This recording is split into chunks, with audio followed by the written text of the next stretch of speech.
lost, there's always a hope. Rise and fight.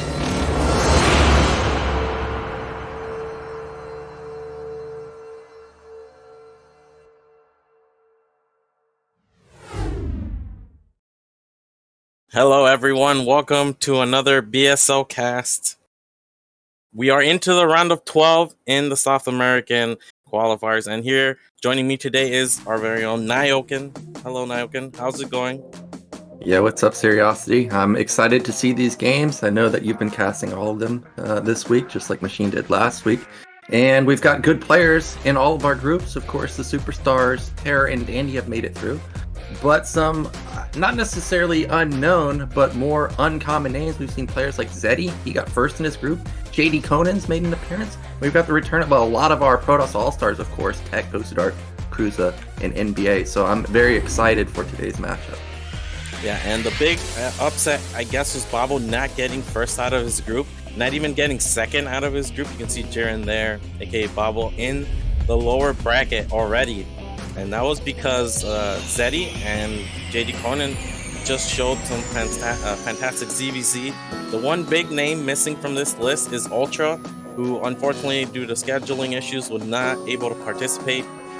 But other than that, you can see these are pretty much the best of the best from the South American scene. Yeah, exactly. When you think of South American players, I feel like nobody's really missing other than Ultra here. It is a little bit surprising to see Jiren in the lower bracket, as you stated, because when you think of the top Zerg in South America, you pretty much put Jiren at the top. So a bit unlucky for him, and he's going to be in best of ones, which, you know, anything can happen in the lower bracket. So we may see a big upset with an early exit from him. As far as our first matchup today, I think our first matchup is going to be TerrOr versus NbA, which is a TVP. Oh, sorry, it's going to be Zeddy versus Cruza, which is going to be a Zerg versus Protoss. So we have two Zerg versus Protoss and two Protoss versus Terrans. Decent split here. And as you can see, if we do get TerrOr and Dandy winning, they will meet off in the finals. So that should be exciting. But to start off with Zeddy versus Cruzago, ZVP. I've played Zeddy a lot. He plays very defensively in ZVP, and Cruzago is really aggressive. Not usually with one gate, but he likes to mix things up in the mid game. So I expect this to be a very dynamic matchup between these two, and I think they're about equally skilled. So this should be a good match. Okay, equally skilled, so this should be an exciting matchup. I've played Cruza multiple times on the ladder, and I agree he's quite aggressive. In TVP, he's gateway man. You know, in Protoss and Zerg versus Protoss, of course, you're gateway manning for a long time. Meanwhile, my experience versus Zeddy, of course, Terran versus Zerg different than Zerg versus Protoss. He's quite aggro, but lately, it seems like he's toned down the aggressive play in my games in particular. So maybe he has kind of cooled off and moved into that passive play. You can see that Zeddy's made an appearance in BSL Seasooon for multiple seasons, actually Cruza too, but I feel like haven't we seen Cruza in Pro League before? Maybe not, maybe I'm thinking of Tech. Our first map is ready though. We're going to get into game one. It's going to be on Sylphid between Zeddy and Cruza.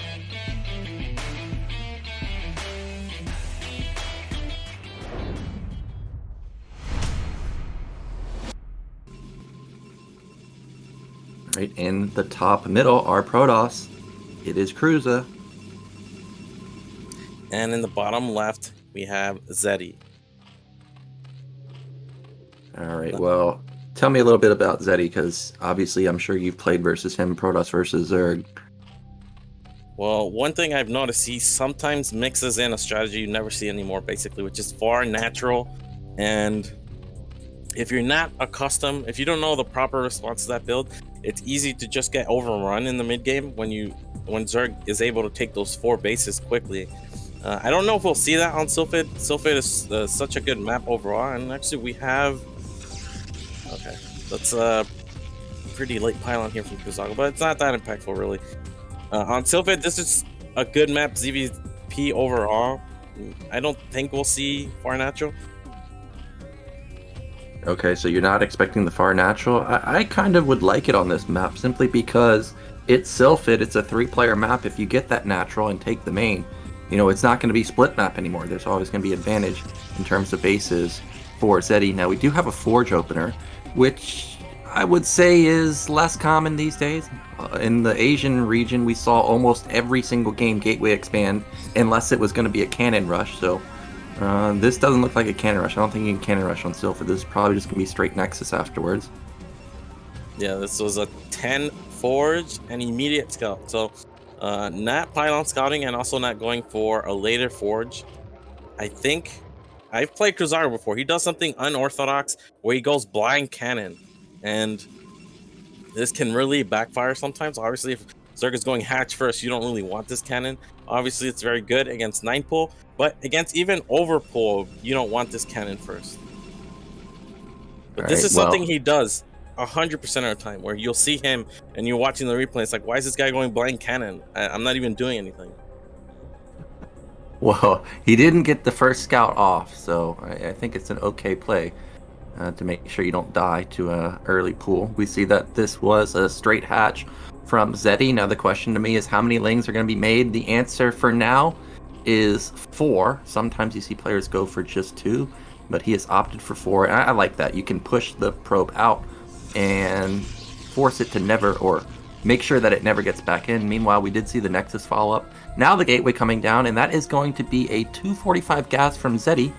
And that means we're going to have a third hatch somewhere out on the map. Yeah, so sometimes... Oh, he's actually taking the close third hatch. So this is... I think he's going to be aggressive here. Reason for this is because if you want to play a long macro game, you want to take the high ground third that's a little bit farther away, but it has much better patches. They're full, and instead of 6, you're going to have 8. So this seems like a short-term strategy here from Zeddy.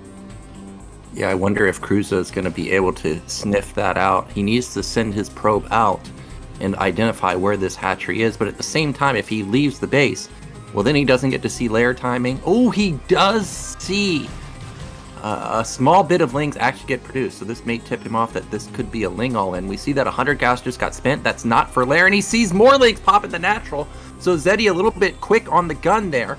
And now Cruza should be aware that there could be a bust coming. Remember, it's Sylphid, so there is an opening on that right side of the entrance. Yeah, he needs... Well, he has a Zealot coming up, but he's going to need probes to block. I feel like the right side has still an opening, and it's not. Looks like Zeddy's going to change his mind. Just going to go into lair. Maybe he was going to go into speedlings, but because he got scouted, obviously, very low chance of success here. Yeah, I like that. We do see that the probe got intercepted by the lings, and actually, Zeddy's still going to go for it. Lings are going to kill one probe. Not sure if this is worth. He does shut down the mineral line, though.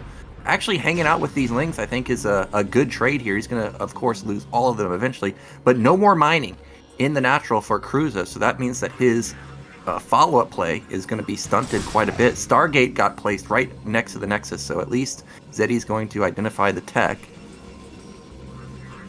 Yep, I actually think he should. Okay, yeah. Now that he has 2 Zolts, he's just gonna go back into mining. He has this one probe out on the map, which is important because otherwise you don't know if Zerg is actually committing to this, making even more lings.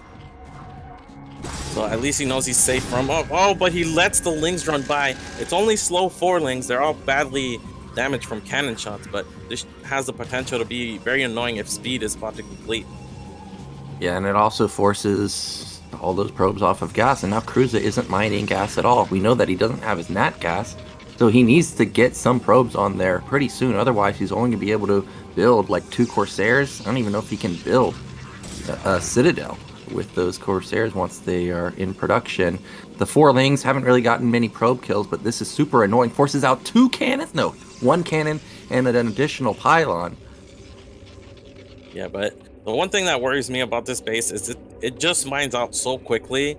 It's actually going to mine out before the natural. It's like 5 minutes before the natural mines out. So it's not really a complete base. So you'd think Zerg is on 3 bases here, but they're really on something like 2.5. Corsairs out. It's scouting. It might be able to get this lone overlord and safely get back to his base. But one thing I've noticed, because of all the chaos in the early game, Cruzago's actually missed a ton of probe cycles. You can see he's actually behind workers. He should be close to 35 here. He's only at 26. I know he lost a couple of the links, but a lot of this lack of probes is just not constant production. Yeah, and he's also supply blocked for a long time, just now getting his nat gas. Zeddy also knows that the gas was not taken at the natural, so he may actually go Mutas here since the Corsair count can't be that high since he had Lings denying the main gas too. We'll see what he wants to go into. It looks like he's putting down his 4th and 5th hatch, and I don't see much gas being used. In fact, that could be a 6th hatch, so this may just be typical Hydra follow-up. Scourge coming into scout, already on 6 hatches for Zeddy. Hydra speed very late, but he did a lot of economic damage to Cruzago there. He knows Cruzago's been slowed down. I actually would have liked it's a little bit risky to do so, but I would have liked if he had taken the 6 hatch directly at the 4th base, at the high ground 4th base. It's a better long-term play, although of course it's a little bit risky. You have an extra location to defend when you do that, and it looks like Cruzago is ready to move out. Zealot speed is on the way. It's not complete. It should finish roughly a few seconds before he gets to the base. And we see Zerg is actually super heavy on drones, but we have very little Hydras, only 4. He should be making only Hydras now, though. Yeah, Hydras are going to pop out just in the nick of time, comboed with that Sunken Colony. This is not going to do any damage at all. I'm surprised Cruza was still able to get his 7:30-ish timing with about 6 Zealots. I thought he took a lot more damage than that, so a decent timing from him. However, it gets no damage done, of course, because Zeddy's already in position. Now, this feels ambitious. He's going to take a 3rd Nexus off of literally just those 7 Zealots. Yeah, he could die outright here. His storm timing is a little bit late, about a minute, and sure, he can threaten counterattacks to keep the Hydro list occupied, but how is he actually going to defend if these outs get taken out here? It looks like Zeddy is aware that they're at the mineral only for some reason. Yeah, he's going to intercept them, and those Zealots probably not long for this world. You can see Cruza scrambling to get back into position. Oh, a DT is out on the map, and I wonder if there are any Overlords at the 3rd base. I think that could actually be an exposed base. He's going to go to the natural, though. Overlords are in position. Yeah, that 3rd base was exposed. The DT gets shown, and it needs to run away. It does. Did Zeddy notice? Okay, he does. There's the Overlord moving into position now. Might get a couple drones. Nice drill to avoid any more shots, and yeah, just a couple drones. But this is a huge drone cycle from Zeddy now. He has map control. The Zealots weren't able to really do much, and let's see what the plan is from Cruzago. I see he's making cannons at that 3rd base, and this 3rd base in particular is not a great base against to do this, because it's not behind a ramp, it's not on a high ground, it's just very exposed here. Yeah, and they just got spotted by a Ling. So now Zeddy's aware that, hey man, you're taking a 3rd base off of just that? I imagine we're going to see just mass Hydras coming in, especially after that pretty sick drone cycle of about 10 or so drones from Zeddy. But since he knows that the unit count is low, I mean, he may try and just power himself. Templar, that's a good storm. Blankets a lot of the Hydras and softens up the majority of them, and that is actually going to push Zeddy back for now. Meanwhile, he is taking a 4th base at bottom right. Yep, he has a lot of gas saved up. I don't think this is going to be for Mutalist, though it definitely could be. We only had 3 Corsairs. Could be used right now for Lurkers, and I mean, Cruzago's doing this with very little anti-air, almost no detection. He only has the cannons to detect. His robo is quite late here, and a very low gateway count. This should not be allowed to happen. Yeah, it's like 5 gate production when a lot of times you need at least 7 or so gateways to stop a Zerg flood. We see that the attack is going to happen at the 3rd base. Not a lot of defense. It's 4 cannons in a single storm. Now Zealots are moving into position. Those Hydras are softened up, though, and there's not really that many. I think that the Zealots may be able to clean this up. A good storm into the back line. He, gets one of them sniped, and now there's no more storms left over. The Hydras may end up winning this fight, but instead they are pushed back by the remaining 7 Zealots. All in all, I think that trade was about even. We killed all the cannons, and baited out all the storms, and it's not like Zeddy is very committed. He could just make more drones, and you can see that's what he's doing. He has his 4th base set up. At any moment, he's gonna have lurkers, and Cruzago is, well, if he hasn't been researching it, okay, there it is. It already finished, and I think he's just gonna play defensively from here. He maybe senses the opportunity is gone after not winning that fight, and you can see, look at this 3rd base. The patches are already below 600, most of them. So this is about to mine out. Yeah, so he needs to be diligent, taking even another base and paying attention to that 3rd base, because you don't want to be sitting around with 12 idle drones or whatever the amount is right there. You need to get them running somewhere, because that would put 3-base Zerg versus 3-base Protoss, and of course Protoss is in a fantastic position if that scenario ever unfolds. I'm surprised Cruza got his 3rd base actually up and running. He's got a worker lead, he's got upgrade lead. He's not in a bad position right now. Yeah, Zeddy does have a 4th with the potential to take another base, but looks like he's going to be aggressive here. We don't have observers out, so this lurker, if he can cut off the 3rd from the natural, it's going to be very awkward for Zeddy to defend, for Cruzago to defend. Now we have a lurker contained set up just outside the gateway. Yep, and that's exactly what he's done. The first observer just now popped out, and Protoss is going to engage on that. Look how softened up those Zealots are, though. Half of them melt, but reinforcements from the right side are going to end up cleaning this up, and this is going to give Cruzago a sigh of relief. He's cleaned up another army. Meanwhile, Zeddy, like I said, he has that 4th base. He's got good drone count, so he's still in a fine position. I'm a bit worried about his upgrades, because I still didn't notice +1 just yet. It looks like those are about to complete. Protoss does have double forge here. We're already at 1-1. We should have +2 about, okay, it's only halfway done, so 1-1 for Zerg will finish. And looks like Cruzago is just going to take another base while he has his big army. Going to take some map presence. Looks like we have Lings potentially heading directly towards this base. So this is going to get shut down. Army is way out of position. And Zeddy just going to play defensively, take another main. And this is the style I faced from him a lot. And this was a good timing from Zeddy to send those Lings over there, deny that 4th base, and critically deny the 3rd gas. Meanwhile, Cruzago's starting to build up a sizable army. However, Zeddy's done a good job to keep the supply manageable. It's 139 to 120. Cruzago is going to take his 4th base on that high ground, and he is going to move to try and attack here, but this is such a fortified area, I don't think this is going to do much. Yeah, one of the best angles is actually the middle base that Zeddy took, but from the other side, because Zerg is going to have to send from their rally through a very narrow choke, and the hatcheries get in the way, the units get clogged up, and you can get a lot of value. Even if you don't break the base, just getting good trades at this moment is very valuable for Protoss. Yeah, I think for now, Cruza just wants to sit on this portion of the map because he does have that 4th base coming up, and a counterattack would instantly kill it again. But instead, he does hook around, and we may have that funnel that you were talking about. Maybe Zeddy just goes for a counter, but no, he is going to try and save it, and he does need to be careful. That's a good storm onto a lot of drones. What's the high Templar count like? It looks like we have 2 trailings in the back there. But this is a huge Protoss army, and Zerg has to funnel in. Looks like that second storm was a bit of a whiff. Third storm was better, but we see Zeddy's not committing. He's also not committing to go for the counterattack. Looks like he is going to try to save the base. Oh my so many Dragoons.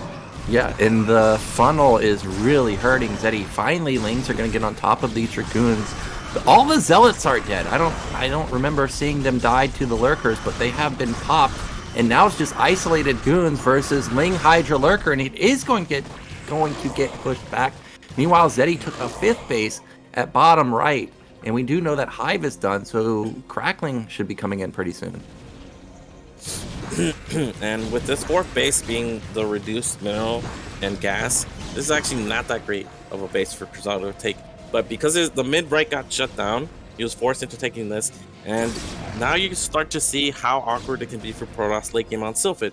Because Zeddy has 5 bases, and he could potentially take 3 more. Bottom left, the mineral only on his side of the maps, and even the green base that's outside bottom right. On the other hand, Cruzago, what bases can he really take mid right and top left, and then from there. So the match split on Sylphid is very difficult for Protoss. You always end up 1 or 2 bases behind. Yeah, that's the main issue for me when I see how Zeddy's playing here. Is it's just always going to be at least 1 base advantage for him. However, Protoss's army looks super dangerous. We did see that Crackling has not been upgraded just yet. So for now, the Ling's kind of not that strong. Now, Cruza is going to take his 5th base at mid-right, and there's not good drone saturation in that main, and you can see that the 3rd base is about to be mined out. So really, Zeddy's going to be on basically 2 base income in just a second, unless he transfers a huge amount of probes, a huge amount of drones to bottom right. Yeah, and he needs to set up those things with, okay, he does have a Nidus at bottom right. Cruzago just moving his army back and forth. He always has to be careful about a potential counterattack at this very exposed middle base. We've got a goon engagement onto the Lings and the Lurkers. Dark Swarm coming in, and for now, Cruza's just gonna go for a counterattack. Instead, Defiler's trying to move into that Nexus. Remember, that's Dark Swarm. Goons do nothing to that. Zealots coming in. It's only 3 Lurkers. He should be able to clean this up. I feel like if Zeddy had committed more Lurkers, this would have been very difficult for Cruzago to deal with. He only has Dragoon Zealot. He has very few High Templars, very few Archons. Zeddy's supply is super high, like it's 150, but I'm looking at what he has right here. It doesn't feel like it's 150 supply worth of units. I wonder where all of his actual supply is. Meanwhile, more Dark Swarms coming in, pushes back Protoss, but Protoss is still in decent position. 5 base versus 5 base. His gateway count in his main is high too. He's about to have 4 gases, and I haven't seen him lose a Templar in quite a while, so he should have tons of storms available. He needs to set up mid-right, get some High Templars there, so he can focus really on just defending mid-left. You never want to have to focus on 2 locations as Protoss. And you can see Zerg is well aware of that base. Trying to send some units there. Some Zealots here to help out. This ramp is actually very narrow, so very difficult for Zeddy to kill us if there's Zealot High Templar and cannons on this high ground. Yeah, luckily for him, there are no Templars. And that Sim City is blocking half of the Lurkers and one of the Defilers. That's a big plague onto the majority of the goons here. I think Cruzago needs to back off, otherwise he's going to eat another catch-up. Oh, instead it's just going to be a Dark Storm. He does eliminate that Defiler. But we do see that that counterattack is about to happen at mid-right in just a second. However, he's pushing through this Dark Storm. I can't believe it. And it looks like Defiler in the back sets up a couple more Dark Storms, and I mean, it's always scary to attack into the Zerg rally. You can get flanked from several sides. It's like Zeddy did a good job with that plague. So a lot of these Dragoons are very badly damaged already. Yeah, and you do not regen health as Protoss, just shield. So those are basically, half as potent as they could be. And the attack finally is going to happen at mid-right. We see that the Defiler is about to be in position. Meanwhile, another counterattack to the 3rd base of Zeddy. I don't think he's going to be able to push through, though. That's a good Dark Swarm, and he does hit a lot of the Zealots there. Cannons aren't going to do any damage, so this base is under threat of getting killed, and Cruza recognizes that he instantly turns around his entire army. Some Dragoons in the back getting picked off. We have the Lurker and some Hydras here doing a lot of damage to these Zealots.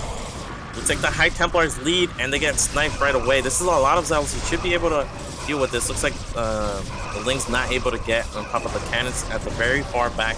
But even with this attack not working, you can see how cost efficient these Lurkers and Lings were. They killed a lot of Zealots, a lot of cannons. Now even dealing with the army that's coming to reinforce this location. Yeah, he killed literally every single Zealot there, and still. Well, now we've got another counterattack to top middle, and the units are all out of position. If there's a Dark Swarm here, I think this base is dead. And here he comes. Those probes need to escape. Otherwise, they're all going to die. That's a huge shot. Takes down like 10 or 12 probes right there. Very good storm blankets. All of the Lurkers and all of the Hydras.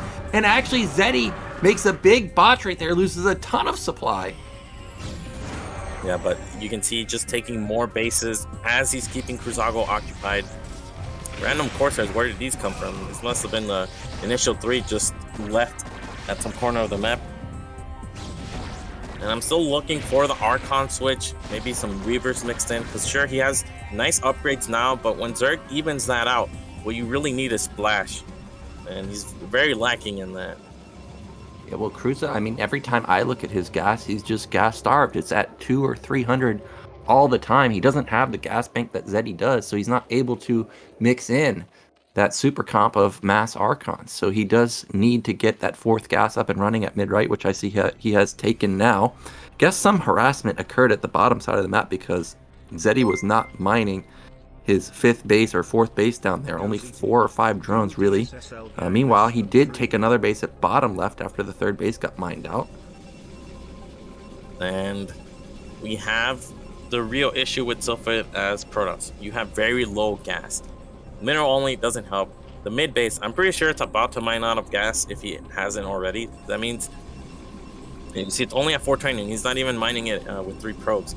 Main and natural should be mined out. That means mid-right is his only gas base that's healthy. He is finally switching into Reavers, into Speed Shuttle, and harassment is key. If he can keep Zerg poor, then he can have a very comfortable position. He can be more aggressive out on the map, knowing Zerg has to spend minerals on drones. Looks like we have a big fight. Oh my god. Lurkers getting a ton of spines. Yeah, so many lurkers there and good amount of links to buffer for them. The Zealots end up cleaning it up, but they did take a lot of losses, and a big catch-up could hit the entire the entire Protoss army. Let's see it. That's pretty good. And now those Zealots are, well, he's marching through. He's got storms, and actually Zeddy's supply is kind of low. Oh, another great storm. Where's his army? Looks like he has a lot at bottom right, focusing on defending those bases. He's got to flood through this Nidus before Protoss can get on top of it. Looks like he's not going to have enough time to do so. Zeddy's sending units from everywhere. Yeah, if Protoss can knock down this Nidus, this game might be over. There's just lurkers to defend, which are great. However, they need to be more than 3.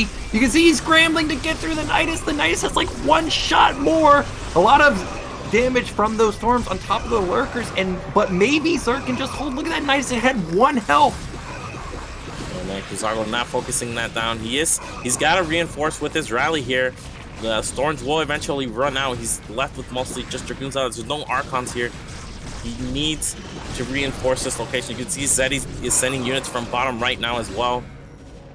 It's not the moment to retreat for Kuzargo. If you can break the natural, that's a huge victory for Protoss. Looks like he has a Reaver here as well, and this could potentially be very scary for Zerg. He's got to protect it though. It's under Darkstorm isolated. Yeah, but under Darkstorm, he can't get hit by these Hydras. So it's going to be able to get some free shots off unless Lings can clean up. And speaking of Lings, they come through the top side, going to clean up the majority of the goons. Zeddy might barely be able to hold on, but Kruzago reinforcing himself. The Reaver did get loaded up, but it seems like there's just slightly too much Protoss right now. Yeah, good reinforcement from Kruzago. He let a lot of his Dragoons die, and this is where Zeddy's supply has been. It's going into Ultralisk, but they don't have the key Carapace upgrade. They're only at 2 Carapace here. These are not very strong units. Kruzago should start mixing in more Archons. But again, like you said, he's just always very low on gas. You can see he has less than 100 gas right now.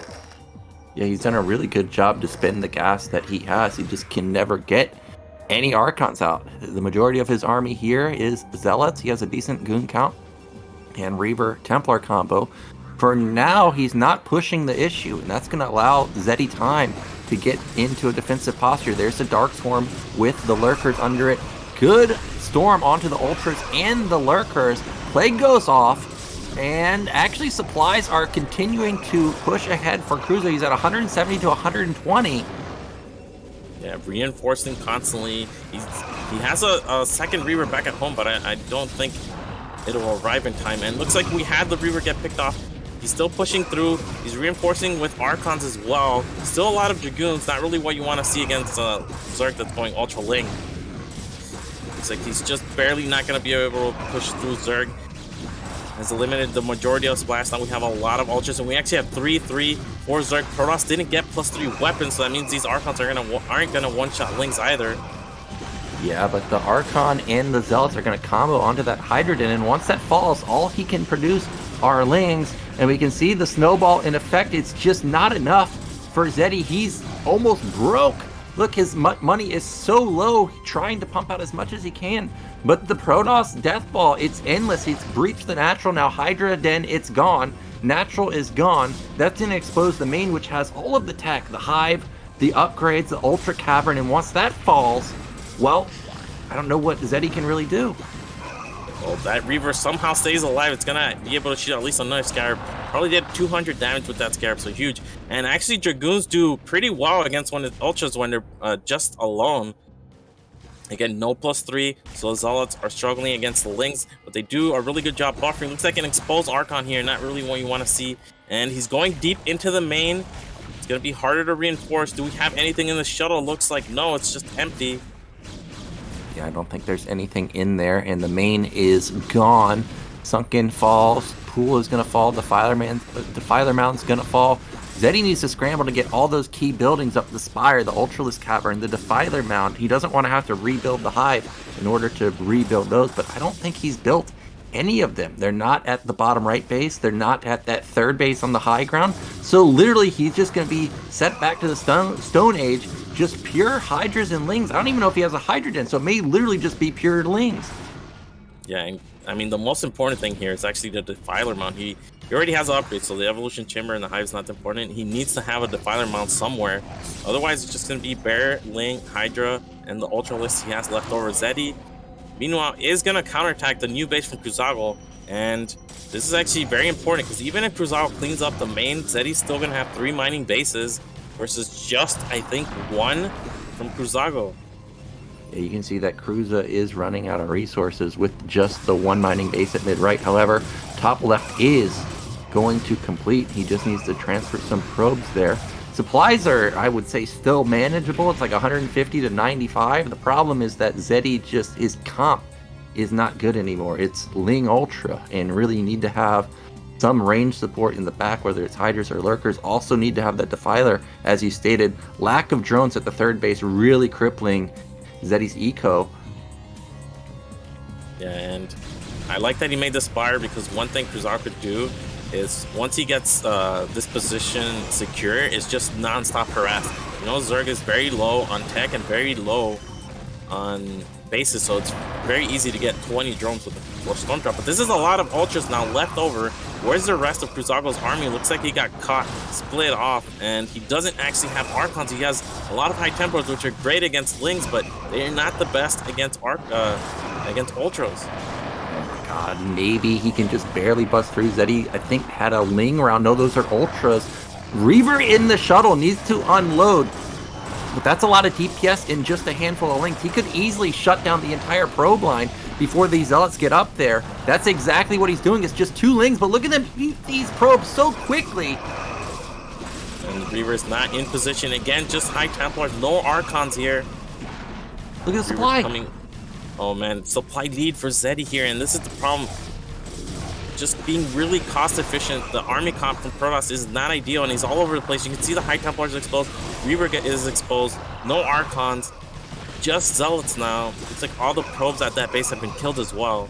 Oh my gosh, I can't believe it. Zeddy's going to pull this back, and this is probably going to be a victory for him, because Zeddy still has 3 bases running. He's even taking a 4th base at mid-right. Meanwhile, that Nexus is gone, and now the units, he just doesn't have enough units to contest Zerg's army. So there's no way he's going to be able to take this again, at least not for a couple minutes.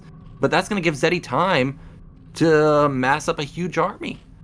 You can see Zeddy even taking another base. I think critically earlier, Cruzago not killing these 3 hatcheries is going to play a very big effect. He would have limited Zeddy to only something like 4 hatcheries, which would have made it a lot more difficult for him to mass up an army to contest his still remaining standing army. But as it stands, Zeddy's in a fantastic position. Looks like we have 2 Reavers here, but there's no way to defend from the Scourge. Looks like he's targeting the Ultralisk Cavern, which is nice to pick off. He knows Zeddy doesn't have a Hive. Yeah, but now he's going to lose both of these Reavers, and sure, he gets the Ultralisk Cavern, which means no more Ultras for the rest of the game, but it's a big loss when you're running out of money. I mean, those patches have less than 50 minerals each, and he does not have a bank. Like, there's no 2K bank here. Once those are gone, that's all he's going to have left to spend, really, because he only has 300 minerals right now. And again, just no Archons.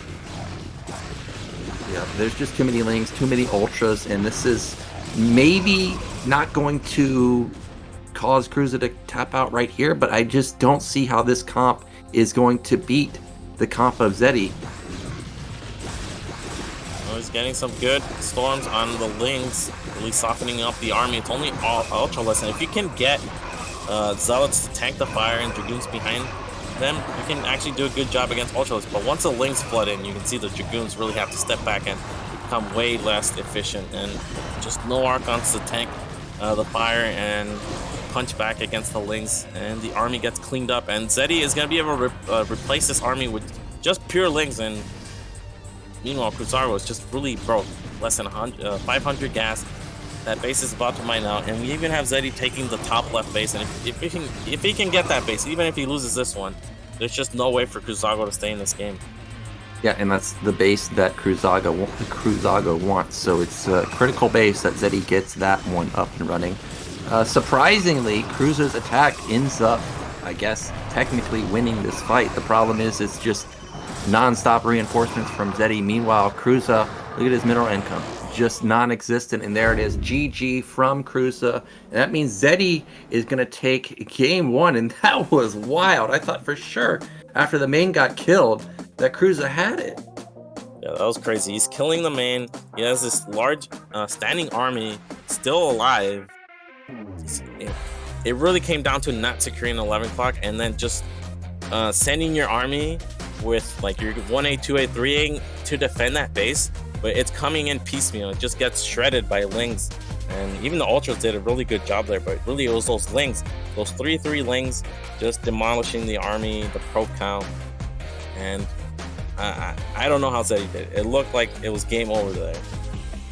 And you have to remember, in the early stages of the game, Zeddy had a big lead. The Lings got in, dealt damage.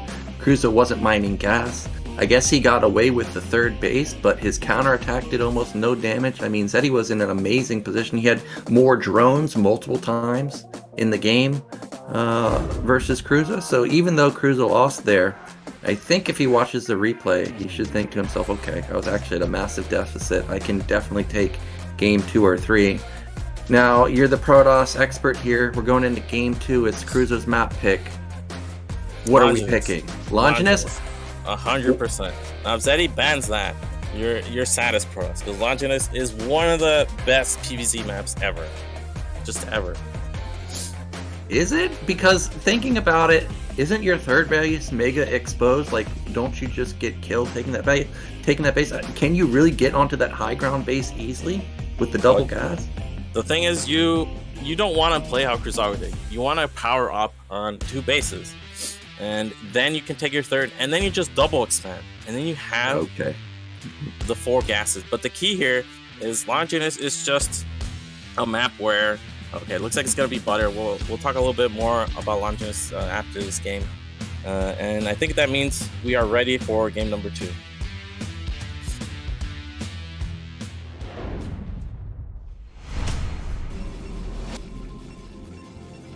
Okay, in the top right position, falling in game 1, it is Cruza. And in the bottom right position, Zeddy, coming off a pretty, I was gonna say convincing, but not what I meant at all. Very close win in game number 1. In a series, if you can get game 1 and it's tight like that, you feel like you snuck out a victory somehow. You're gonna be feeling really good. It's almost like you get game 2 for free. So maybe we'll see something sneaky from Zeddy here. We definitely could, because I know he does get aggro sometimes. And we do see Cruzago with a better pylon timing this time around. Now, what I want to know is, are we going to see a cannon rush? Because in the Asian Championship, almost every game we saw on this map was a cannon rush. And there goes that probe. So he may just try and hide it in the sweet spot. The Overlord is not going to see it. All right. Is this going to be a hatch first? That's the other question. Zeddy went overpool last game. He has enough for it. Yep, just an overpool. Now Cruzago's going to get in here. He's going to see. Yep, he's going to see that it's an overpool. Now, probably going to be Forge into Nexus. You can't get away with Nexus before Forge versus this build, right? Like, it has to be Forge first. Because you scouted this early, right? You scouted after Pylon? No, because your economy is just not going to be there. Maybe you can do it, but you would have to cut a lot of probes. So I think what you can do, and I think what's actually nice, is if you go 13 Forge. So you don't even go 12 Forge, which is normal. You can actually go 13 Forge, Nexus, and then Cannon, and you just stay mining longer before making the Forge. But looks like he's going to go for 12 Forge into Nexus, into Cannon, which is perfectly standard. Butter has longer rust distances than a map like Sylphid, of course. And it looks like we're seeing Forlings again from Zeddy. Yeah, and there's the Cannon. Just like last game, and just like last game where you were stating Cruza, even though he sees what the opener is, he just always goes into that Cannon before Nexus. I'm curious. Well, I mean, if this is just what you've practiced, I mean, you got to go with what you practiced, but I think he could have gotten away with the Nexus.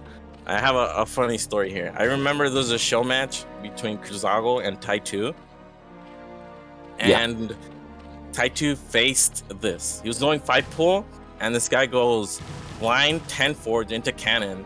And Tai2 thought it was because he was going up against, like, Cruzago was thinking, oh, this guy's always gonna cheese. Let me just play like this. But no, he was doing this every game, no matter what Zerg he was going up against.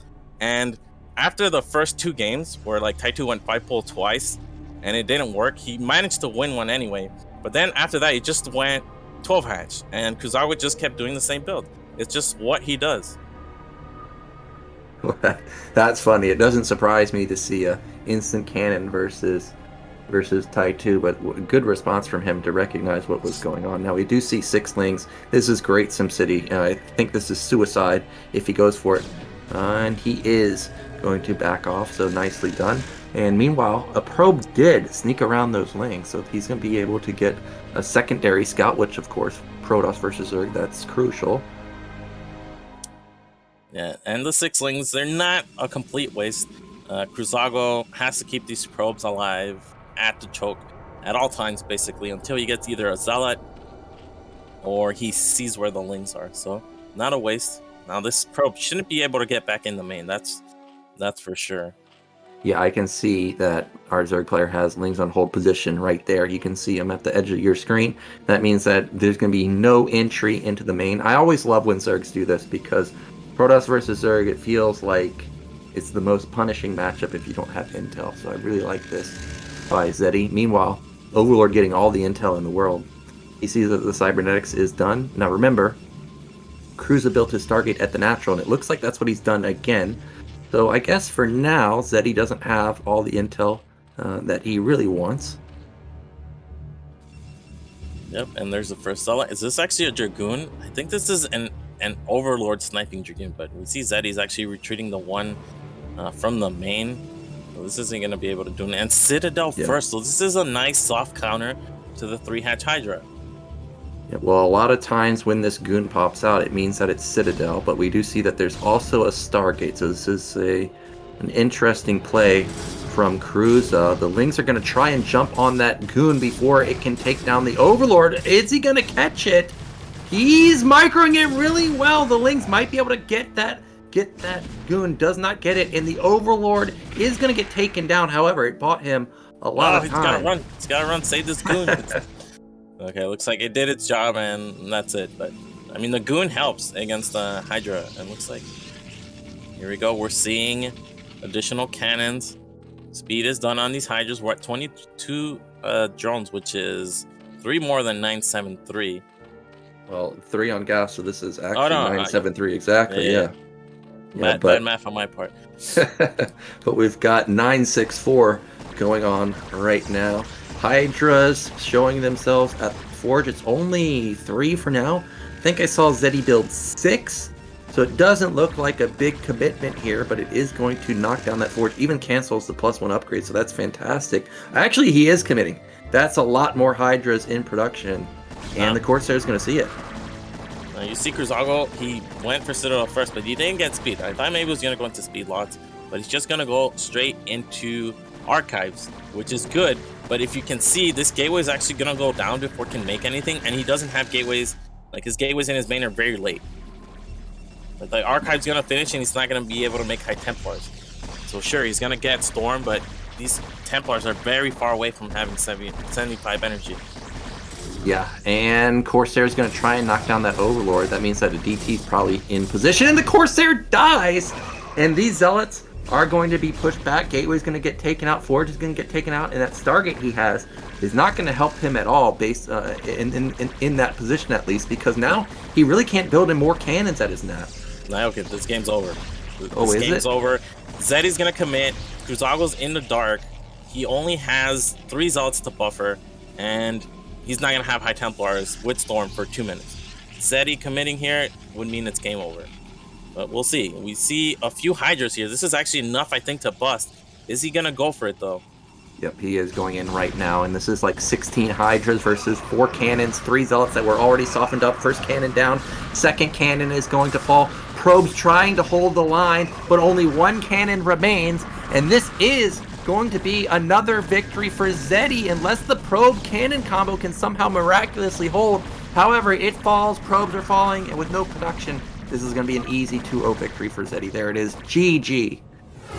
Yeah, losing that Corsair is catastrophic. He could have held if he had cannons like the Corsair needs to be scouting at all times. You need to see, is this guy going drones? Is this guy making Hydras? How many hatcheries does he have? What's his drone count like? Without that information, you just don't know if to add cannons or not. And well, that's basically what costs Cruzago the game there. So nice victory there for Zeddy. He wins 2-0. And after the very tight game 1, I'm not surprised. You get that game number 2, you're playing freely, and you do a build that can get you a win. Yeah, I thought that the Corsair timing would scout the Hydras popping out, but maybe he didn't send it in and didn't get the catch that it was a Hydra cycle. And I guess that happens sometimes in DBZ, and Zeddy's just going to take an easy 2-0. And that's going to push him 1 step closer to the finals. He's going to be our first person into the next round. And we're going to be going into our second matchup pretty soon. It's going to be... which one is it going to be? TerrOr versus NbA, potentially? Okay, actually it's going to be Dandy versus Gosudark, which is going to be a pretty good matchup. TVP, we know Dandy has been away for a while, but he's been playing recently, and Gosudark always dangerous in tournaments. So let's go into a break, and then we'll come back with our second series of the day, Gosudark versus Dandy.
Welcome back, everybody. We're about to get into our second series of the day. It is going to be Dandy versus Gosudark at TVP.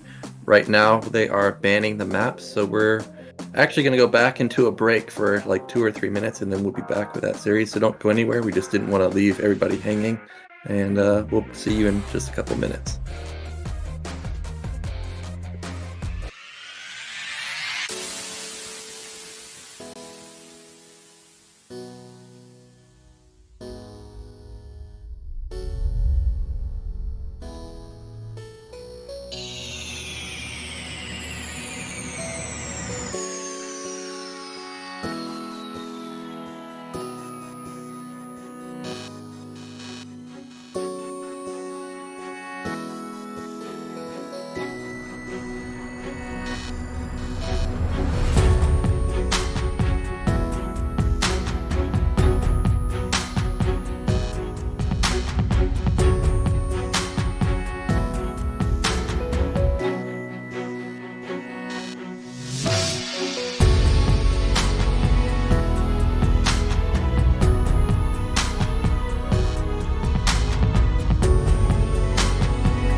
All right, finally, we are back, and we are going to be getting into Dandy versus Gosudark. I saw that we are in the lobby right now. Map choice is Butter. I think this is going to be the new Eclipse map once Butter gets put into the new ladder pool, if we ever get a new ladder pool.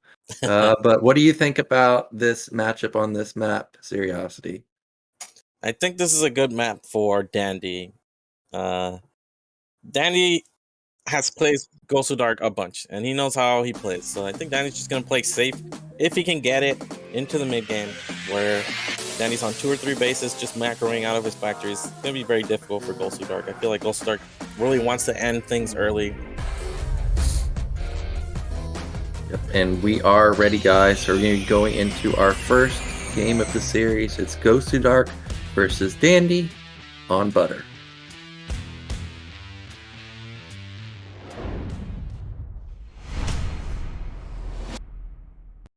Alrighty, in the top right, our brown Protoss, it is Gosudark. And in the bottom right, we have Dandy. And now, Nyoken, you just compared this to Eclipse. How do you think it actually compares in this matchup for Terran? Is this better? Is this worse? Any 2-player map, I think if you can play late game Terran versus Protoss, I think it's good for Terran. But as far as map terrain, one thing that I have noticed about Butter that I do not like as Terran is that trying to build in certain areas out in the center of the map as Terran, like trying to take your third base, there is a lot of unbuildable terrain there. So turrets, bunkers could be placed in spaces that you don't necessarily want to build on. And I feel like somebody like Gosudark, who, you know, loves to attack you all the time, as soon as he sees you pushing out and as soon as he finds an opportunity where there's no, you know, Sim City or no floating racks, he's going to abuse that. So I think this is even though it could be a good map for Terran, I think for somebody like Gosudark, this is about as good of a map as you're going to get. We actually have a Pylon Scout here from Gosudark, so definitely going to be a gas steal, I think. This is very quick. Yep, and as I've stated multiple times, gas steal, if it comes in this quick and he's not messing with your SCV, then more than likely it is a gas steal with no center gates or no proxy gates or anything. So Dandy should be feeling okay that he doesn't necessarily have to worry about proxy gates. We see that actually it's going to be 12 Nexus follow-up from Gosudark, or I guess Gate Nexus. And Dandy is going to send out a scout himself. And no gateway in the main, so it definitely looks like a 12 Nexus from Gosudark. And Dandy just scouting, trying to see what he's actually going up against. But okay, there's a Nexus. He's gonna see this. He's gonna see us right away.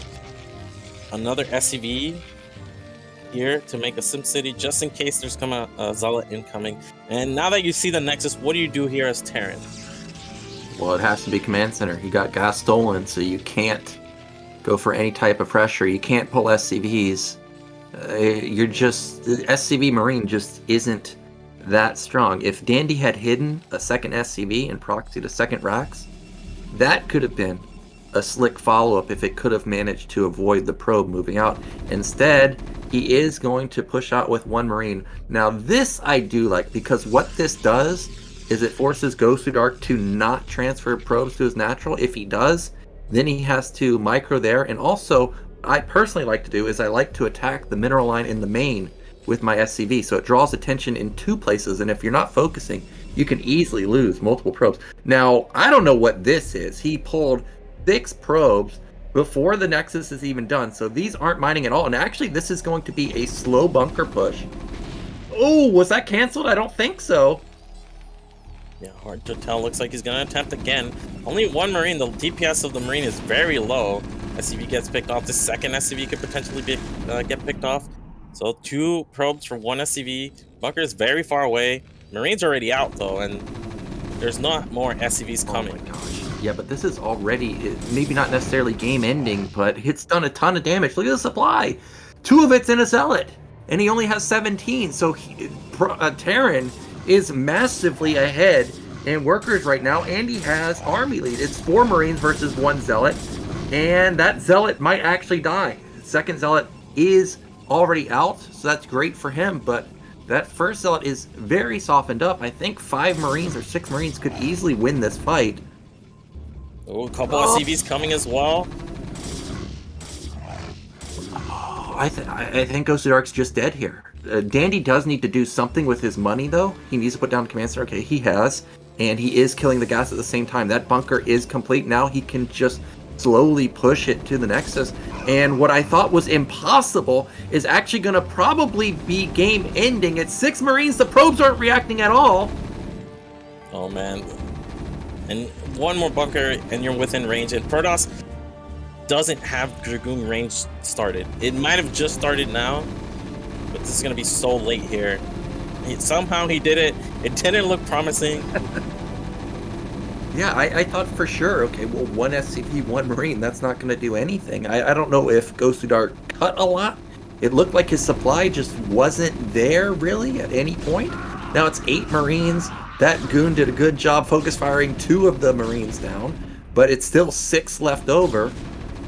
Maybe Gosudark can hold this if Terran, like, looks away for a second. That's 2 Zealots. Oh my god, goon dies.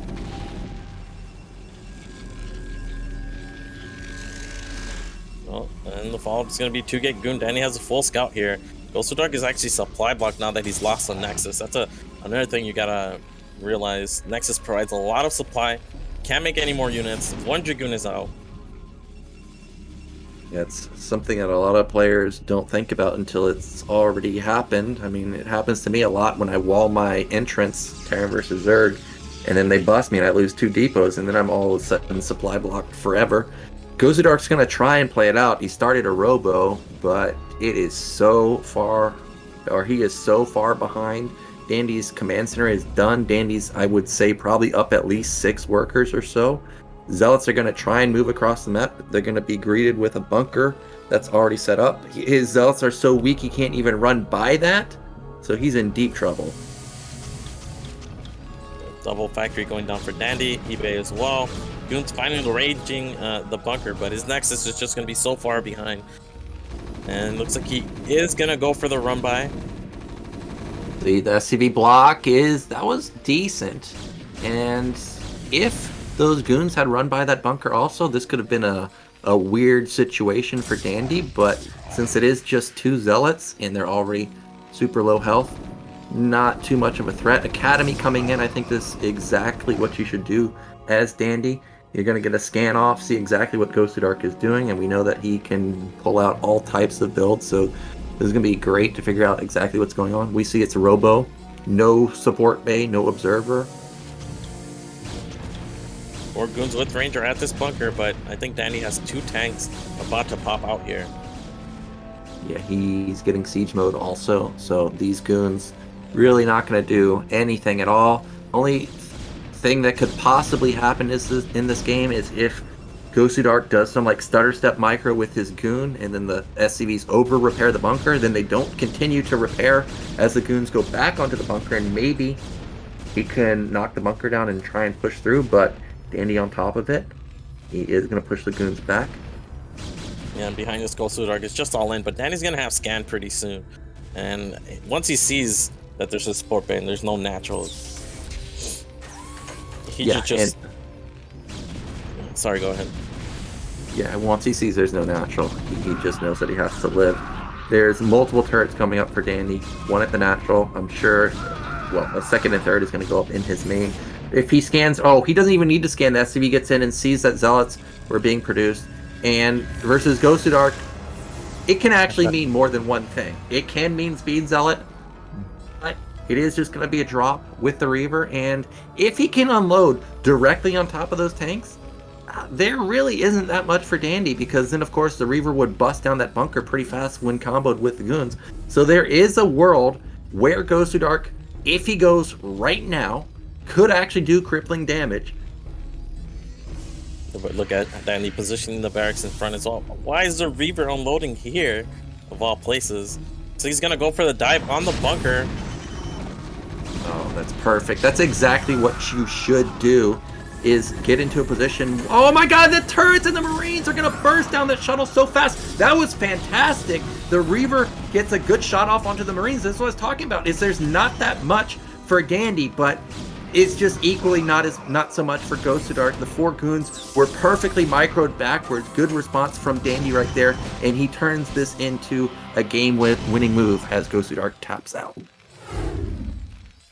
That being said, that was a very nicely executed attack. He was too far behind, but the attempt was very good. Yeah, I think that actually was a good try from Gosudark there. If he, for example, didn't lose a couple of those zealots in the early stages, or even those 2 zealots that he walked by the bunker, maybe that would have been enough. But it is what it is. Dandy secures game 1 with rallied 1 racks, Marine, no tech, and a bunker push. Gosudark's going to be kicking himself for that because that's something that definitely should never happen. Now we're going into game 2. There's a lot of good Protoss maps here, but if you're Protoss and you play like Gosudark, what do you think he's going to pick? Actually, not sure. I mean, Sylph is not a great Protoss map. Longinus is not a great Protoss map. Gladiator, maybe? You have Terran on the low ground. You can get some pressure in the early game. I'm not really sure. I think we're going to see Longinus, and the reason I say that is back in the old days, something like 10-15 was super popular. A lot of players back then walled their entrance, but you know, it's even ground. Versus even ground, the goon count can get very high very quickly, and it's hard to deal with. So maybe Gosudark brings it back to an old school opener with 10-15. Gladiator's also fantastic because if he can ever make it weird with a single zealot and you don't deal with it well, you're fighting up high ground as Terran, and you may never escape. So I think those would be 2 fun choices. I'm surprised you're Sylphid you don't like it because I think it's a pretty even map. I just don't like it because the bases you can take as Protoss, other than the high ground base, are all very vulnerable. The middle base you never want to take. Tanks can siege it from very far away. Mineral only is very exposed to vultures. If you can get another main, Sylphid deals a lot differently, but I in particular do not think it's a great PvT map. Well, it is not going to be Sylphid. Our selection is Longinus, so let's get into game 2. Maybe Dandy can close it out.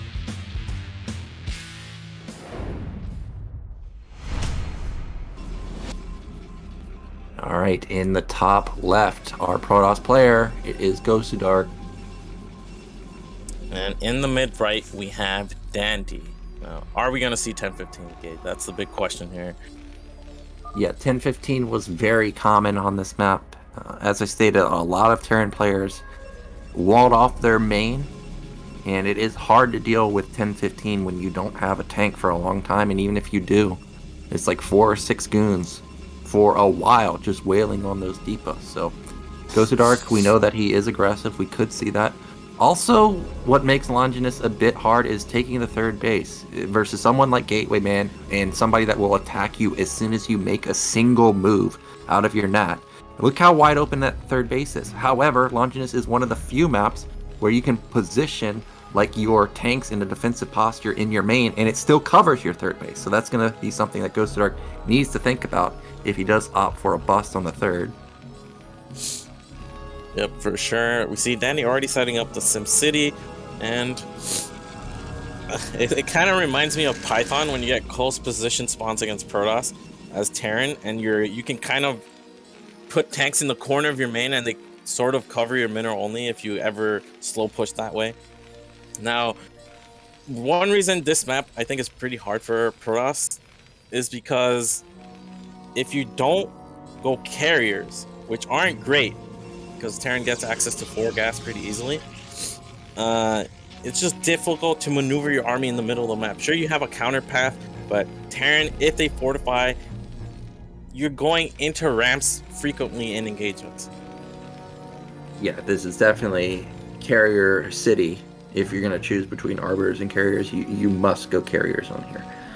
However, as you stated, if Terran can get top middle or bottom right, for example, 4 gas Terran, a lot of Protoss players would tell you unstoppable, just unreal the amount of tanks they can make. We do see Dandy is going to scout top left first, and Gosudark is going to scout mid right first, so both players going to get intel on each other's openers. Whoa, okay. I thought he was getting ready to set up a citadel or something right there. Alright, so it's 1 gate so far. Dandy, he hasn't made... Okay, the factory's just gonna go down now. Okay, I like that you make it close to SimCity. I mean, you did get the first kill, so it's not that impactful. Yep, and Dandy, I think, saw the Zealot, so he does know that a Zealot is moving across the map. Maybe not, though, because no SCV moved in position for a bunker or anything. This is a fantastic SimCity. You can put that depot right next to the racks, and it also connects to the factory, so a lot of ways for the Marine to escape versus this incoming Zealot, but it's already here, man.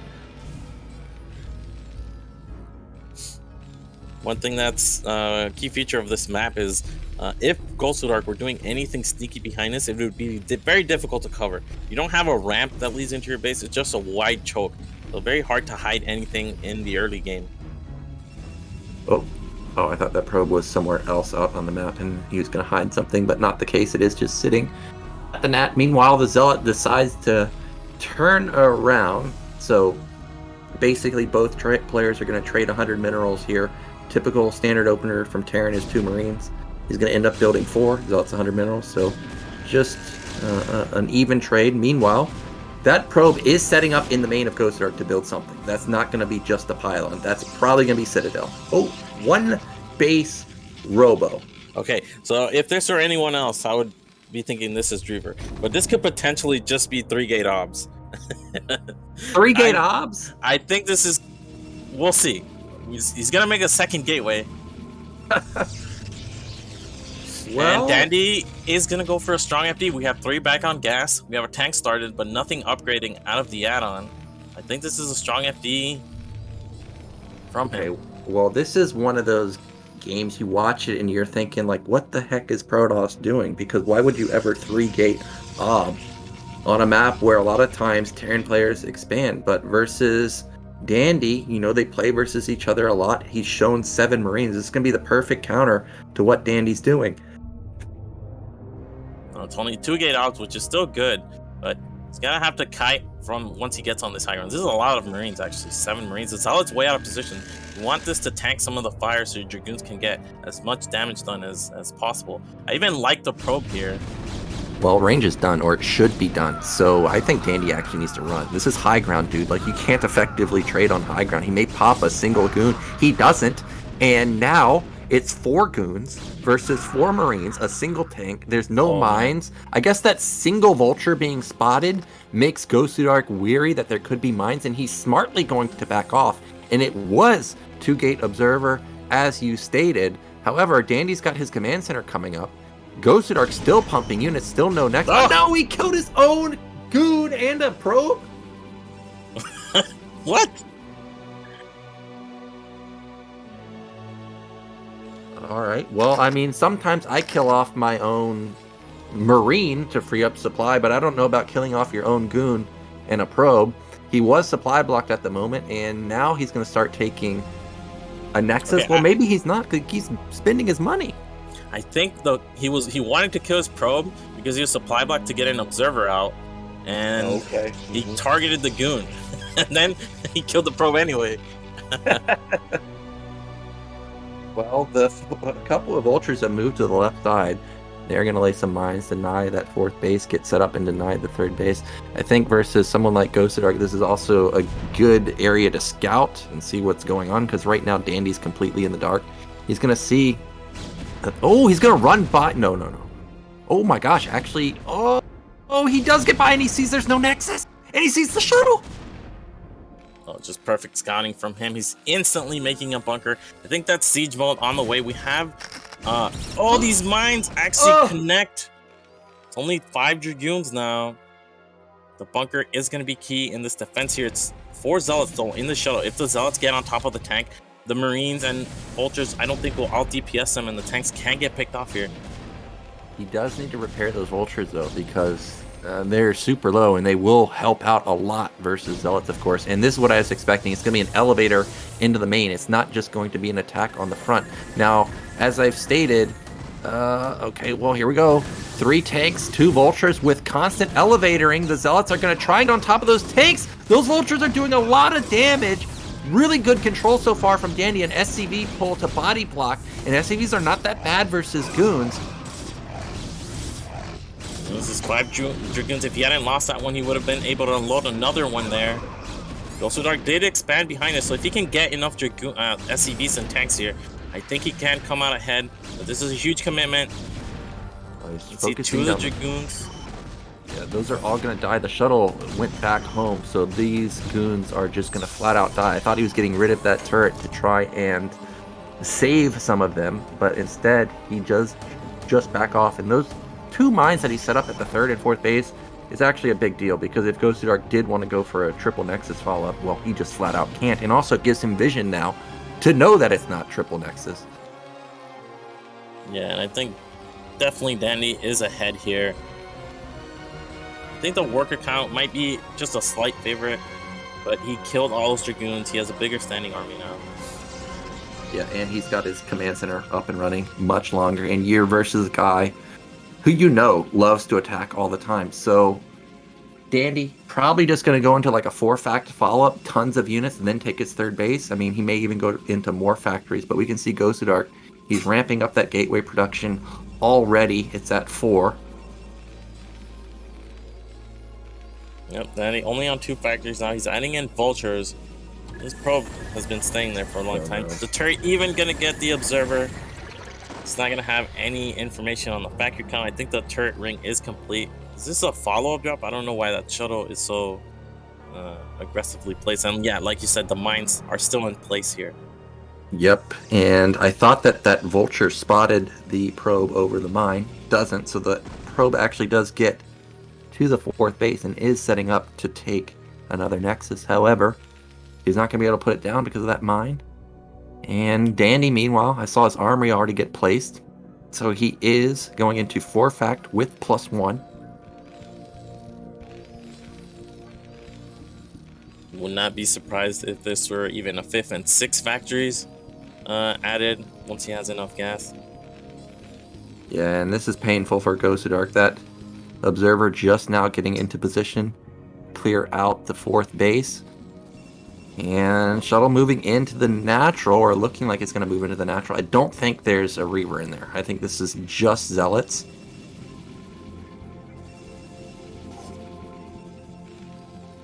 Alright. Here we go.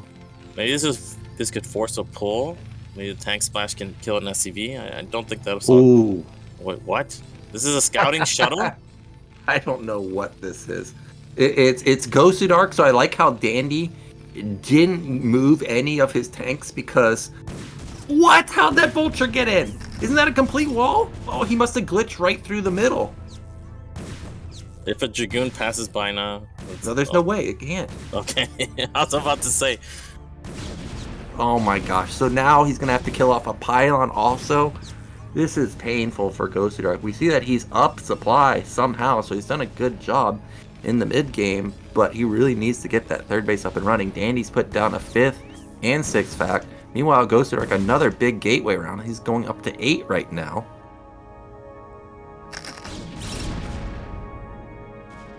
Yep, he's gonna need it because this is gonna be a 6th fact from Dandy, and he already has, I think he has 11 tanks. He has a lot of tanks. He's gonna have +1, and Gosudark's only gonna have Dragoons. Gonna have speed pretty soon. And one thing that always worries me with Dandy when you're facing Dandy, like sure you can fight back the push, but then you're giving him a lot of opportunity to do damage with vultures. Looks like he's gonna get a good engage here. Dragoon's decent spread, but there's no zealots. Shuttle would have been huge there. Yeah, this shuttle would have made a big difference right there, but I'm not even sure if there's anything even loaded up there.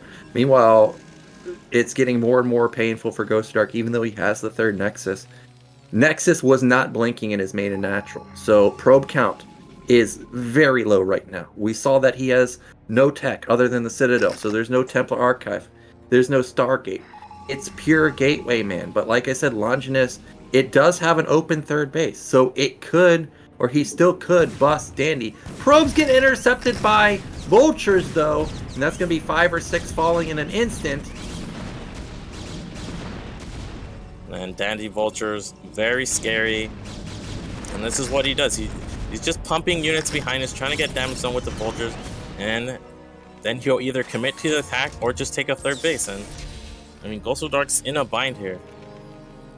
And Dandy, I guess he is going to attack. Remember, it is an uphill position, and he did scan and see Gosudark is basically all in Gateway Man. So this could backfire if he's attacking uphill. If I was Dandy here, I would just, build that command center. Force Gosudark to attack into you and force him to do something about it. Because Gateway Man doesn't beat Upgrade Terran. It just doesn't unless Terran gets caught. So I'm feeling very good about Dandy's position.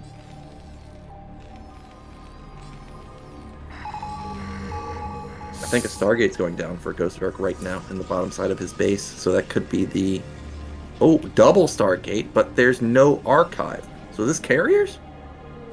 If this is carriers, you would have the there's the archive. So there it is. Okay. It's just gonna be arbiters, and this is like we mentioned earlier. This is not an arbiter map. This is definitely a map where you want to go carriers, abuse the terrain, abuse the somewhat exposed fourth bases, but because Gosudark's tech is so far behind, I'm not even sure this Arbiter is going to come into play. I feel like Dandy is going to max out before him and just push. The push pass is not that far, and sure, he has to go up a high ground, but that swiftly will turn into his favor. But it looks like Dandy is just making a fourth command center, just pumping units. He's in no rush to really attack here. Yeah, and even if the Arbiter does get out, it's not going to have stasis available. Dandy's 50 supply from max. He's got 6 factories, so that's 4 rounds of units. I mean, that's maximum 2 minutes. And then Dandy's going to be out on the map somewhere. I did notice that the armory's not spinning at the natural, so this is just +1 for Terran, which it's okay versus Arbiters, but really you're looking for that +2 power spike. I don't even know if Dandy has a starport. Did you see anyone? Did you see anywhere?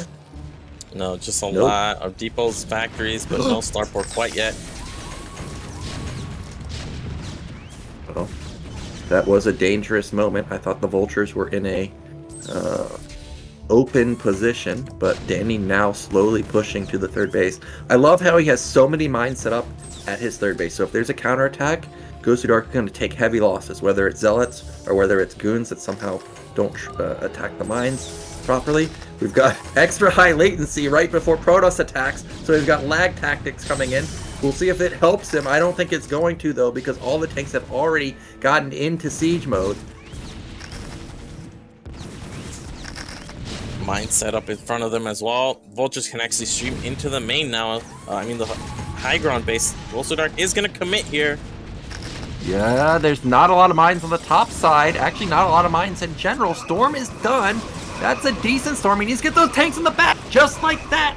That's fantastic. He's going to blanket the majority of the tanks, and this was a hold from Gosudark. He really needed this. This is going to alleviate a lot of the pressure. It kills so many tanks from Dandy. Dandy did not kill any probes there. All he did was kill like a pylon. Sure, they're going to trade armies, but this was about as good of a trade I think you can hope for from Gosudark's point of view.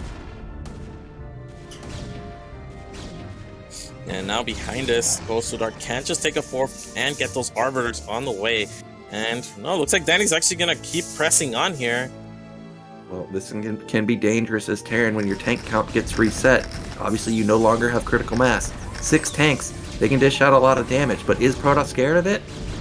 A lot of times they're not. However, this time around, mines are in good positions, but again, this is a lot of Protoss moving in. An Archon, it's going to get popped instantly, but there's not a lot of Goons left over. Not a lot of Zealots. Zealots maybe get on top of the tanks, but the +1 power spike kicking in. Really good control from Dandy, and he takes down Gosudark for a second game in a row. That means he's going to be moving on moving forward in our winners bracket. Yeah, that was a fantastic final engagement there from Danny. You saw his vulture control there at the end was really good, pulling them back, not losing those vultures to tank splash, and he actually shot the high Templars before they could get in range of his own units there.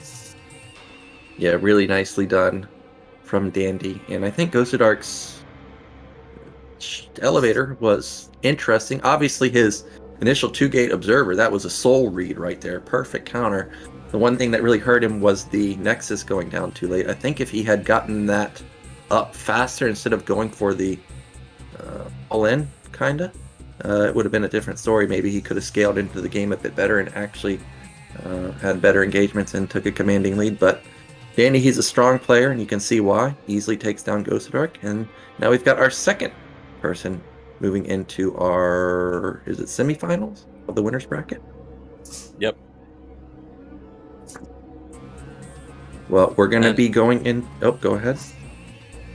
Yeah, it's gonna be Dandy, second person joining Zaddy, and I mean, no surprise here. Gosudark tried his best. He tried unorthodox builds. They didn't work, but definitely no surprise that's how he chose to play. Yeah, that's just Gosudark style. He's always in your face all the time. And sometimes it works, sometimes it doesn't. And unfortunately for him, he's playing versus someone from his region where, that player has a lot of practice versus you. So it's easy to kind of just get blind countered. But I did like his opener. And we're going to be going into our third matchup in just a second. Not sure exactly which one it's going to be just yet, but we have TerrOr versus NbA, and we do have Tech versus Conant. So that's going to be two exciting series. We're going to go into a break, and then we'll come back with one of those exciting series.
Welcome back, everybody. We just saw Dandy take down Gosudark, and now we're going to go into the top side of our winners bracket. This time around, it's going to be TerrOr versus NbA. So another TVP. Oh, Gosudark versus Goku. We're going into the losers bracket. Okay, so actually I take that back. It's going to be Gosudark versus Goku. Still going to be TVP. But this time it's going to be best of one, so this is going to be very cutthroat, and I think it's going to be hard for Goku versus someone like Gosudark, who's always very dangerous in low best of X series. Yeah, for sure. I mean, we're done. Best of 3 is already scary. Best of 1, you just misread a build or you don't expect a sudden timing, and there's your tournament run. It's just over. Yeah, and we're getting a look at Gosudark's statistics there. You can see finally he breaks through in BSL 14, getting past the round of 16 for the first time.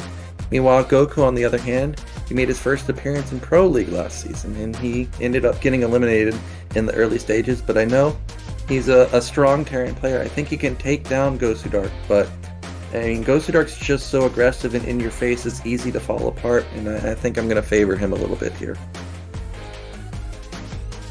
Yeah, I gotta agree. Although if you do get a good read and you end up defending, well, we did see even though Dandy defended, he still had to fight for it. It still came down to the fight. So Gosudark is one that can follow up a failed cheese with a normal game. So we'll see. We will see. We're waiting for the map pick. Or is it a map pick or is it just a set map? Yeah, a map veto until one map. I wonder what they're going to choose. It is going to be Overwatch, so a 2-player map. This is a good Terran map if you can split it, but Carrier's very, very strong here. Gosudark doesn't seem to be a carrier player though, so if Goku can get to late game, I'm going to like his chances. Let's get into our first best of 1 series today. It's going to be Gosudark versus Goku.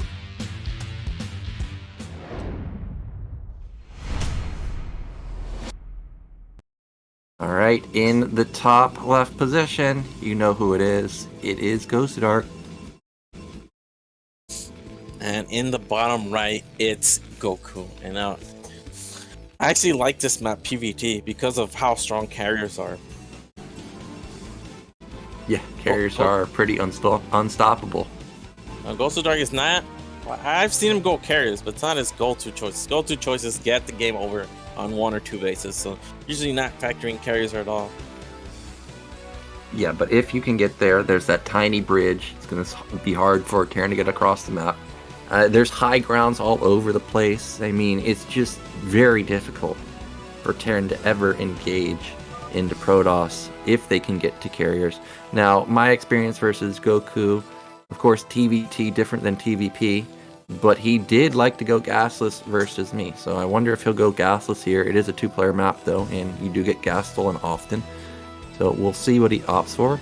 This time around, Gosudark has not gone for that super fast probe scout, so he's not actually going to gas steal. And that first depot placement way off on the right is going to make the barracks. Looks like he is going to make it next to it. This is, I've never seen this before like this. Well, you can see that the depot and the racks are in the position where the Marine can get to the right side, and it would be also behind the minerals. So really no way for the Zealot to ever engage that Marine. I think that's a slick placement. Meanwhile, probing. That would be cute, and just make a second depot behind the mineral line to completely seal that Marine. And I mean, why not? If you're gonna. So would I. Probe is here, not here early enough to learn anything. This is just a gateway scout. He just wants to see what Terran's doing. If Terran's gonna try to go for Rax expand or not, which is not that common on this map. Ooh, got decent damage done on that SCV making the barracks. Yeah, now, even though Gosudark is aggressive with Zealot and Goon, he from what I remember, he's not, super scary with his probe. So I don't expect that probe to be trying to micro its heart out, trying to get in a single SCV kill. And funny enough, Goku did build his second depot behind that mineral line because he knows who he's facing. He wants to make sure that that Marine is as safe as possible. Pulls off gas, so we're going to see a factory here. He actually pulled all off gas. not just 2. And Gosudark didn't make a Zealot this time around, just going straight into Dragoon and Dragoon range. Yeah, and this is a quite delayed factory. It started at 250, and knowing Gosudark and how aggro he is with goons, that means the tank's going to be late, and if Gosudark ever sees an opportunity to pounce on a low tank count bunker, you know he's going to go for it. First, a couple Marines moving into position for that bunker, and the first goon rallying across the map. Uh-oh. Probe looping back around, gonna get in, gonna see that it is in fact just gonna be an expansion. The barracks is actually floated, so that means it's only 2 Marines for a very long time. He does have the bunker about to complete, so he will be safe. And this pylon is very annoying. There's gonna be a robo here. This definitely he's sending it off to the side.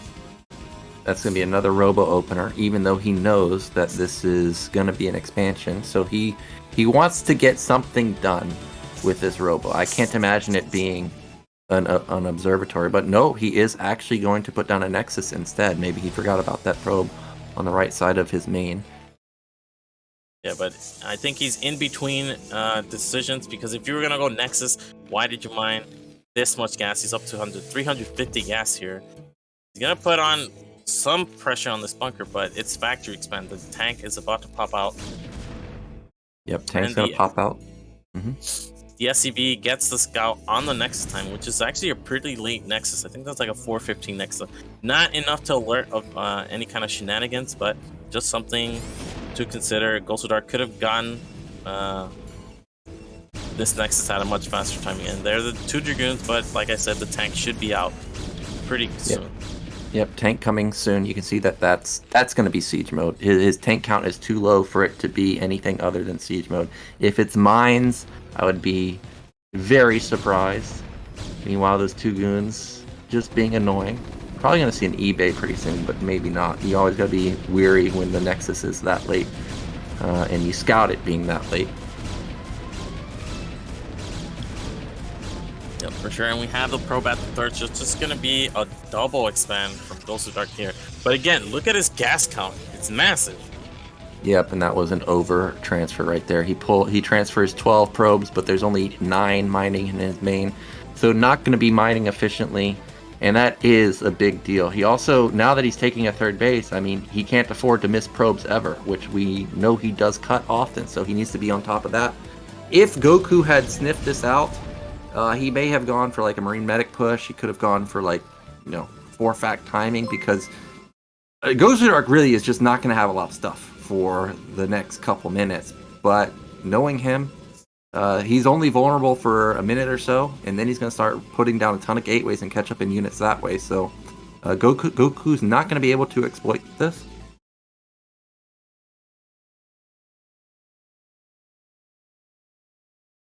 There are those first couple gateways being built. I think he went up to 4 maybe. Still no robo. Absolutely no way to detect mines. But you don't need to detect mines if Baron's just going to sit in their base. This is something, well, when you go up against a Terran, you never go this open. It's just too risky. But if Terran were going for something like a Rax expand and you wanted to double expand, you would go robo anyway, and then you'd go up in gateways. So this to me is extremely risky. Like if there finally is a robo, so he's not gonna eliminate that. I haven't seen it in a while, but I've seen games where Protoss just never goes observer, and just goes like mass gateways, and it can be surprising. Yeah, they are going to have a ton of units. Gosudark, I mean, man, this is unbelievably risky. This is just insane how risky it is. Do you see the supplies here, Yossi? It's 56 out of soon to be 107. I mean, this guy literally got away with absolute murder. 3 Nexus off of 1 gate into a lot of minerals wasted in pylons that don't help you at all. If this was any type of timing, 100% Gosudark would have died, but we see that Goku is not going for a timing at all. In fact, he went scan into second fact and third fact with an armory. So for now, Gosudark's not going to get punished. You know what Gosudark just did here? He played against the mindset of his opponent. his opponent, he knows he's going up against Gosudark. He's gonna expect some kind of BS, some kind of shenanigans, and Gosudark just does the complete opposite. Now, making this many pylons, like you're investing a lot into these pylon walls, it can come back and hurt you if Terran is doing something aggressive, but nothing, just playing safe and secure. See, tank Goliath. I think that's Goliath range as well. Yeah, it is more than likely going to be Goliath range. You see a first Goliath at the bottom side of his main to make sure some type of drop can't hit him. I don't even think he has any idea that this third Nexus is up and running, but it actually is. And the first observer is going to move across the map at 8:30. I mean, this is just so ridiculously late, but it doesn't matter. Yeah, Goku's not doing anything unusual. He's playing quite normal. It's going to be 8-gate follow-up. Not sure if we have Citadel. Okay, we do have Citadel on the right side, so again, it's going to be Gateway Man. Maybe Temple Archive going to be placed. A CV Scout is going to get in. You should be clicking these minerals to see how long ago this Nexus was taken. Even seeing the gas get placed is pretty important. If this is just going to be speed lot follow-up, this could be very scary here for Goku. If Goku ever tries to take a third base within the next, I don't know, 2 minutes, I think he's just going to get overrun. It's going to be so much Protoss coming at him. Yeah, he does need to be careful. I heard a scan go off. Okay, he is just looking for the observer, so that's going to get knocked down. Goku, I think taking the third base is the right move. He absolutely cannot move in for a push. And Overwatch, you do need to be careful with your positioning. If you have too little at your bridge, you can get overrun there.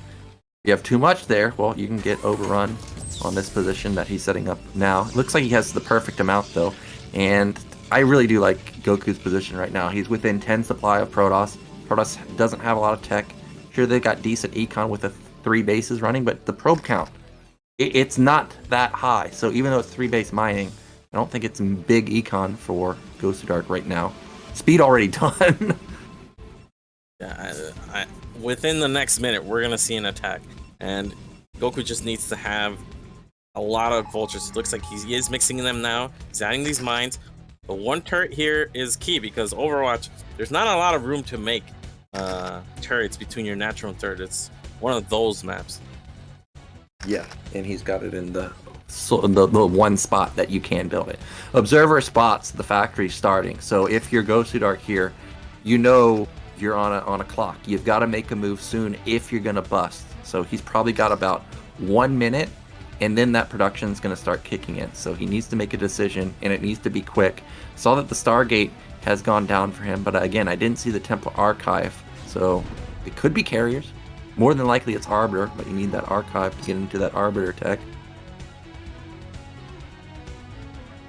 Alright, Goons looping around, clearing as many mines as they can. Yep.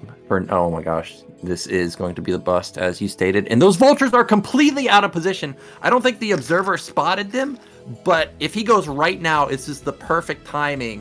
He has so much here. Tons of goons, tons of zealots. He just needs to go.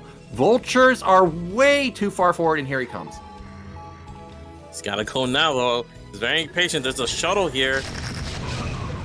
Oh, the shuttle unloads, and look at the lack of units. There's 6 tanks, 3 Goliaths, but absolutely no vultures. Vultures coming in through the back. I mean, they do stall the zealots from getting on top of the tanks. That's a big shot. Takes down 8 goons so far. Really good mine placement. They got maximum amount of damage. The problem is there's just no support for these tanks. And the third is being breached, but these tanks on the high ground can be impossible to kill. There's not that many Dragoons left. There's no zealots, so the SCBs alone can do a good job at helping out these tanks. Gosudark also going across the bridge.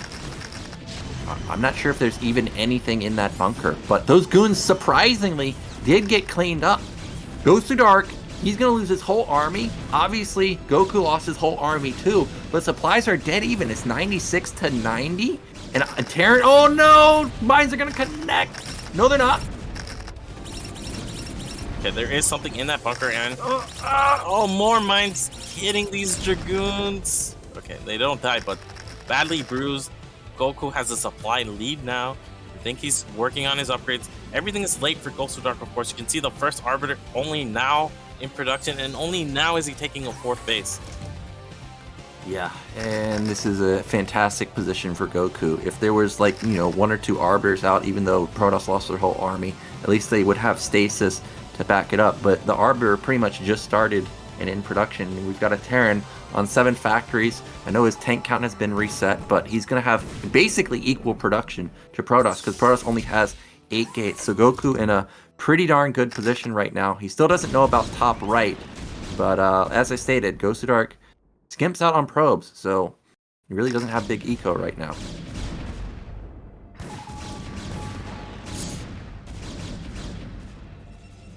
Yep, first Arbiter in production, second Stargate not blinking here.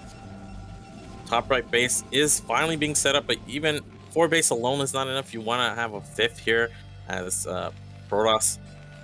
We have nice mines being laid here. Gosudark's really in an uncomfortable spot though, because he can't really do anything to put on any pressure. He should be looking to expand a lot. And we actually have a dropship here going to top right. If he can support this, I think this is going to be 2 tanks. Yeah, the vultures are in position here with the mines. Fortunately, Dragoon group is here already. Yeah, but there's no zealots, so they can't actually get up here and help. They're going to have to kill that pylon, and the dropship may be able to elevator these vultures into for support. So this is a fantastic move from Goku. The tanks are just barely out of range of actually ranging the goons. That's a bit unlucky for Terran. Gosudark is going to be able to hold this, but he's going to take a lot of losses here, especially if mines get set up. Oh my god, 2 already gone. That connects, and he gets 2 more goons, 3 more goons. These tanks were definitely worth 6 goons for 2 tanks, 3 or 4 vultures, and a dropship, and he shuts down the 4th base for this long. Meanwhile, he's setting up mines, so this was mega worth. Yeah, he pulled the Protoss army out of position. I would have liked for him to have saved the dropship, but otherwise, fantastic play. We see Gosudark still on those 8 gateways. He's just poor. He's just poor, man. He's nowhere near max. He doesn't have a huge gateway count. He's still at a supply deficit. So if a fight goes poorly for him, the game's just over. And I like how active Goku is with the vultures, just laying mines constantly. And he has 2-1. Oh, he already has 2-1. Oh, we got vulture run by. Intercepts the probes, loses a lot of his vultures though, but now he's going to find more probe connections. These also probably going to die to the mines. Meanwhile, he's killing almost every single probe here. He's gotten half of them. More goons dying to the mines that were set up. A fantastic play with the vulture movement. We have the arbiters being pulled, and this can be the one X factor in Gosudark's plan. If he could get recalls or really good stasis, he could end up winning some fights he should lose. But look at this tank count. It's massive. He's made it up. Remember, he was down something like 2 tanks. The 3 add-on is really key here. We have the vessel. It looks like we're about ready to push out here. Yeah, army looks fearsome for Goku. He's got vessel too, so he's going to have EMP. Stasis, or Arbiter is going to have stasis though. And I am noticing that even though Goku's on 3 bases, we're approaching the 17-minute mark. That's when main and nat starts to run out as Terran.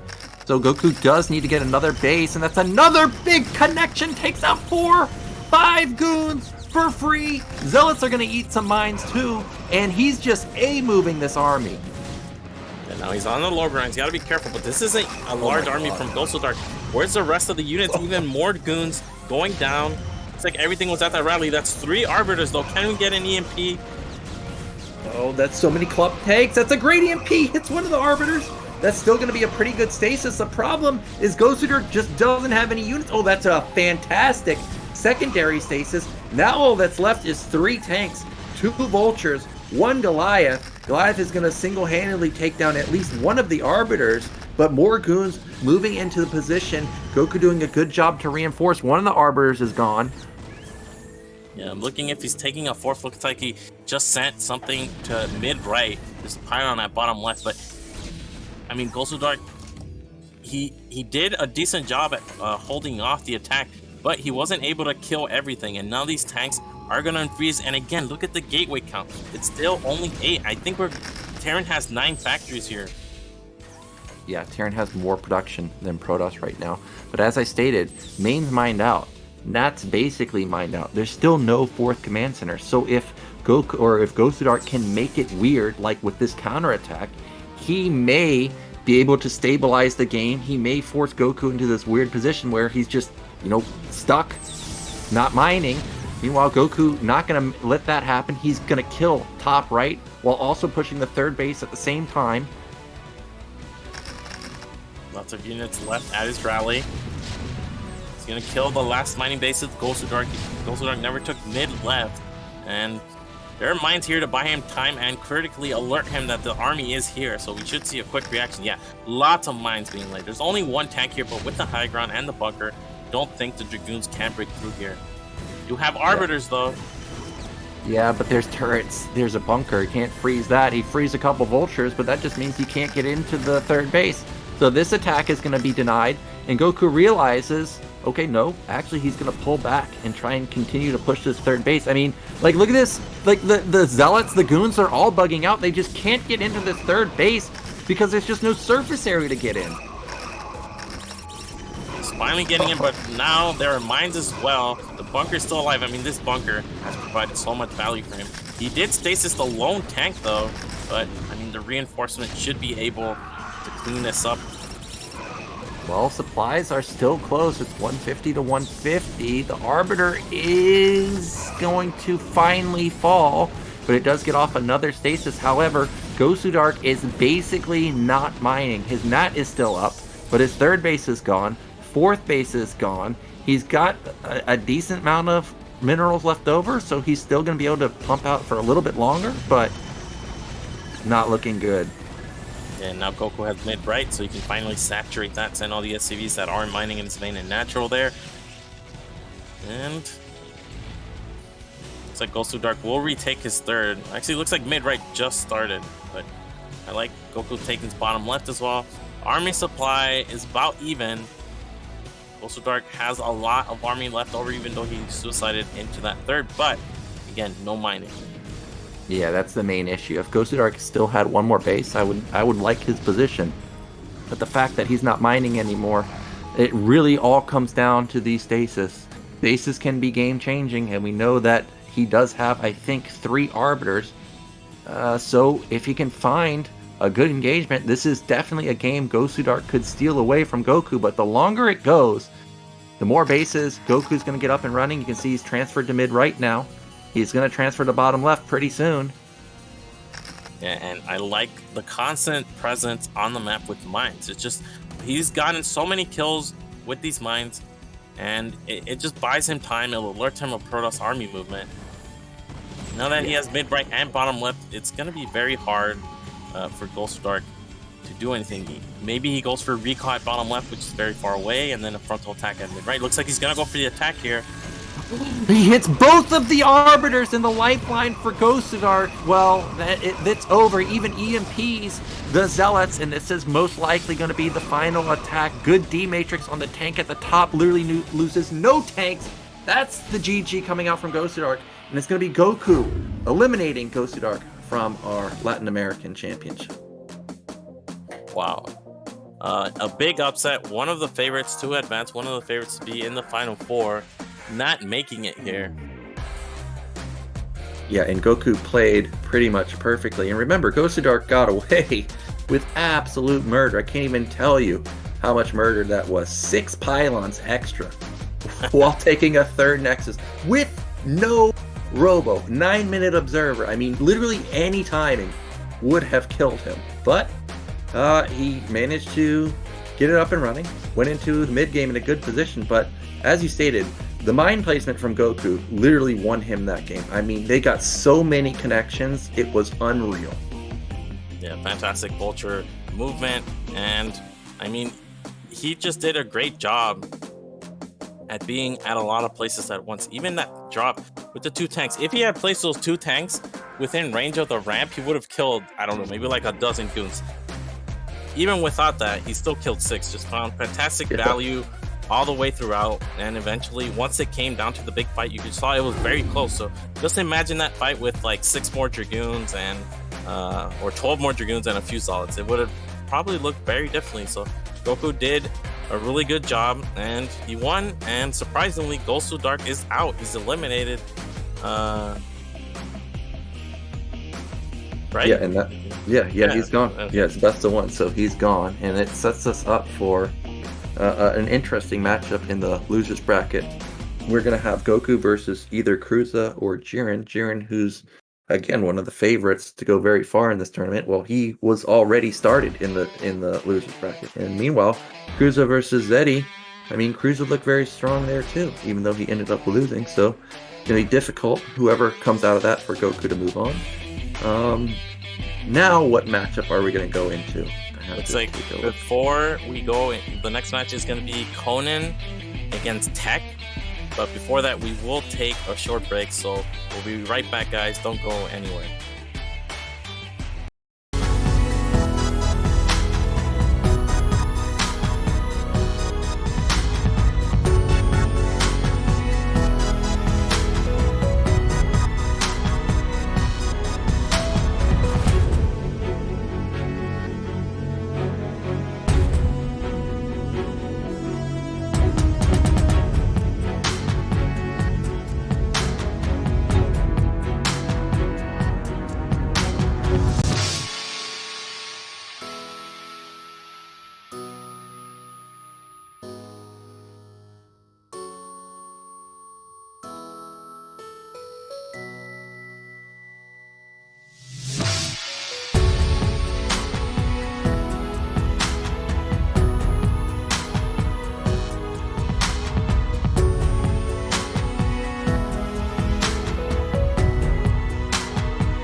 Alright, we're back, everybody. We just saw Gosudark got eliminated by Goku.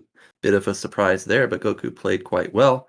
Now we're going to be going into Tech versus JD Conan, so we're back on that ZVP train. Yeah, and this is actually the match I was most looking forward to, because Tech is well known, well respected in South America as one of the 2 or 3 best Protosses in the scene. And Conan, who's an up-and-coming player, not really that well known, someone who's been rapidly improving within the last year.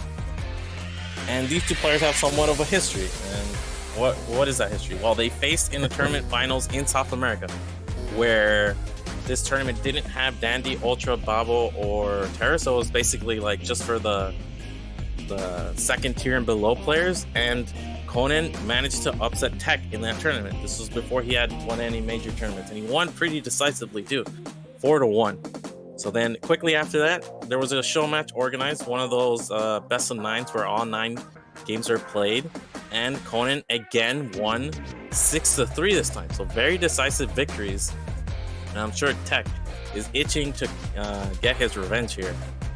Oh yeah, for sure. I was not aware of that, but if you're Tech here, you definitely don't want to lose, especially not to this guy. Now, I gotta say, JD Conan looking pretty slick, and I noticed that his shirt's got ASL written on it. That's pretty fly, my man. I wonder how he got that. I know he's in the StarCraft Discord, so I'm sure he's been practicing with a lot of the Koreans there and watching a lot of the games that StarCraft puts out, so his build order should be up to date. And based on what you're saying, this is going to be a tough matchup for Tech, who has done pretty well in BSL every single time we've seen him play. Yeah, so fair. Oh yeah, and another thing, Conan, one of the youngest players in BSL, born in 1999, younger than the game even. Are you telling me that I was playing the game before this guy was even born? I remember buying this game 1998 in October, and this guy wasn't even born yet. So that's nice to see that we have the younger generation trying to continue into 22. Our players are ready. Is it going to be Overwatch? I think it is. Let's get into game 1. Oh, it's going to be Sylphid. Sorry. Sylphid is our first match. Our first map. Let's get into our first game of the series between Tech and Conan.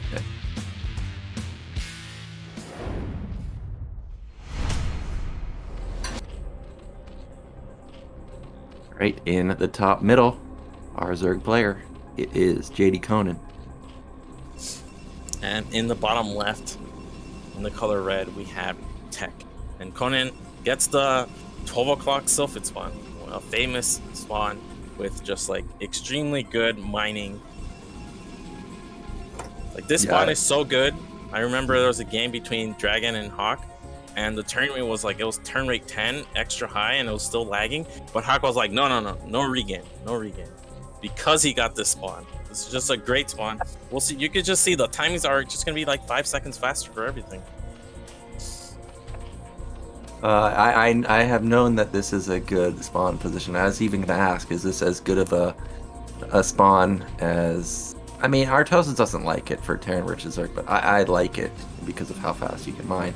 But we do have, what's that, an overpool versus more than likely going to be Forge Expand from Tech.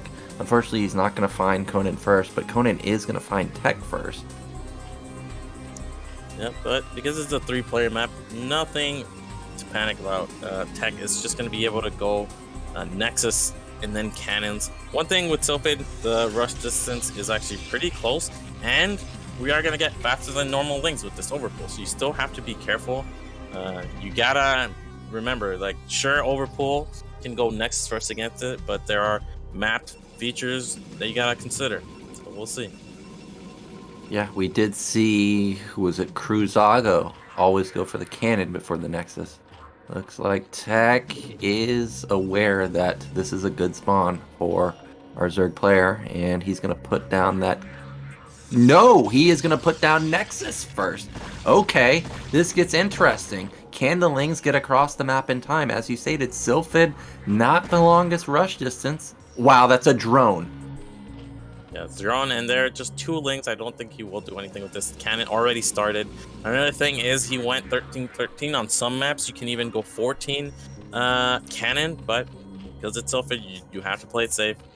And just 2 links made from Conan. Look at that gas timing, 242. Everything very standard. He should make the hatchery any second now, and he's actually gonna go for the mid-right spawn instead of the mineral. Interesting decision here. You do get access to a 3rd gas and extra minnow patch, but it is a little bit farther away.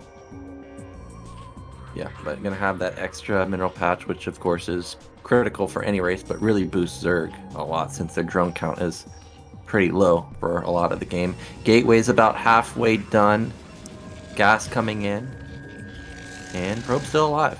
Tech's done a good job to keep it still alive in scouting. No, I haven't seen a ZVP from Conan because he was in an Ozzer group. He actually managed to beat Babo twice, actually 3 times. In the end, they faced twice in the group, and he lost the first matchup 1-2, and then he won 2-0 in their rematch. So very impressive result from Conan. That's why he's actually in the winners bracket.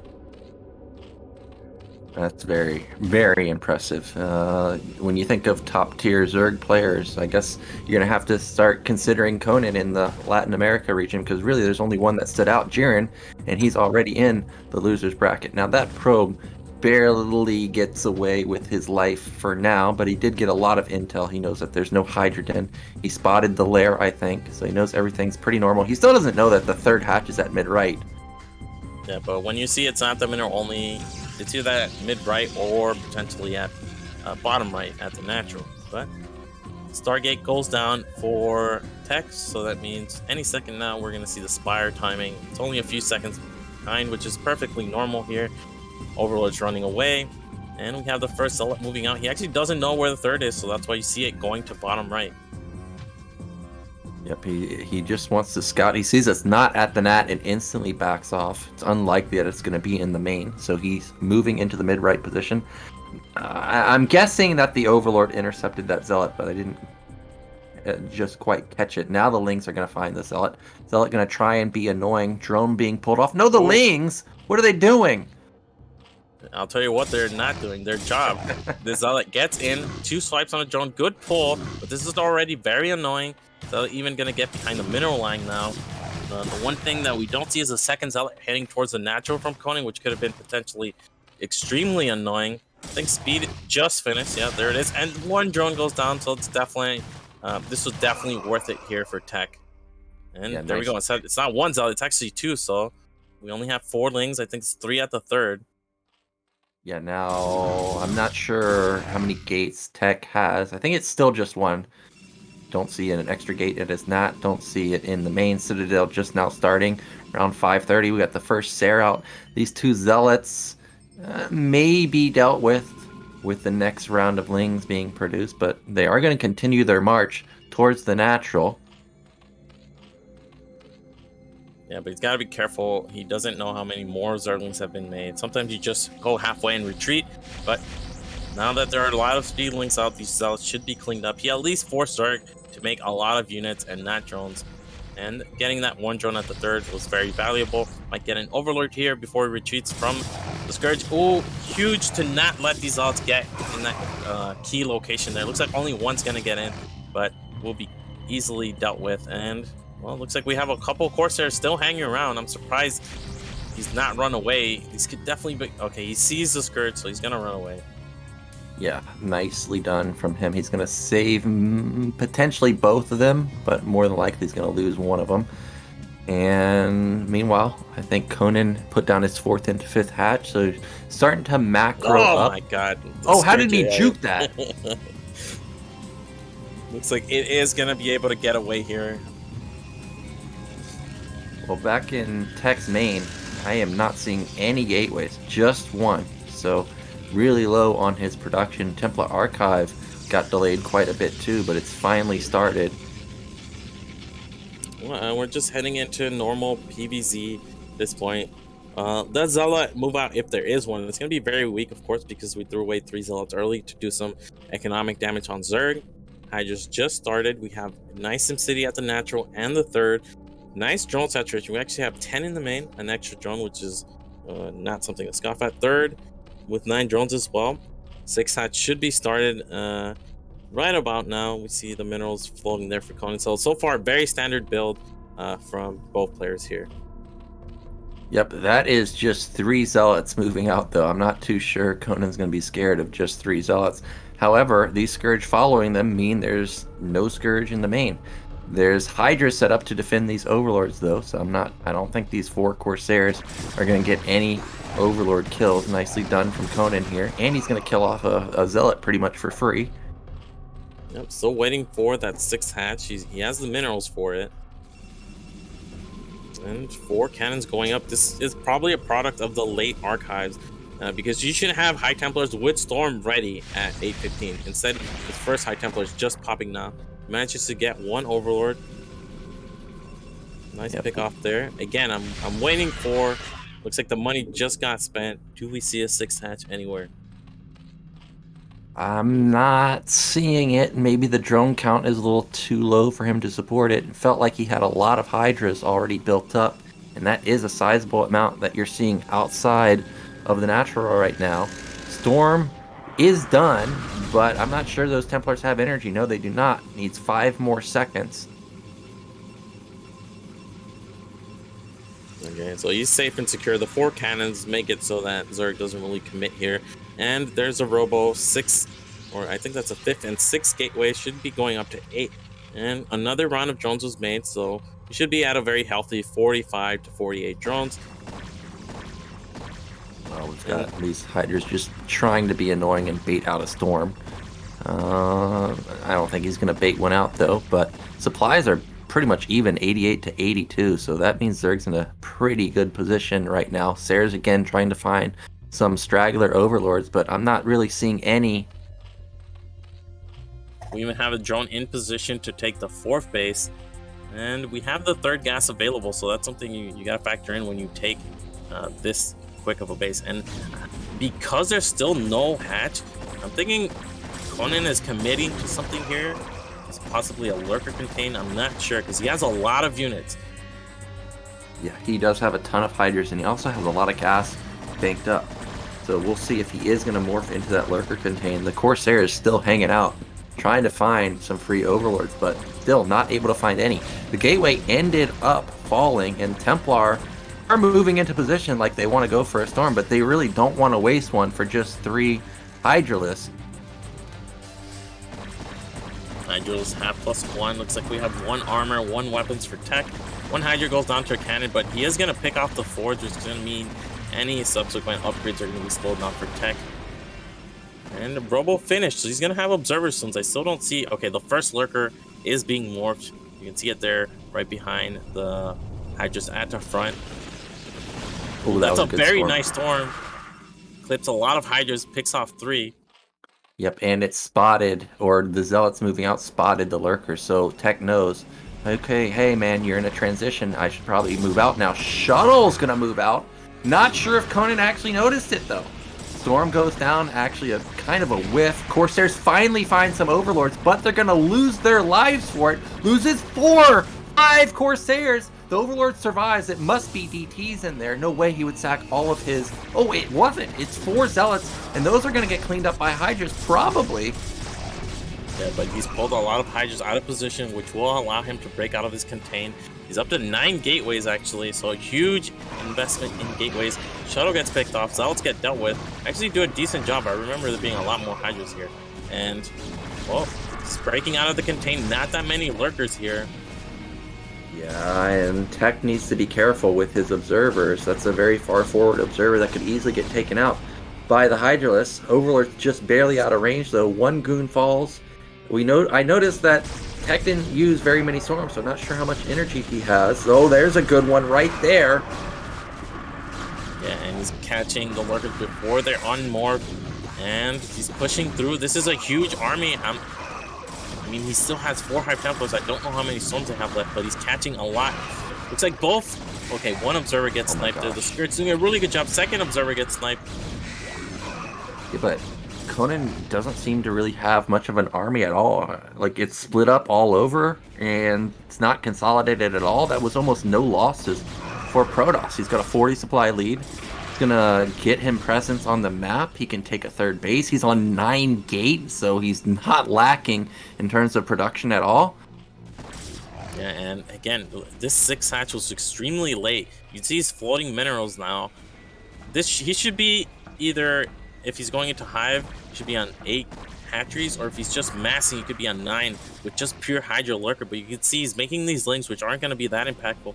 He still has only 6 hatcheries, and these are very clump lurkers here at his natural, easily stormed. Like Tech's army was split there for a second. Now he's getting flanked. This is the kind of engagement Conan needs. Yeah, he needed a move like this. He's going to catch all the Templars. They're morphing into Archons, but those are going to die. Goons got caught too, and now supply lead is just 30. Tech still no third base. I thought for sure he would take one during all that. Okay, now he does. At top left, that's going to have the additional mineral patch that we've pointed out before, and it's gone unscouted. Well, looks like this Overlord just barely sees it here. Only 2 cannons on control group of links can kill. Okay, instant reaction from Conan. You can see those links streaming over there. Now Tech, if this gets shut down, Tech is going to be very, like he has to get something done. He looks like he's going to go into the third. There's nothing here. Only a few Hydralisks, no Lurkers, no Sunkens on this high ground. And there's no reaction either. Like, this is just going to be a counterattack, pure counterattack. The third base has no Sunkens at all, no Lurkers. So this base is not long for this world. It also has both of the evolution chambers, so those upgrades could be canceled. And now what do you do as Conan? Is he going to try and save it, or is he going to go for a counter? He is going to try and save it. There's not a lot of Zealot support here because they're in the third base right now, but there's also not that many units for Conan. He's going to now throw his Lurkers. Yeah, but they just get killed by the Dragoons. Not a lot of support for the Lurkers, and you can see his supply is plummeting now. Just got caught way out of position here. Yeah, way out of position was Conan. It was a nice counterattack, but loses his whole army. He's going to lose mid-right too, and there it is. There's the GG. So Tech, he is going to get some revenge here, taking game 1 in our series. Yeah, that was very impressive play from Tech. I mean, it's funny because the shuttle did nothing damage, but indirectly it forced Zerg to have units in his main, and once he broke out of the contain, he just took really good fights, and he just overran Zerg. 9 gateways. Zerg was only on 6 hatcheries, and the 6th hatch was late as well, so just had too much, and good job by Tech. Gets the first game, and now Conan's on the back foot. I'm a little bit perplexed at why his 6th hatch was so late. I am also, because he shut down the first Zealot pretty easily, shut down the 2 Zealot follow-up, and when they were at around 90 supply, I mean, they were both around 90 supply. It looked like he was in a decent position. Not sure exactly how it all fell apart. I realized, yes, Hydra's in the main, but he still should have had better engagements outside of Tech's entrance with his Lurker contain. But once that fell, I mean, Tech just started having favorable engagements from there on out, and now he's 1 game away from moving into the upper bracket semifinals. It's going to be Conan's map pick, though. There's a lot of maps available. It seems to be that a lot of players like Butter, so I wouldn't be surprised to see that map picked. Yeah, I think Butter's fine here. Longinus you don't want to play in. This is something I want to mention earlier. Like, maybe Zerg wants to play on Longinus because the 3rd is not a great base for Protoss, but the thing about Longinus is it has so much gas on the map. Like, those double gas bases at the 3rd base or 4th base are not reduced. They're both 5k, 5k. That's 10,000 gas.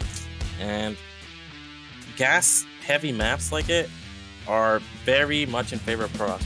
Zerg really wants minerals, Protoss really wants gas. That's basically how the game goes. And it looks like we are going to have Gladiator, which means we are ready for game number 2 between these 2 players.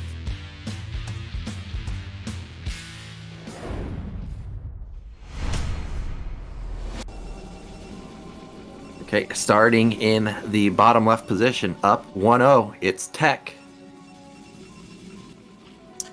And in the bottom right position, in the color red, we have JD Conan. Well, Gladiator, this is not exactly my favorite map as Terran, but how does this play out for ZVP? I remember Gladiator has not a lot of terrain at the natural, so you think we could potentially see 973? Yeah, some spawns have more area for cannons than others because of the way you have to SimCity. You like the spawn that Conan has for cannons, but you don't like the one that Tech has so much. And overall, I think this is pretty balanced. Maybe a slight favor for Zerg because you have mineral onlys, because you have all these ledges that Zerg can abuse with lurkers, and just a lot of bases on the map. It's pretty hard to split for Protoss. Well, again, we see Pylon at the net. Oh, I thought we saw a fast scout, but not the case. This is going to be a 9-gate from Tech. So this time around, going to be a completely different opener. Definitely not passive at all. He wants to get in Conan's face. Ooh, and that's a 12 first. Yeah, and rush distance on Gladiator and Cole's spawns is pretty close. I'm looking to see if this is going to be 12 or 11 hatch. And you saw what Tech did there. He scouted for the Overlord, if it was coming to his base or not. And now he's just going to send it to the other adjacent spawn, knowing that if there's no Overlord coming from top left, Zerg probably isn't there, and he made the correct call here. Yeah, and it's Gladiator where you have a high ground natural, not a low ground natural. That means if Zealots ever get on top of that ramp, comboed with a probe behind it, well, those lings are not going to be long for this world because they are going to get shut down very quickly. So Conan must have a favorable engagement in the early stages. Otherwise, this is going to snowball really fast in favor of Tech. And it's all going to come down to how good his drone control is, because this is going to be in his base before lings are out. So he's going to have to drill, pull back damage drones, and this is a good opener for Tech for sure. He's going to be able to put on a lot of pressure, and it comes down to execution. How much damage can you do with this other? Because if you do enough, the game's just over. And looks like a 232 gas. He scouts the gateway. So let's see what his follow-up is going to be here, because this seems like a pretty fast gas. And Tech is going to go up for that Nexus. And here comes the first ally. Yeah, now it's been a while since I've played Gladiator. This position doesn't look like Zealots can really get into a sweet spot behind the mineral line at the natural. So that's something to think about. Meanwhile, the main obviously completely open there behind the mineral line. So, wow, actually, Tech just turns around.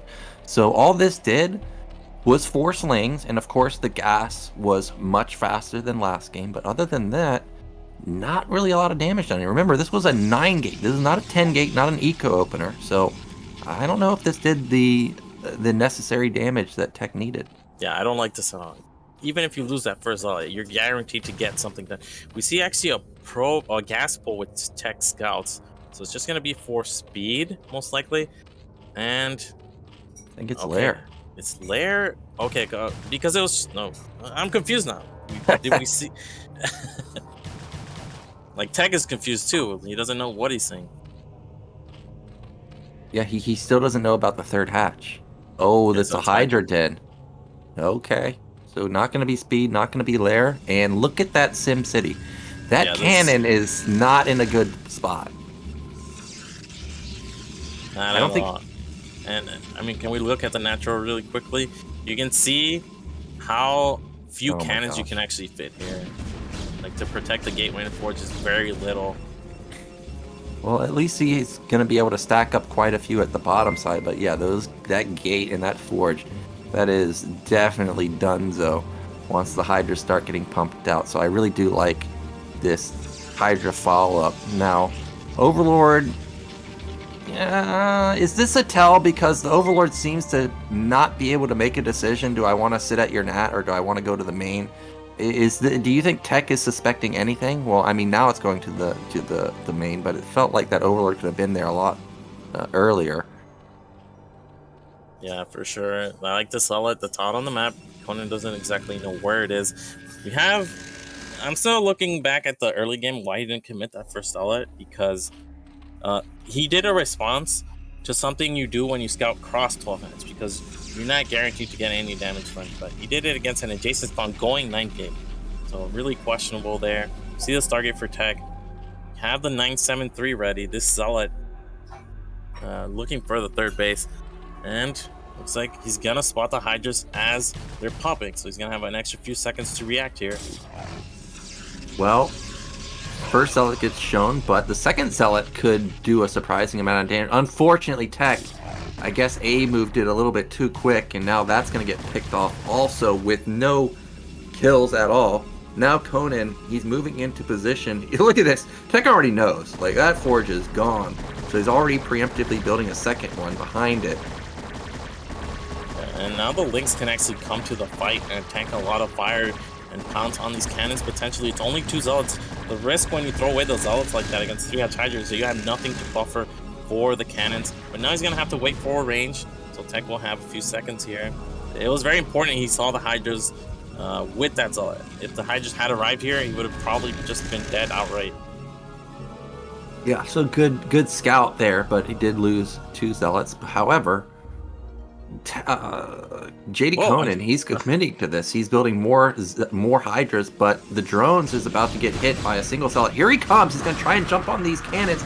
It is 5, though. Probe being pulled. Remember, the Zealot does have vision of the mineral, so he can drill these probes. However, that's a good control from Conan to back off. Does he have the time to get up these cannons, though? Yeah, we see the Zealot killed all the drones at the 3rd. So Conan is actually even more committed than last time, and he's gonna go in again. Only 1 Zealot to buffer, but huge probe block here. Buying time for that cannon. There's only 1 cannon left. Cannon's just barely finished. I think he should really just target the gateway here. But his drone count is really low here. I wonder if that Zealot did finally get dealt with. It's like, no, it's still alive. Oh my gosh, this is so close. The Hydras, I think, could get through 2 cannons. But maybe not. Here he comes. Probes are being pulled. They're trying to get on top of 3rd cannon's about to complete. But the probes have a really good block, denying those Hydras from access onto the bottom cannon. Cannon gets canceled at the bottom side. Cannon gets built at the top. It does complete, but it gets off only a single shot. However, Tech is barely holding on. Yeah, without SimCity, without any production, just probes. The attack is not over yet. And that probe into the mineral line at the natural, maybe, or the main. Going into the main, that single probe. Zealot's gone, but he's going to try and get some damage done. Here comes round 5 of the Hydras. That's a good stack of the probes. And this might be the overcommit that bottom was cannon. For. The bottom cannon is actually unpowered. It's not shooting, and I think Conan has done it. You can see, even with the probes, these aren't SCVs, they're just probes. There's the GG from Tech, and Conan did it. You know, I was looking at those cannons being built when we had more of them stacked up, and I thought, wow, I think that bottom cannon isn't actually powered. And you can see at the most critical moment that it wasn't, and just barely Conan's going to get through. If that was done, I think Tech holds it, and he would have gotten a 2-0 victory there because the drone count was extremely low. Conan was super all in. Yeah, the 1 Zealot that came later actually did a ton of damage. Got all the drones there. Potentially did even more. But with that, we're tied 1-1. It's going to be game number 3. And, well, we finally saw 3 Paździor. It's been a while since I've seen it in BSL. So good job by him to pull that off. And, I mean, Tech, you always get a little salty when you lose to it, even if you see it coming. Yeah, for sure. And I'm sure he's thinking like, oh my god, if I literally just had another pylon to power that cannon, I would have held. So he's definitely kicking himself for that. But he was holding on very well. The probe control was great. Equally good control from Conan to pick off probes when they did overextend. And he ties the series 1-1. It's going to be Tech's pick now. They've got a lot of good Protoss maps. You seem to like Longinus. I don't know if we're going to see Tech pick that, but Butter's still available. We've still got Monopoly. I think it's going to be either Butter or... I think Butter. Just Butter. Just Butter. I can't believe it's not Butter, man. We'll see what the map is going to be. I think it could be Butter, too. Monopoly is a good pick, but, you know, you don't get to play it often. Oh, they want a rematch on Gladiator. Somehow I don't think that's going to be the map pick. You know, we also have Vermeer. Oh my gosh, actually Longinus gets picked. So this is going to be the last pick of Tech in our series. Let's see who's going to close it out. Is it going to be Tech or is it going to be Conan moving into the next round?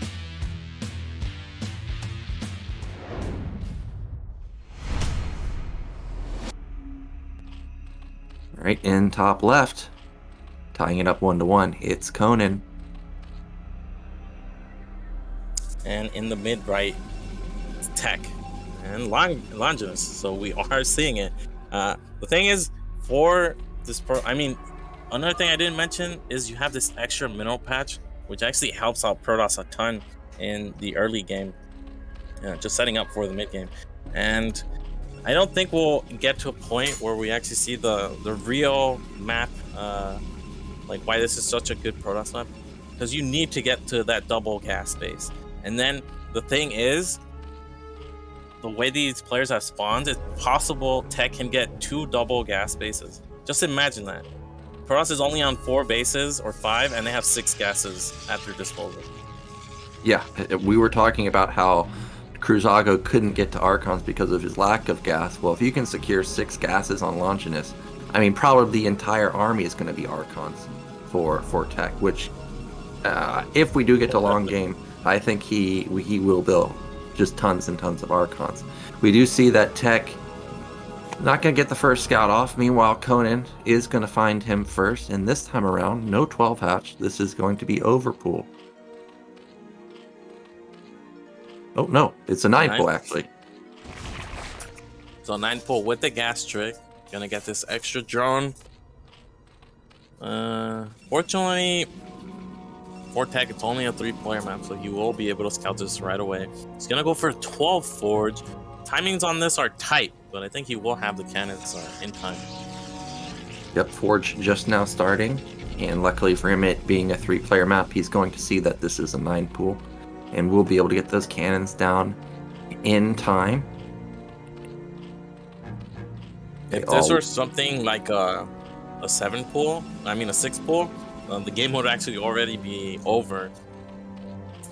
But yeah, it would just be too quick. Yeah, it's just too quick. But the 9 pool, again, 9 pool without gas isn't necessarily even an all-in or an aggressive build. It's just one to punish greedy Protoss. Looks like the cannon started as a Lynx pop, which is the timing you're looking for. They even retreat to deal with the probe, so Tech definitely has enough time here. And the question is, does he make 2 cannons or does he make 1 and pull probes and go Nexus and then wall? But yeah, just playing it safe with the double cannon here. Yep, double cannon. So for sure these Lings aren't going to do anything. And in fact, the Lings didn't even move across the map. He only shows 1, but he's going to try and pick off that probe. Whoa, where's that drone going? Okay, I saw it going to the top side. I thought there's no way you're taking top middle, dude. Instead, it is going to hook around and take mid left. Oh, is it going to take this mineral only?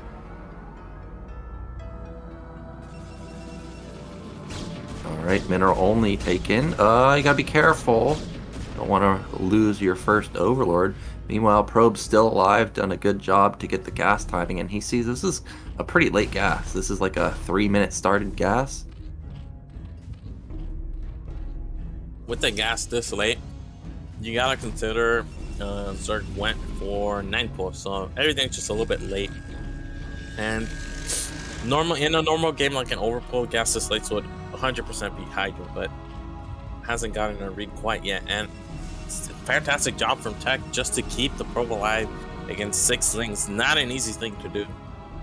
And I like Tech cybernetics timing. This is going to be way ahead of the lair timing, and once the Sair gets out, he should be able to rack up potentially multiple Overlord kills. We are about to approach 100 gas. I think this is going to be Hydra 10, actually. Nope, 100 gas got spent somewhere. I imagine it's at the lair at the natural.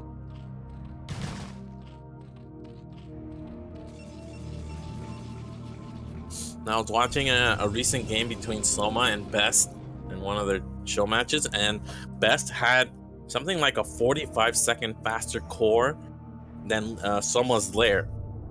But Soma hit his Overlord so well, He didn't lose a single one. Oh my god! You can see Best had 1 point, had 3 Corsairs out as the first Scourge were making, and he was still looking for Overlord. That's how well he hit them. Even the scouting Overlord was able to get away. That's crazy. Yeah, if you're Best, you'd be thinking, okay, I'm gonna get at least 2 Overlords with a timing like that. But so to get none, he must have been feeling pretty bad about that. But Tech, I'm sure, should be able to find at least one of the Overlords. Really good control right there.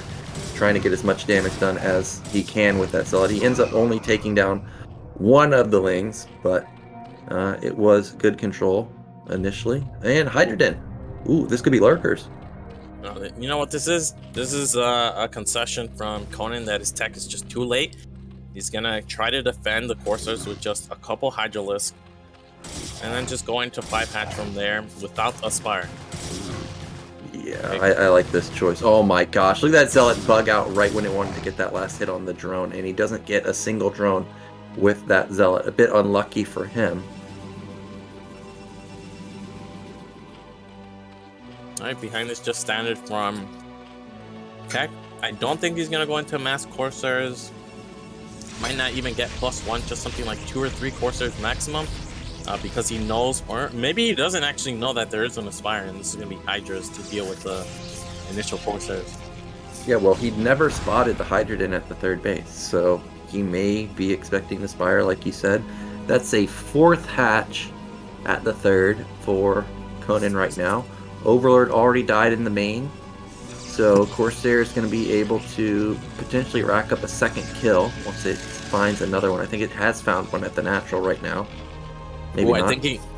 I think he misread this build.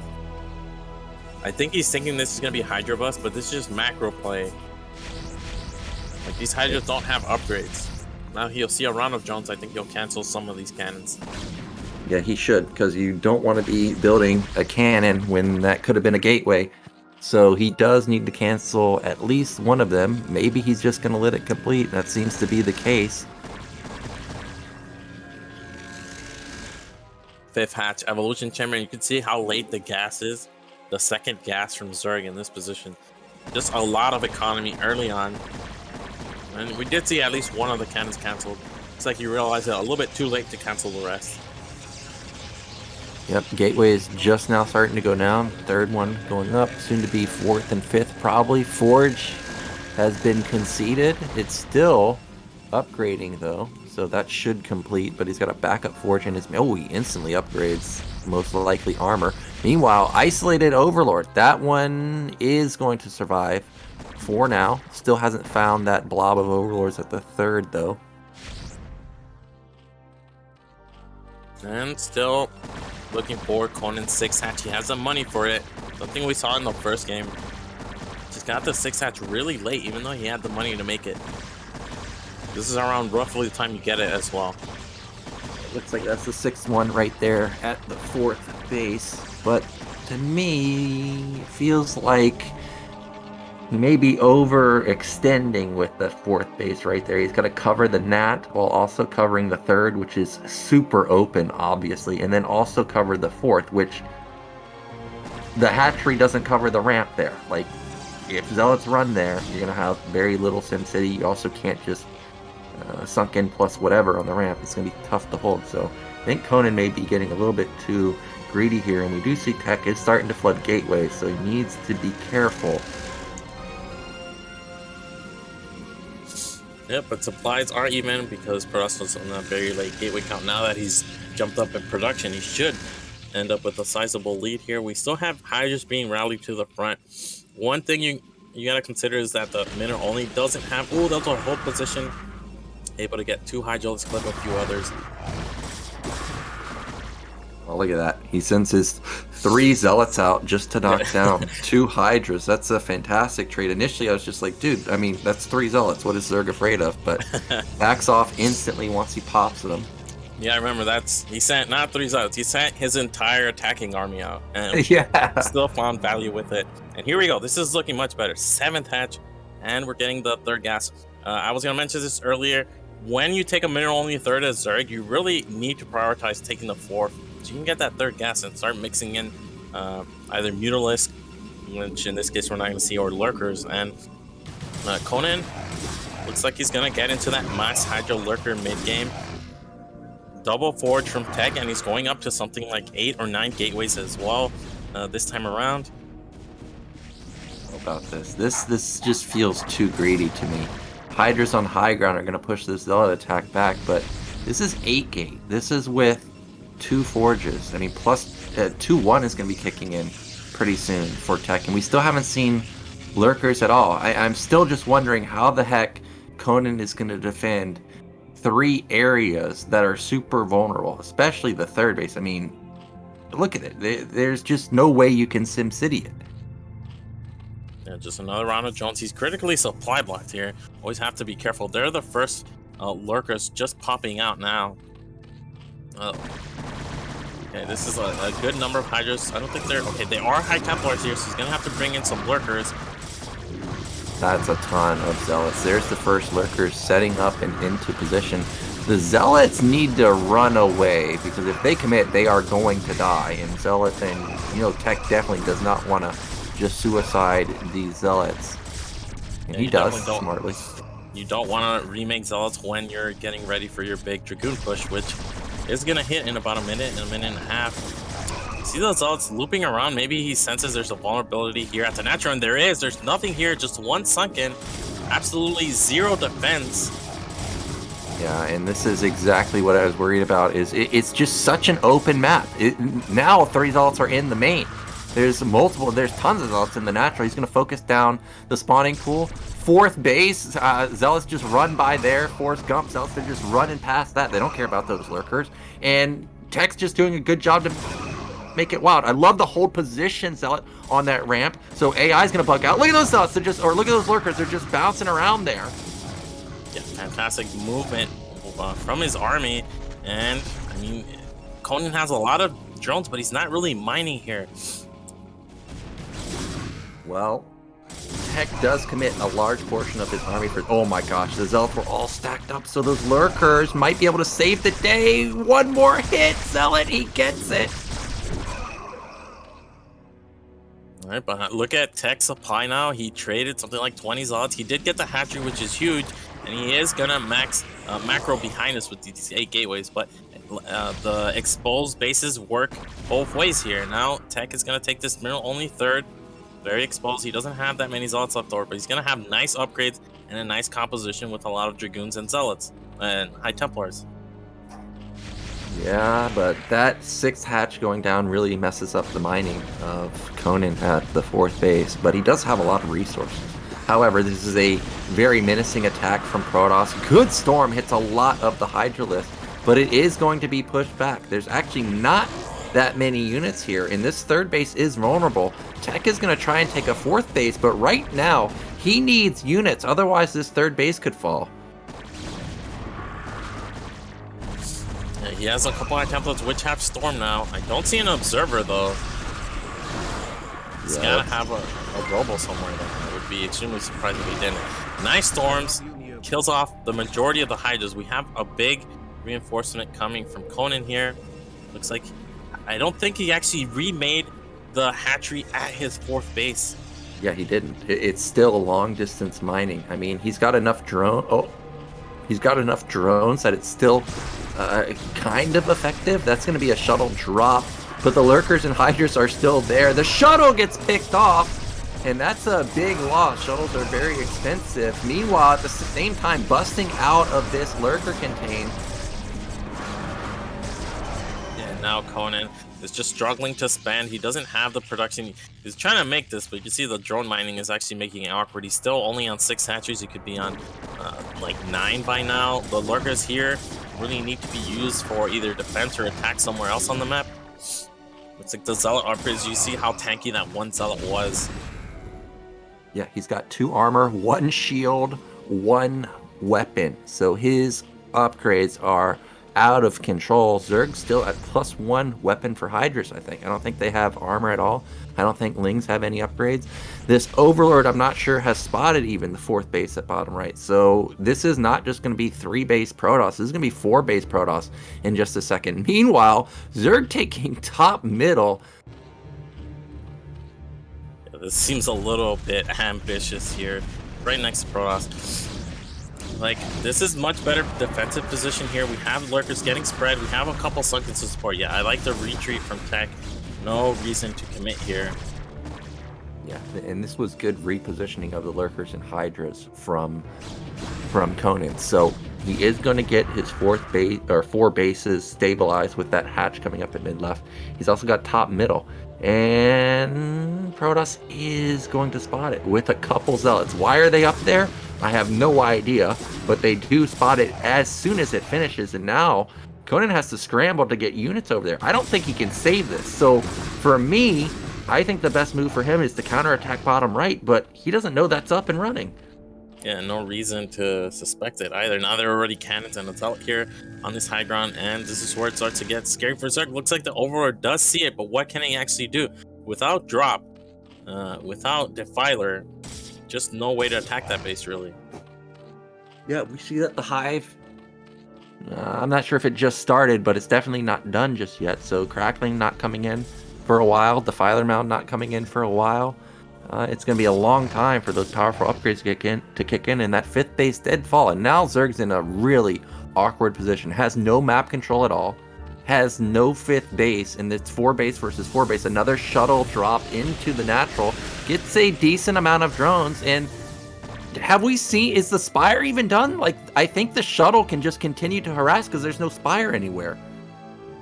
Yeah, that's an interesting choice, because you gotta think, you gotta go for Spire eventually. Otherwise, Protoss can just do this. They have free reign all over that. Looks like we are attacking where Conan is somewhat fortified.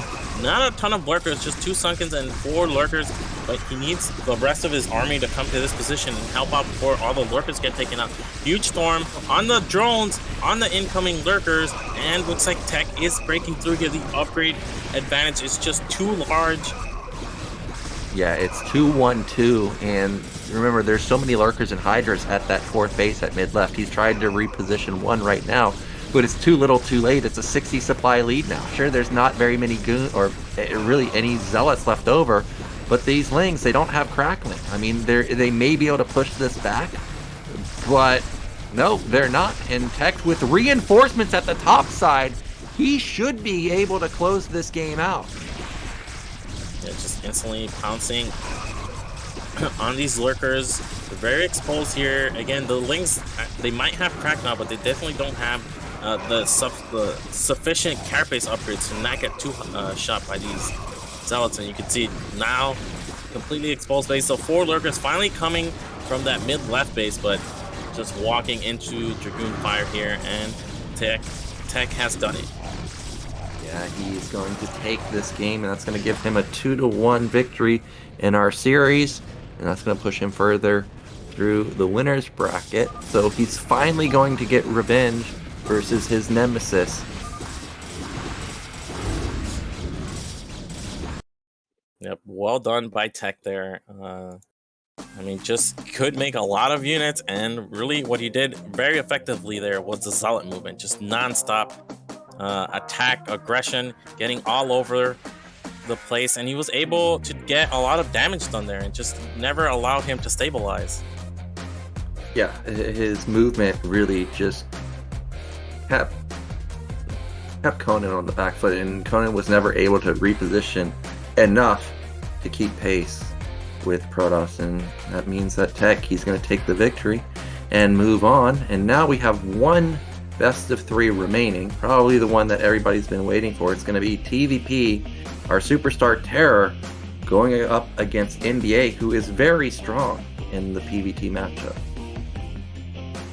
Yeah, for sure. And in the group stage, he was actually able to beat, Yugox in something like 12 minutes. Just very quick attacks. And TerrOr is someone who has a bag of bills now. NbA, someone who's been also improving a lot recently.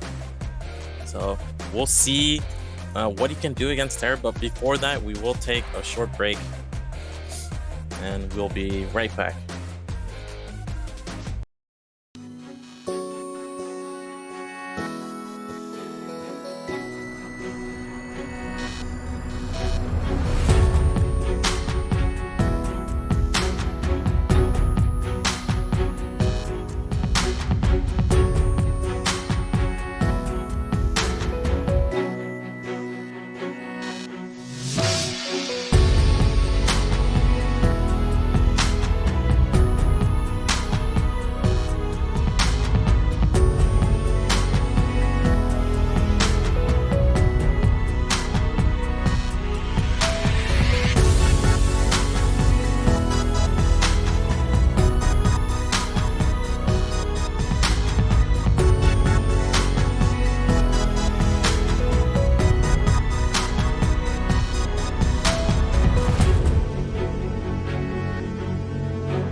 All right, we are back, and we're actually not going to go into TerrOr versus NbA. We're going to go into Jiren versus, I already forgot the last, Cruzago. Cruzago. Jiren versus Cruzago. So it's going to be a ZVP, and it's going to be the first time we've seen Jiren in the losers bracket. Remember, this is best of one, so one of these players is going to be eliminated.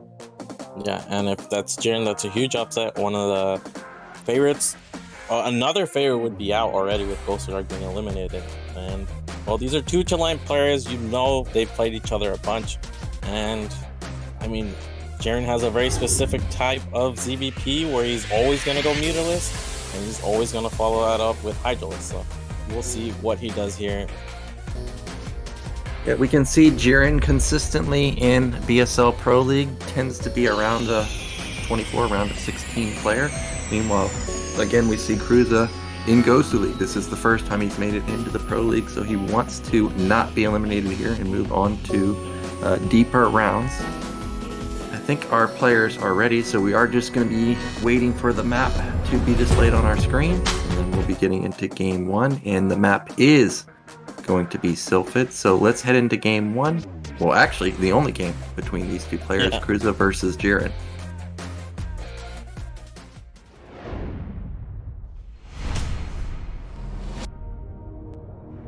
Okay, in the top middle, our red Zerg gets Jiren.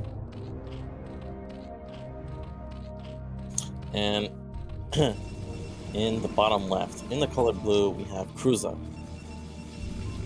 Yeah, now Jiren really known for his muta control. He sometimes all-in mutas in ZVT, so I wouldn't be surprised to see a muta opener from him. Whether or not he continues to all-in with that is up in the air. Probably not, since that's not really a thing in ZVP, but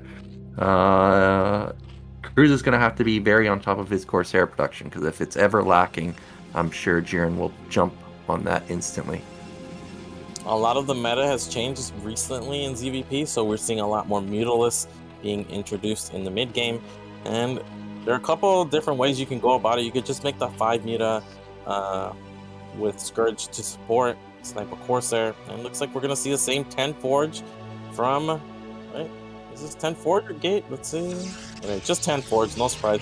He's also going to scout first, so he's going to be pretty comfortable in there the game.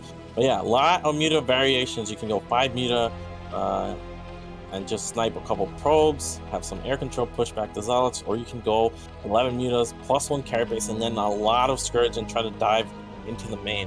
You could also go for a muta transition after your initial Hydra, so a lot of flexibility with your opening as Zerg in the mid game. And if you have good control like Jiren, I would not be surprised if we were to see it. Yep, as I stated, he is known for the muta play, so it is at some point going to hit this game. We do see overpool from Zerg, and we do see that again, it's just straight cannon before the Nexus, and Overlord spots it. There's a hole going down, and I mean the hatchery going down. And we only see 2 links standard. Sometimes you see 4, like Conan was doing. And again, just the always going cannon, no matter what he scouts, no matter what he sees, no matter what Zerg is doing. Just gonna see cannon Nexus from Cruzago.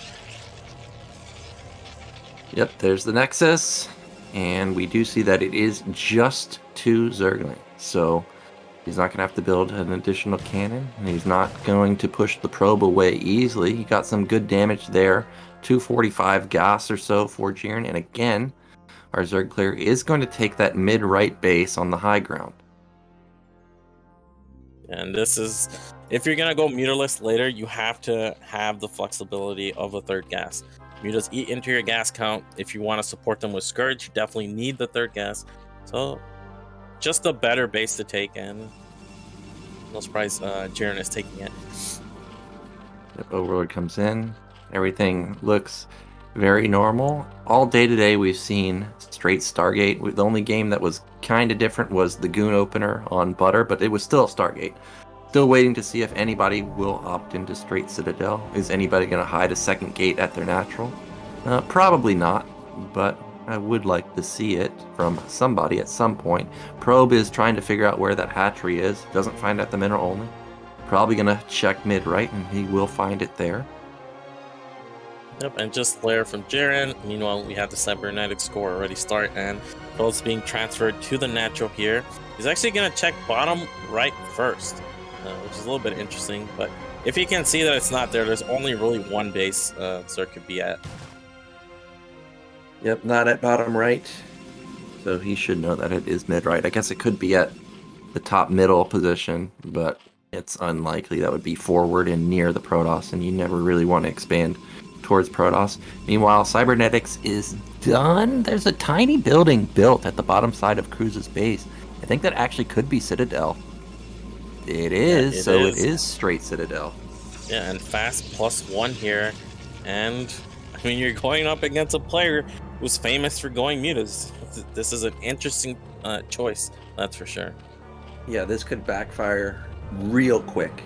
I do have to say, Jiren sent his Overlord out of the base quite quickly. I'm not sure what necessarily triggered that, but it could have also baited Cruza into feeling confident that this won't get scouted, because I mean there's really nothing stopping that Overlord from poking in again. That's a third gateway going down at 5 minutes for Cruza, so this is extremely fast. And when we normally see the 7-minute 7:30 move out, it's like 7 zealots.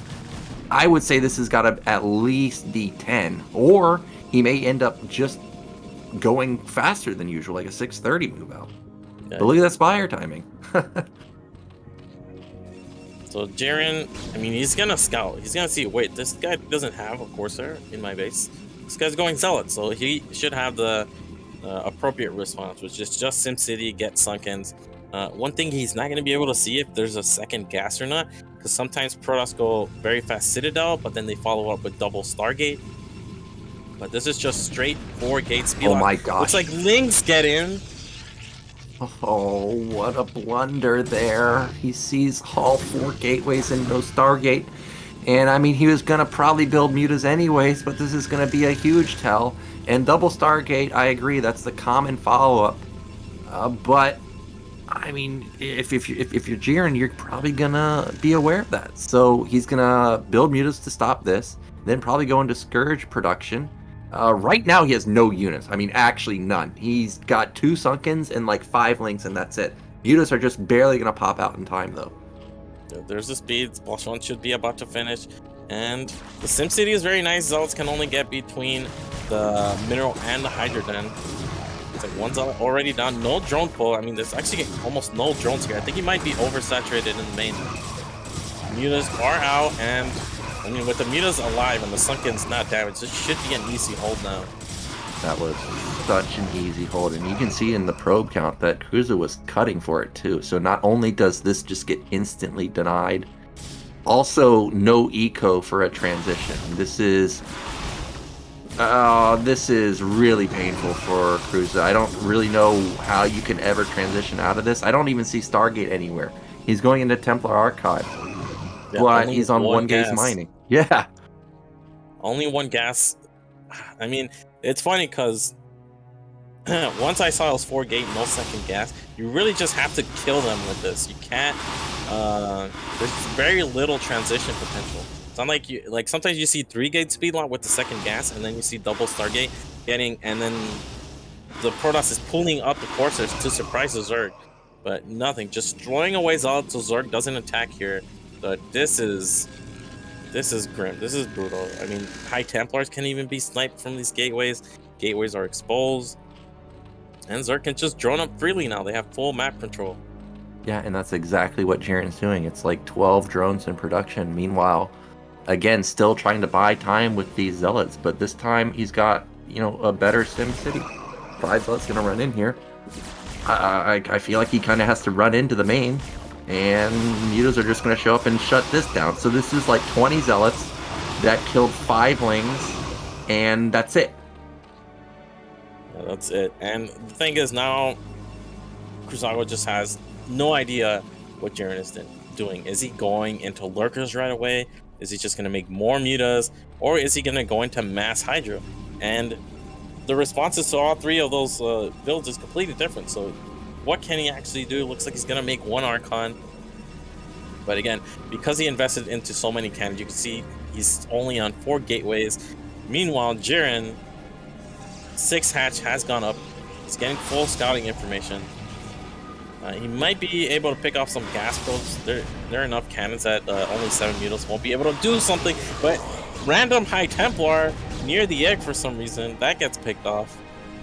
Yeah, and okay, Archon got a nice shot off right there, but again he's gonna find another Templar. I thought that was a Zealot. So 2 Templars have died, and I like this move from Cruzago. When you're this far behind, you just gotta do something insane, and he's basically praying that bottom middle doesn't get scouted. If he can get this up and running, it does have high ground, it does have a 3rd gas. I think you have to make a move like this to try and recover. Jiren did not drone as high as I thought he was going to. He's sitting at only 38 drones, so if he does botch an attack and Cruza gets bottom middle up and running, there is comeback potential. Okay, but losing those 2 High Templars, and now we have no Storm. I think it's just too far behind here. Looks like he's even going to lose another High Templar. 0 Storms have gone off. All the mutas get taken out, but I mean, even just 8 Hydralisks here are able to snipe the wall here. It looks like we're getting gateways up now. Yeah, Cruza's even building more probes in his main, which cuts into his gateway production, and there's no way he's going to transfer these probes. So, I think the game is just almost unsalvageable here. Cannon's going to fall. That's going to expose these 5 Zealots, which I'm not even sure if they have upgrades right now. Zealots, more coming in. Templar does get off a fat Storm. Hits so many Hydras, and that's the type of damage he needed. Like I said, Jiren's drone count, not that high. If Cruza sneakily builds drones or probes at bottom middle, maybe he can get a big army up and try and overwhelm Jiren. But oh my gosh, why do you go here? Just before we could go on with that idea, there it is. He's making a drone cycle, he spots the 3rd, and now it's basically over, I think. But yeah, I think that was the correct play. You just go for it. If it doesn't work out, you were already behind. You're already dead. If Zerg just keeps A moving into your natural and trading inefficiently, and you can get enough probes at that base to make it worthwhile, then you have a chance to come back in the game. As it stands, though, A gets spotted. We see Jiren is making more mutalists. He knows there's no anti-air. He killed the 1 Archon. There's only High Templars. There's not a Stargate, so just playing it safely, and should be an easy victory for him from here. Yeah, there's also no robo, so lurkers would be deadly. You can see that Cruz was trying to take a 3rd base at the mineral only, and it got spotted by an overlord. So Jiren should know, like, okay, well, you already built a nexus bottom middle. I found that. Now you're gonna try and build another nexus. Well, I mean, that's 1,000 minerals right there. That's not in units. So you can see he's building that lurker aspect, and once that completes, really, I don't see how Cruz is ever getting out of his base. And we can see how much anti-air he actually has. These High Templars are very exposed. Even just baiting out the Storms will make these mutalisks worthwhile here.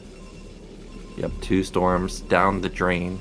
He hits like 2 of the mutalisks, and that's it. More cannons going up, and more pylons at the natural. Actually, tons of pylons going up. Robo's about to be done, but as you stated, just the anti-air is non-existent. This is 8 mutas. They're gonna find a kill onto that Templar. That Templar's gonna die. That Templar's gonna die. That Templar's gonna die. Like, literally, they all just go down the drain. Yeah, and behind us, Jiren has something like 36 Hydras, 40 with lurkers on the way. He should just be able to eat this army up. There's no space, just pure Zealot Dragoon. Look how many Hydralisks this is. Yeah, it's so many, and he has even upgrades. It's +1 versus +1.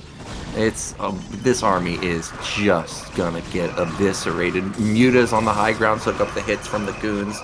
Oh, this was a massacre, and Cruza, unfortunately, he's gonna be eliminated from BSL, and Jiren looks as strong as ever.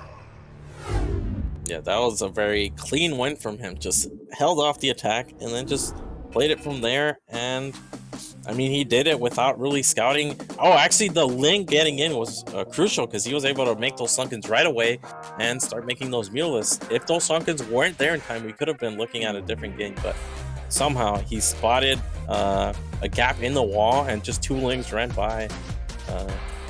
And that changed the game completely. It made it a lot easier for Jiren. And with that, Brazago has been eliminated, and we have Jiren advancing into the next round. Yeah, unfortunately, Cruza is done. He played well earlier versus Zeddy, but apparently the Zergs from Latin America just a little bit too strong today. And that leaves us with, well, 2 matches remaining in the losers bracket, and then we still, of course, have TerrOr versus NbA. I don't know what matchup we're going to be going into next. Okay, we are going to go into JD Conan versus DNMax next, so it's going to be another ZVP.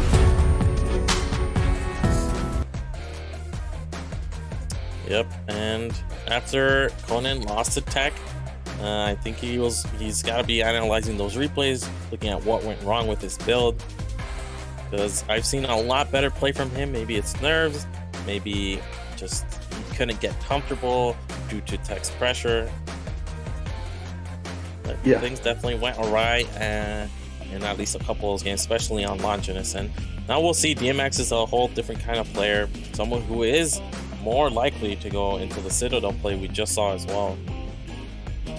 Yeah, I don't remember seeing DNMax in BSL. I remember playing him on ladder, of course. He, from what I remember, quite greedy, like kind of greedy in the sense of, or in the sense of what we saw from the Gosudark Goku game, where it was 6 pylons, no robo, 1 gate, 3rd nexus. You can't do that in ZVP, especially versus players as aggro as JD Conan or Jiren or other Latin Americans. So I wonder how he's going to open. I would like to see the Citadel play again. I think, like you said, if that Ling doesn't get in, that's a completely different game. We see that DNMax was in BSL Season 13, and then he was in BSL 7. So it's been a while since I've seen him other than Season 13. And then, of course, JD Conan, this is his first appearance in Pro League. And he looked pretty good versus Tech, just barely getting sent to the losers bracket. Yep, and the map is going to be key here. I think the fairest map for players is either Butter or Longinus. I actually think... No, not Longinus, Gladiator. I think Longinus 2 in favor of Pro, Sylphic 2 in favor of Zerg. But it looks like we are going to be ready now. Yep, we're going to be going into our game momentarily. We are still waiting for the map pick, and the map is going to be Sylphic. So again, it's going to be another ZVP, and remember, this is best of 1, so whoever loses here is going to be eliminated. Is it going to be JD Conan, or is it going to be DNMax?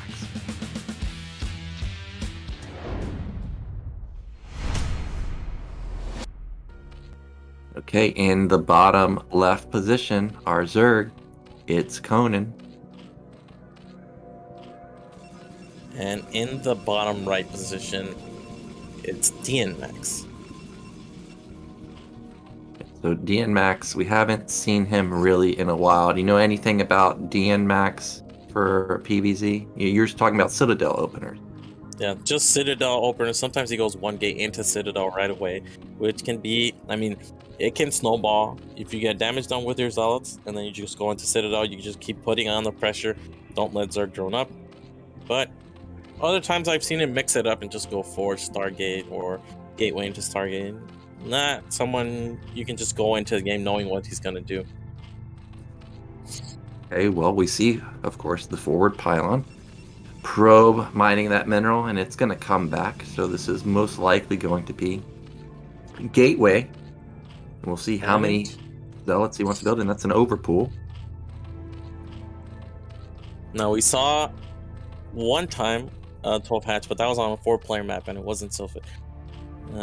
On Sylphid, of course, you can't get cannon rush, but the presence of 1 gate can make it a little bit awkward.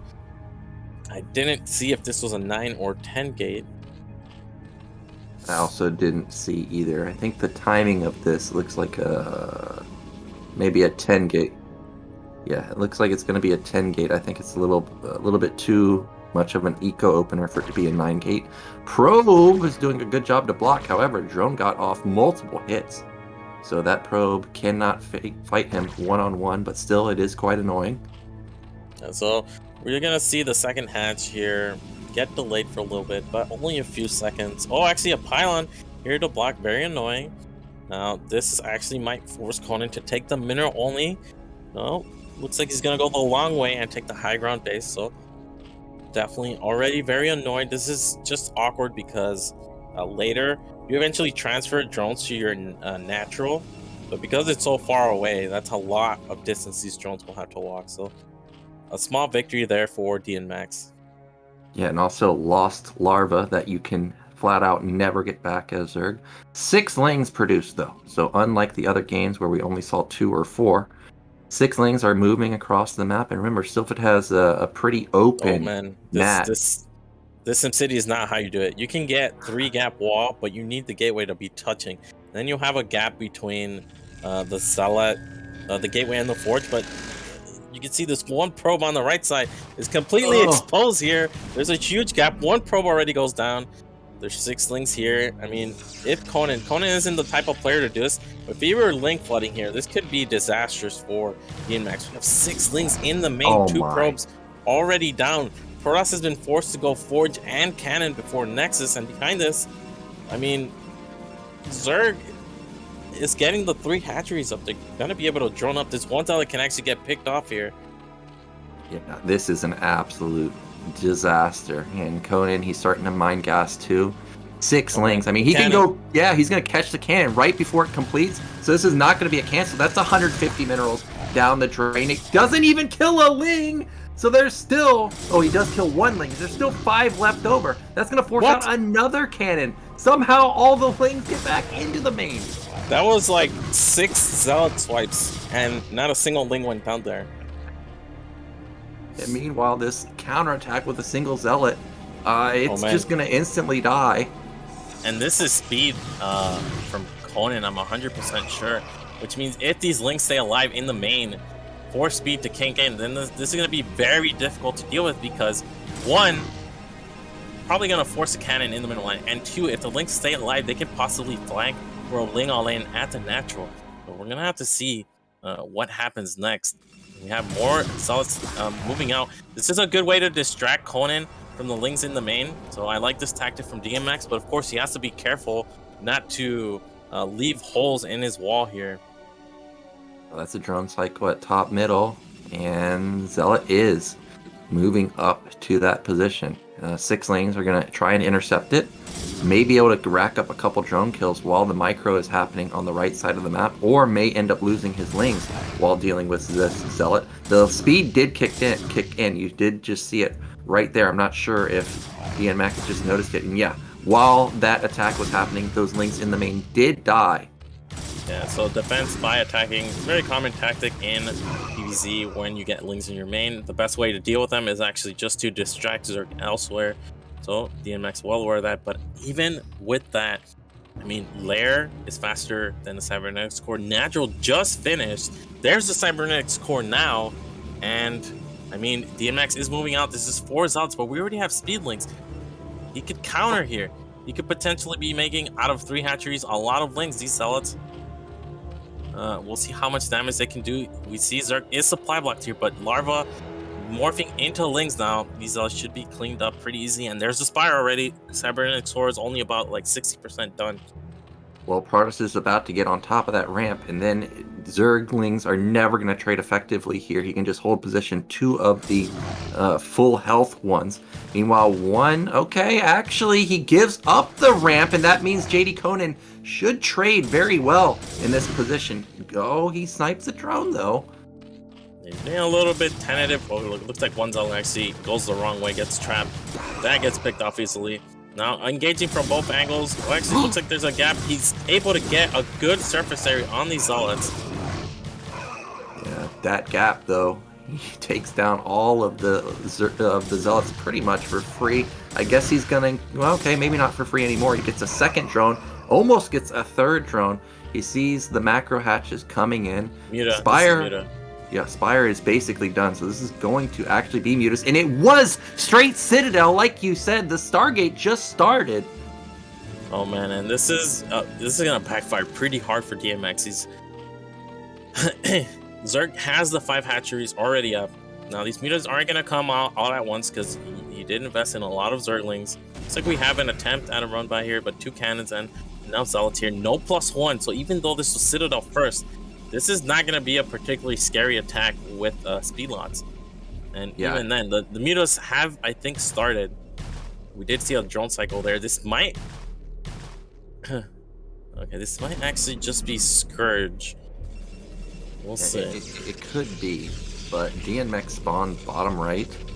I hate this spawn as Terran. You literally can't build turrets anywhere, and as Protoss, you of course have to have a pylon there too. It's gonna be really hard to defend mutas in the at the bottom right position. We remember 5 mutas, 1 shot a probe, and for right now he has, I think, just 3, but a couple more. Look at that! Look at that mineral line. It's completely open, and there's no gas there, so the Corsair count is gonna be low the entire game.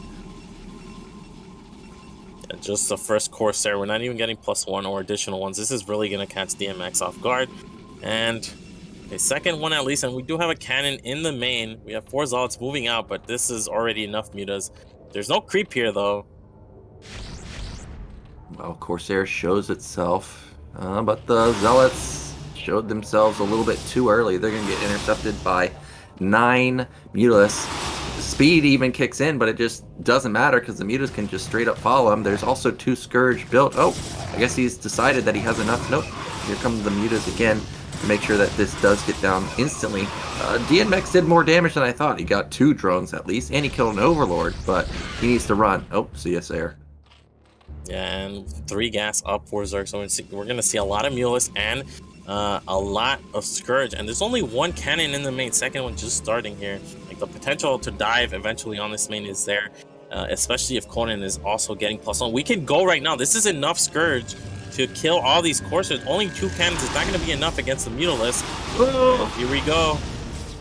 Yep, 6 Scourge trying to connect. They connect onto one of the Corsairs, and the Corsairs trying to survive, but it doesn't. It falls. Both cannons falls, and now DNMX, he is one Sarah away from basically just being eliminated from this game. Probes dying left and right. Zealots trying to counterattack the natural, but there's already defense set up. So DNMX, more than likely, we're going to see the GG in just a second. Oh, this is going to be 7 Zealots, but he has the Sunken, he has the Lings. Zealots, again, still don't have +1, so they're not going to even be doing that great of a job against the Lings. Still a few seconds away from that. He is doing a good job at distracting, but still no anti-air setup in the main. A Corsair pops and immediately gets killed. Now it's 5 Zealots in the main. This is a lot. There's not a lot of defense here. It looks like a drone cycle has actually made the Spire can actually get picked off now. Yeah, I mean, he can pick it off, but it doesn't matter because there's still no counter to the 9 mutas in his base. 1 goon popped out, it died. 1 Sarah popped out, it died. Spire does fall. Worker count is still even for both players. The problem for DNMX, though, is, again, there's no answer to the mutas. I can see that they're constantly going back and forth. Yeah, another Corsair gets spawns here, but it's going to get killed here. He's got to be careful. Stacked mutas will take a lot of damage from this 1 Corsair. But again, you just see how quickly it goes down. Goons pop out. They're also going to quickly go down. We're down to 7 Mutalisks.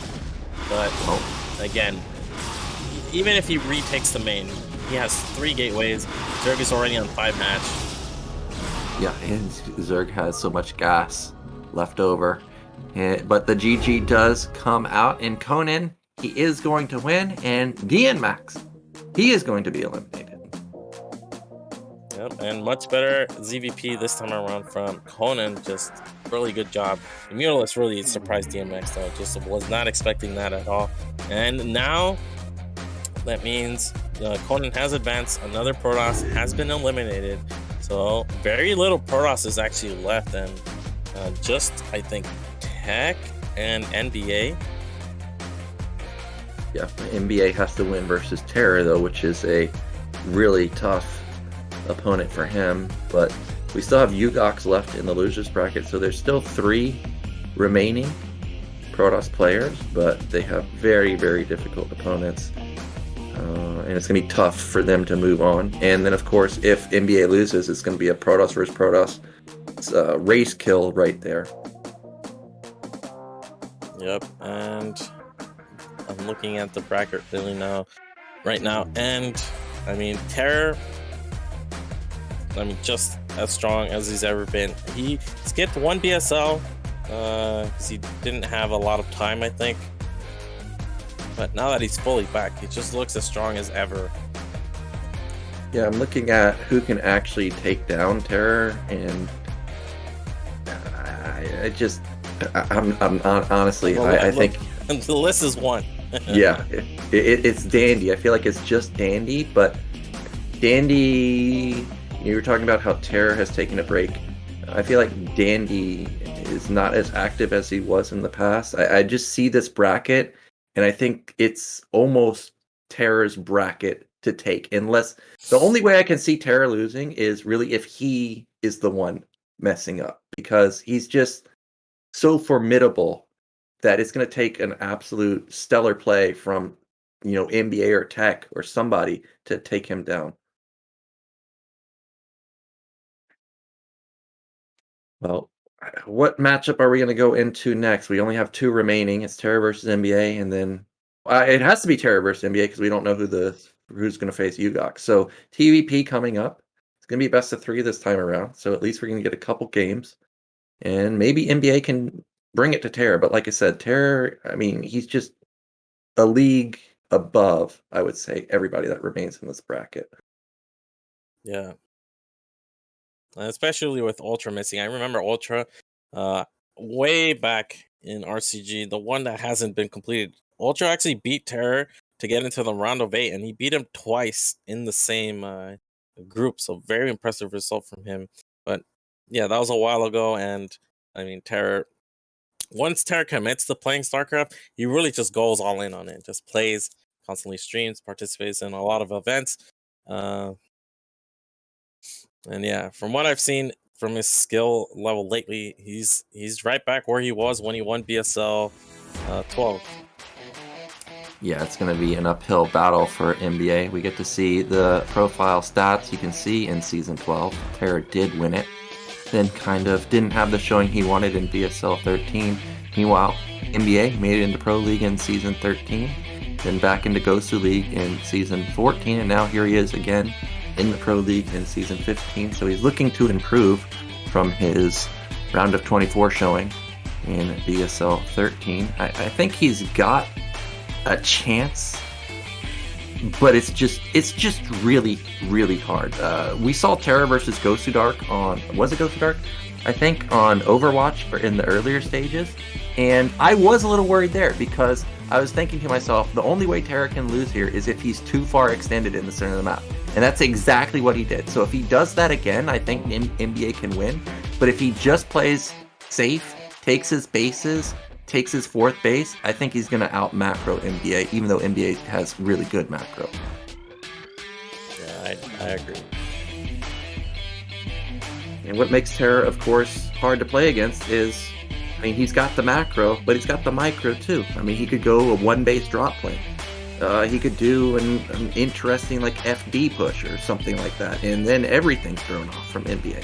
So our players are ready. Let's get into Game 1 of our series. Again, it's going to be on Sylphid.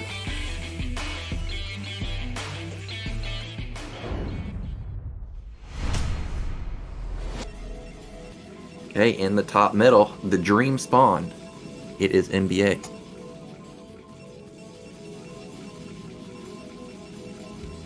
And in bottom right, it's TerrOr and Sylphid TPP. How do you feel about this map, TVP? Because I'm looking at it, I'm thinking TerrOr's just gonna be able to get 4 bases really easily. Yeah, not all. He's gonna expand to mid right, or do you think he's gonna start expanding to bottom left? Either way, however he does it, he's gonna get mid right and the middle only, and he's just gonna be in this one square. Yeah, that's gonna be impenetrable. Yeah, and I agree. And the reason I say which direction do you think he's going to expand? Because I think if he expands to mid-right, not only is he impenetrable, he's also pushing in the direction of Protoss. So Protoss all of a sudden better mine out that mineral only ASAP if he's going to take it. Because if he doesn't, well, he's never going to get it in the mid-late game because Terran's just always going to be right in your face. So I think that this is pretty much the dream spawn for TerrOr. Look at this depot timing. This is 10-10-10. This is a very, very late depot here from TerrOr. Yeah, and this is kind of what I was saying. Even though TerrOr's got the macro and can play the super late game, he likes to do stuff like this. And you know, I've talked about how TerrOr has builds like this in his arsenal for like 2 or 3 seasons. And if you actually look back to previous 2 or 3 seasons, he hasn't actually played these types of aggro builds. So he's played more macro, and now he's switching it up from the past 2 or 3 seasons that we've seen him. Now, in the group stage, NbA actually went up against Dandy on Longinus, and Dandy did a strong FD against him, 10-10 as well. And NbA held that really easy, but the one key difference is, when you're playing on Longinus, you eventually have to go up a high ground, and if Protoss can camp there with 3 or 4 goons, it's very hard for Tank Marine to get up on that. And he's going to get in the base. He's going to see a 219 factory very fast. So he definitely should be, you know, something should be going off on his head that this is a faster factory than normal. And he should expect some aggression here. Yeah. Now, what do you like as a counter to this? If you scout first like this, what's your reaction? I just make a second gateway, and on 21, and I make 4 Dragoons, and then I go either Nexus or into 6 Dragoons, depending on how confident I am against versus my opponent. Because sure, you're gonna delay your Nexus, but you know Terran is gonna have to invest in a lot of Marines to get anything done with this attack. So no reason for me to go early Nexus. Just get range, second gateway on 21, which is basically right about now. But NbA is not going for that. Yeah, I agree. Second gate is the way to go. You could also just go straight Citadel. I mean, Marines and tanks are great, but if you can't see anything, can't see any of the units, well, that attack's going to get shut down instantly. If maybe has NbA misread this? I'm getting a bit worried that we're seeing a third pylon, but no gate, because really, you just need the goons. Like, you just need units and to just kite back and forth, because you're going to one-shot Marines with 4, you're going to 2-shot tanks. And then after that, I mean, there's really not much DPS with just one factory rally, and it's going to be vultures. Oh, he's expanding, man. So he might have misread this because he only saw the 1 on gas, which is perfectly standard. This is what you do. You get your factory up, then you pull out gas, then you start with 3 on gas again, so you get your second tank and the mines. And now he's going to move out. Looks like he's going to put on some pressure. TerrOr hiding 1 Marine, which is smart. If you ever see more than 3 Marines, you should be suspicious of whatever Terran's doing. It's going to be 1 tank, 3 Marines should be enough to hold off these Dragoons here. Well, he should already be suspicious because no Terran on Earth ever builds 3 Marines and a tank without building a bunker. So, luckily for TerrOr, actually, the probe and the goons have not poked in to spot this. Yeah, NbA should realize now, like, dude, no bunker, really? I got to get down to gateway ASAP. But I see he's put down a robo, which is okay, but Observer's not going to help you here. Like, you need units. He has range, though. Oh! He knocks down a tank, but he loses a goon in the process, and that one has taken a lot of damage. The Marine count is only at 6. A lot of times when you have a 10-10-10 build like this, you have 8 Marines. And here comes a Vulture Rally expansion for TerrOr. He's already lost 1 tank, so a lot of the punching power of this push has been reduced. But we did lose 1 Dragoon, and we did go 1 gate Nexus Robo. So our extra Dragoons are going to be really, really late here. Yeah, and we have 3 now. We don't have a pylon either for a shield battery. I don't think... Okay, 4th Dragoon just pops. I think he's going to be okay here. It's going to come down to if this Vulture can lay some mines. Okay, this was really good control from NbA so far, but like you said, once the single tank falls, a lot of the DPS goes down with it. The probes, okay, he loses, I think, 2 probes, and he's going to back off. And honestly, I don't think this is enough damage for Terran. Terran did take a pretty fast follow-up command center. Okay, now he's going to find another probe kill. And the goon's going to suicide to try and get the tank. He doesn't. Now he's going to get the tank. But this was a decent hold from NbA. He lost just a couple probes, and like I said, Command Center, you know, it's still relatively okay, but Nexus was done for quite a while. But you can see because of the mines, NbA actually hasn't been making probes from that second Nexus. He just started now. One pops, almost gets picked off. The key is he got both tanks. And if you get both tanks, you can pretty freely take a third now. Just get enough Dragoons to deal with vultures and mines, and then you can take a third base. So it's like TerrOr's actually moving out, which is insane to me. Yeah, absolutely insane. He's trying to put on as much pressure as possible with a single tank because he knows that the goons can't move in here and do damage. But like you said, a lot of times Protoss will instantly take a third base, but TerrOr knows that, and his second factory is really darn fast, and he's getting double add-on to ramp up that tank production. His barracks is still landed, so he could constantly pump out Marines too. However, I think that's a big mistake because it's 3-gate follow-up. It's going to be an overwhelming amount of goons whenever TerrOr decides to move out. I think that's an eBay, yeah. If this was like a third or fourth factory, I think that would be a big mistake. eBay coming in just to play it safe in case there is shuttles. And NbA did send out a probe to that third base. TerrOr laid some mines. He might be able to shut this down. Looks like the vulture is not going to get there in time. Or maybe it is. But economically, TerrOr, he got the one thing he did at the very end, once the mines were out, he actually targeted probes with this last vulture, and he got 2 more. And on top of the fact that NbA wasn't producing from that second Nexus for a very long time, you can actually see TerrOr ended up with a nice worker lead here, and NbA is actually going to take the mid base, which is not the best. Yeah, after getting those additional probes, like you said, the 6 worker lead, TerrOr's in a fantastic position. He still is kind of lacking on units, but because he got that second factory up so fast, he will ramp up the tank count pretty quickly. However, this could be another Gosudark versus Dandy moment where there's just flat out not a lot of stuff for Terran right now. I think if he can unload those zealots right on top of the turret, NbA may be able to steal this game. If he waits even just like 20 more seconds, I think it will just barely be enough from TerrOr. Here he comes. Can he make this work? He's got to get a good angle with this shuttle. He has the observer spotting where all the tanks are. Now it's 7 tanks. But again, the 4 zealots will do a ton of damage. Looks like he's going on the front tank, which is so far 1 tank down. Zealots are on top of the tank. So what's the targeting like from TerrOr? Really good target firing from NbA. He knocks down almost all the tanks. There's only 1 left.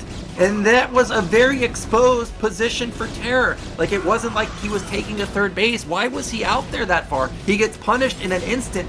Really great SCV surround. The Dragoon is going to fall, but this was a great trade from NbA. That 6 worker lead is now a 4 worker lead for NbA, and behind this, TerrOr was going for a timing. This was going to be a 5-fact follow-up, so he stunts that too, and it's just 1 tank. Goons don't care about 1 tank. He's just going to jump on it. Yeah, the second time pops up now, but that's also going to get picked off. We have a rally from NbA. Lots of Dragoons still left alive. SCV is doing a good job at surrounding them. Now we see the 1 Zealot's going to help out. TerrOr just losing SCVs left and right. Another tank pops out. But again, going to fall. He's got that magic number of 4 goons, so he snipes that too! And GG comes out from TerrOr, and NbA, who was at a pretty big deficit, he makes, I would say, his one timing work with that shuttle bomb. And just like I stated in the Gosudark vs. TerrOr game, where TerrOr was way too far forward, he didn't end up losing that game. He was way too far forward this time, and NbA pounces on it and takes advantage of it in an instant. Yeah, you can just think, if he was behind the turret with his barracks in front, that Dragoon attack wouldn't have really done as much. It would have been focusing the barracks, the Zealots would have gotten on top of the tank, but the SCVs would have been in better position to block. But instead, he got right on top of the tanks, and again, why was TerrOr out there? It's not like he was trying to secure a third base. He was going for a timing as well. Yeah, you know, if TerrOr watches that game, he's going to be thinking the same thing. Like, did I need to be there? Did I actually need to be out there, isolated from the rest of my stuff? The answer is no. So he's going to be kicking himself for that. He's let a game slip away in a best-of-3 series where he flat out just can't do that. NbA is now 1 game away from eliminating TerrOr. Well, not eliminating, sending him to the loser's bracket. So now it's going to be TerrOr's pick. We've got a lot of good Terran maps. I like Longinus. Overwatch is good versus players that don't play carriers. So we'll see what TerrOr wants to risk his tournament life on. Yeah, and it's gonna be Overwatch. Interesting choice. Yep, as I stated, this is a good map for Terran if there's no carriers. So let's see if NbA can do it. Can he send TerrOr to the losers bracket?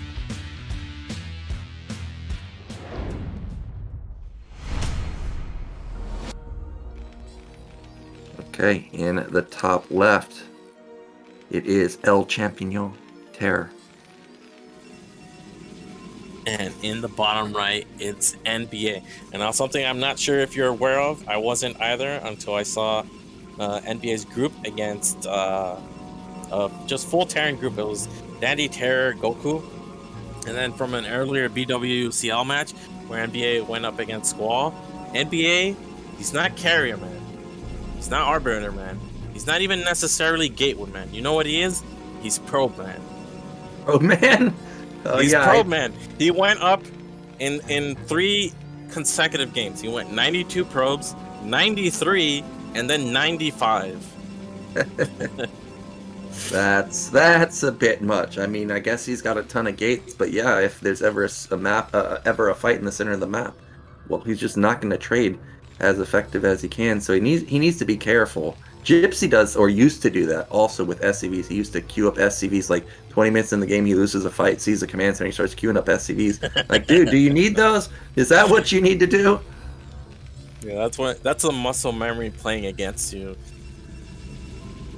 Yeah, exactly. So he's going to need to be careful to not build 90 workers here. Did TerrOr actually make the depot 1 hex too far right? It looks like it. So a bit of a misstep, but you know, if there's anyone that can micro with a not ideal SimCity, it's going to be TerrOr. So we do see both players scouting at a normal timing. We do see normal openers from both. Maybe going to be gasless from TerrOr. Nope, there's the gas right there. That's a 155 gas though, so this is kind of a hybrid opener. Ooh, I've actually seen this from TerrOr, where he does this and then he'll either go command center or factory, just leaving 1 SCV on gas. Yeah.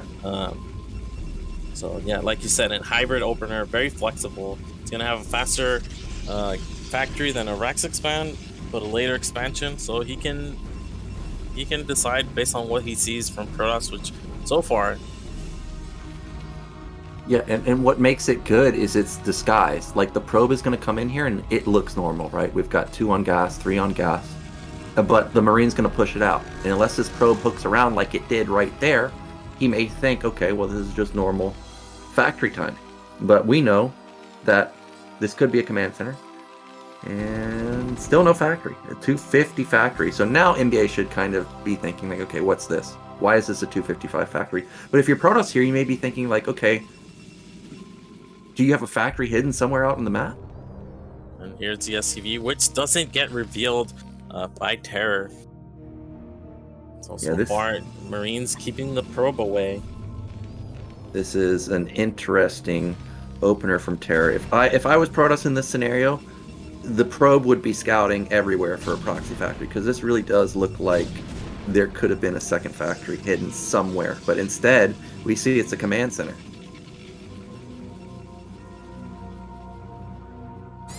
Ooh, goodbye SCV. It's picked off there by a probe. Probe at the front still hasn't seen anything. I see a bunker with Marines on. It looks like the Marines are moving forward. He wants to hide the fact that he did go command center first for as long as possible. Factory is already on the way, and it's like NbA. Something I've noticed. Oh, actually, 1 base Robo. Well, see, like I said, the factory's so late that it really does look like there could be a second factory anywhere. So I don't fault NbA for this follow-up. The problem is he is getting completely bamboozled. I think that's even a second gate, and this is just a fast expand. Yeah, you gotta be thinking, what read did he get? It's gonna see the bunker at the front, but something that's cute. Sometimes Terran make this bunker at the front without an extension behind it, so just seeing the bunker is not enough information here. Yeah, he really does need to suicide that probe and to find out whether it's command center or not. Because right now he's going to be building goons, and what he needs to be building is an Nexus. He does not need to be building goons unless he's building a shuttle and he's going to go for another bomb. And that's the only thing he could possibly do to kind of salvage the situation he's in right now. Yeah, but with the bunker with 3 Marines, that's a lot of. I mean, the bunker's just really tanky. We even have the barracks in front to block. Probe gonna get picked off by these 3 Marines. That's gonna limit the vision he has. And TerrOr actually went straight into second factory as well. So he's gonna have a lot of production pretty soon, getting NbA just in case. And there's a shuttle. I can't believe that this is a shuttle. I thought for sure this was going to be straight observer. Instead, the shuttle comes out, but I didn't see zealots in production. Okay, now they are. But because of how fast the 2 factories are, and like you said, the bunker being so strong, I still don't think that this is going to be that successful, but he's going to try it. Turrets are being set up, though.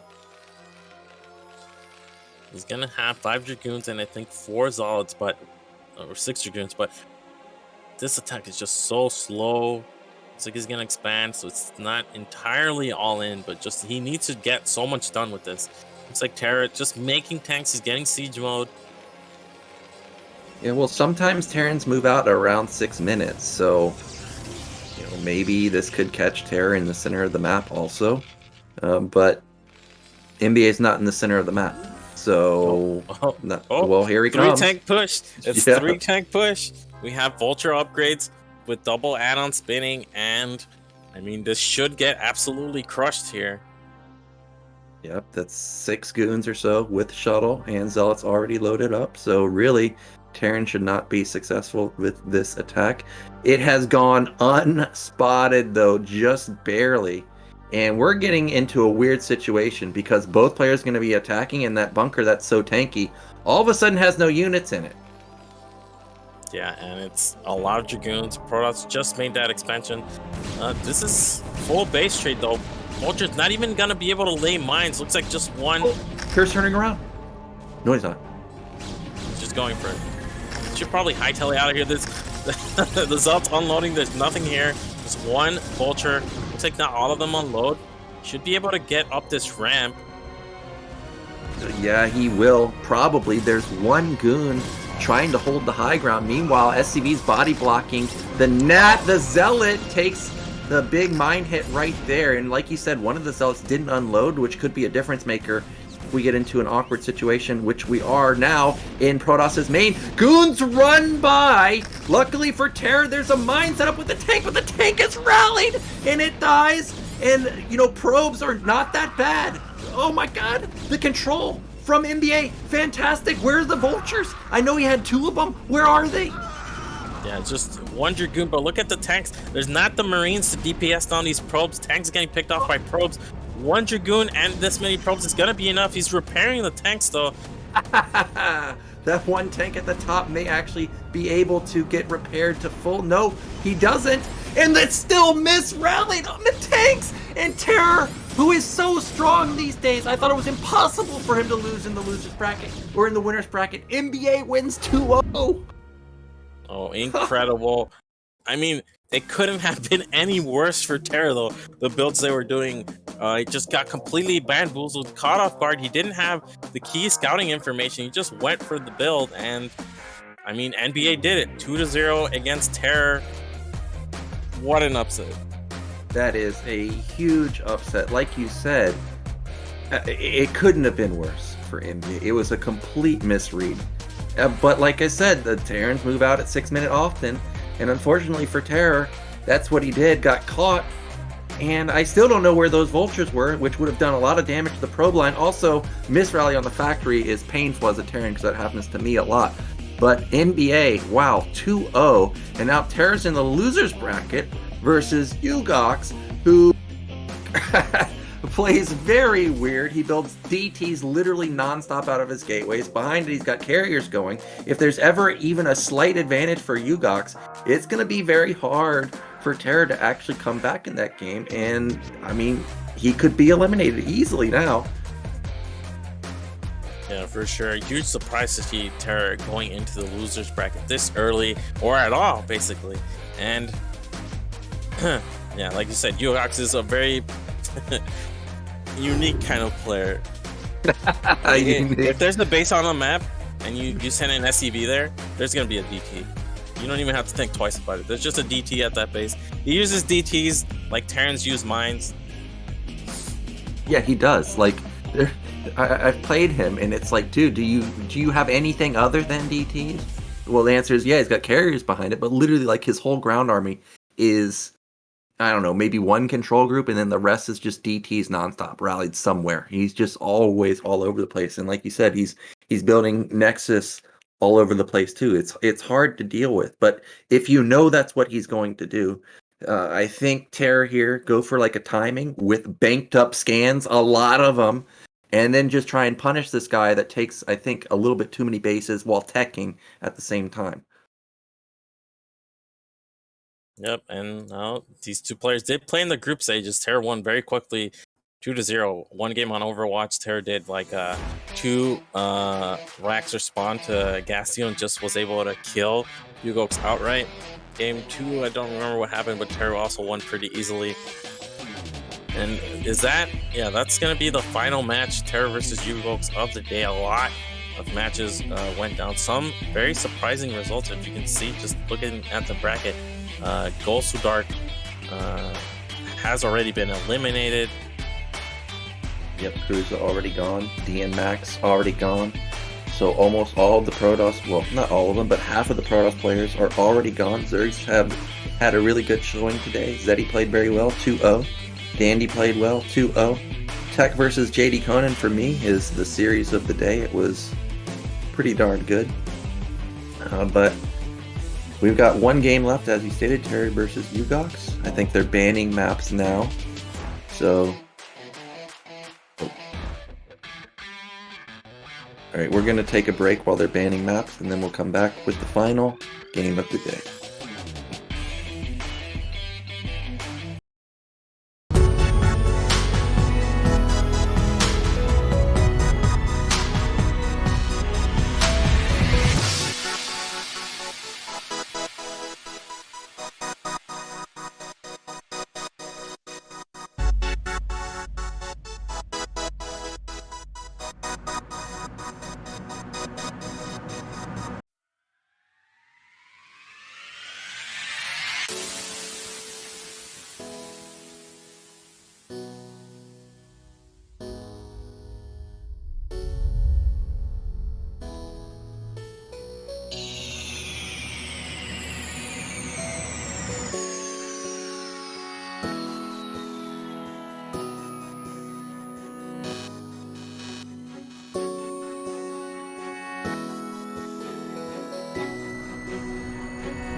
final game of the day is upon us. We've got TerrOr versus Ugox. NbA just made a big upset, sending TerrOr to the losers bracket. So this is his potentially final game of the BSL.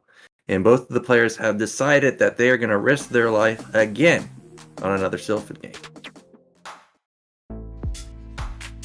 Yeah, and I mean, the big surprise is that TerrOr is here at all. But just very nice play from NbA in their series to get the win. And I mean, Ugox, we've been talking about, he's a sneaky player. He's someone where you don't want to end up behind against, even if you are the better player. It's just best of one is your worst enemy when you're going up against Ugox. Yeah, and this is a map that both players are going to be comfortable on. I think this kind of helps Ugox here because, as you stated, every base is going to have a DT. If you're not paying attention, like, oh, I'm going to send a command center to build send an SCV over here to build a command center, and like you're microing during a battle, well, you're going to look back and, well, that command center is never going to have been started. So TerrOr does need to be diligent whenever he does take bases. But like I said, Ugox can be a little bit too greedy for his own good. I would really like to see like a 4-fact with banked up scans, something like a 7-fact follow-up maybe, to punish this guy if he does try to get too greedy and too techy at the same time. Players are ready. Let's get into our final game, find out whether TerrOr will be eliminated from BSL.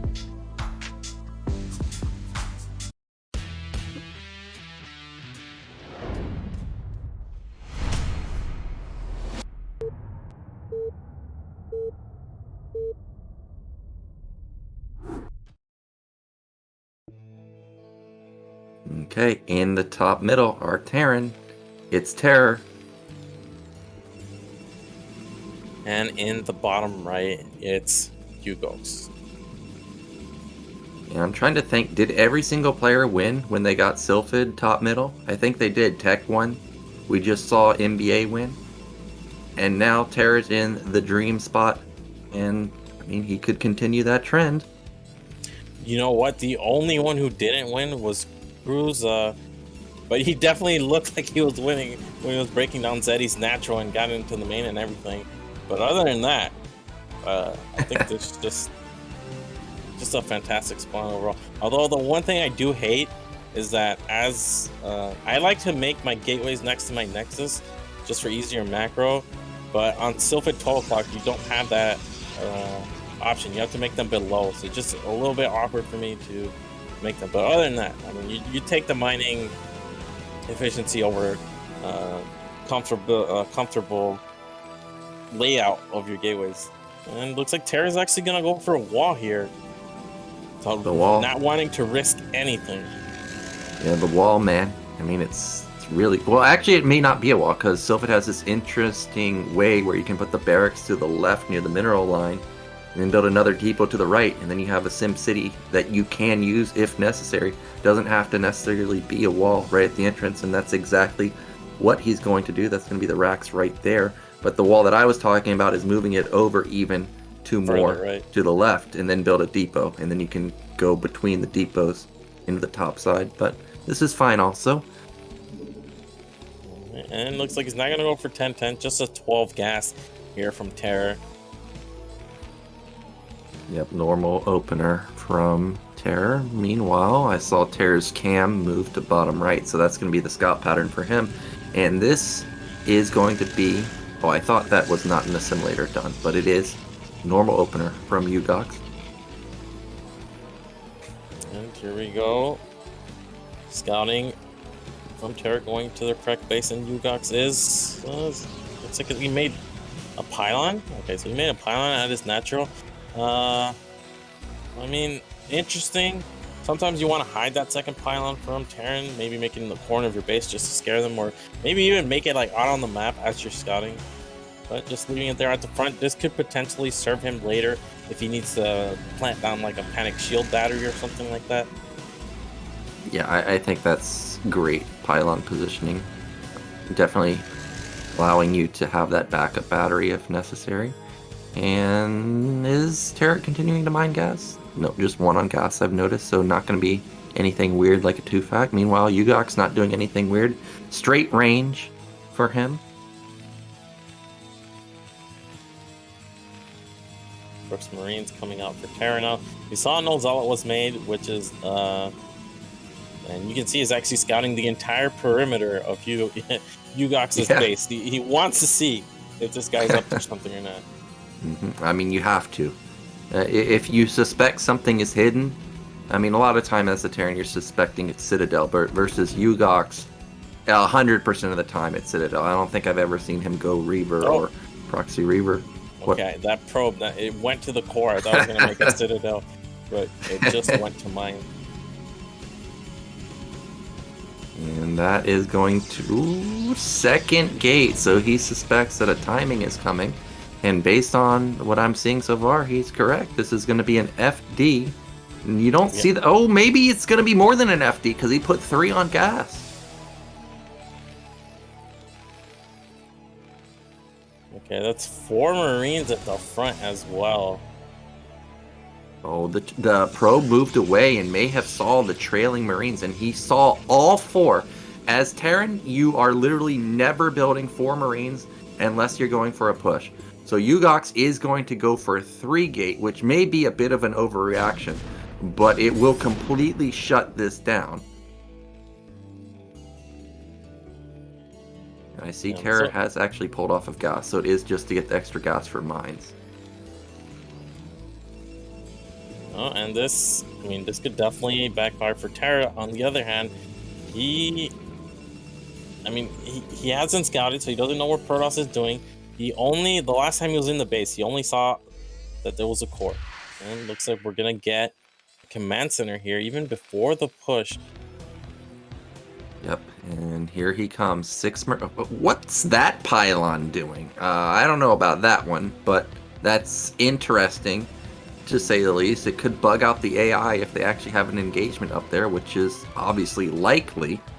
Here, no, he is not going to push with this. Okay, so this is why TerrOr is hard to play against, because Ugox, he read the situation. Like, this is an FD, man. What do you do versus an FD? You build goons, you build gates. The problem is now his command center is going up, and he used these defensively, and there's still no nexus. Well, this tank is actually very exposed. Let's see how quick the reaction is. Looks like it's good, but Ugox can't commit because he doesn't know exactly where these mines are placed. And just a defensive FD, I think you almost never see this. Ugox is just pumping more and more Dragoons, so he's ended up actually pretty all in here.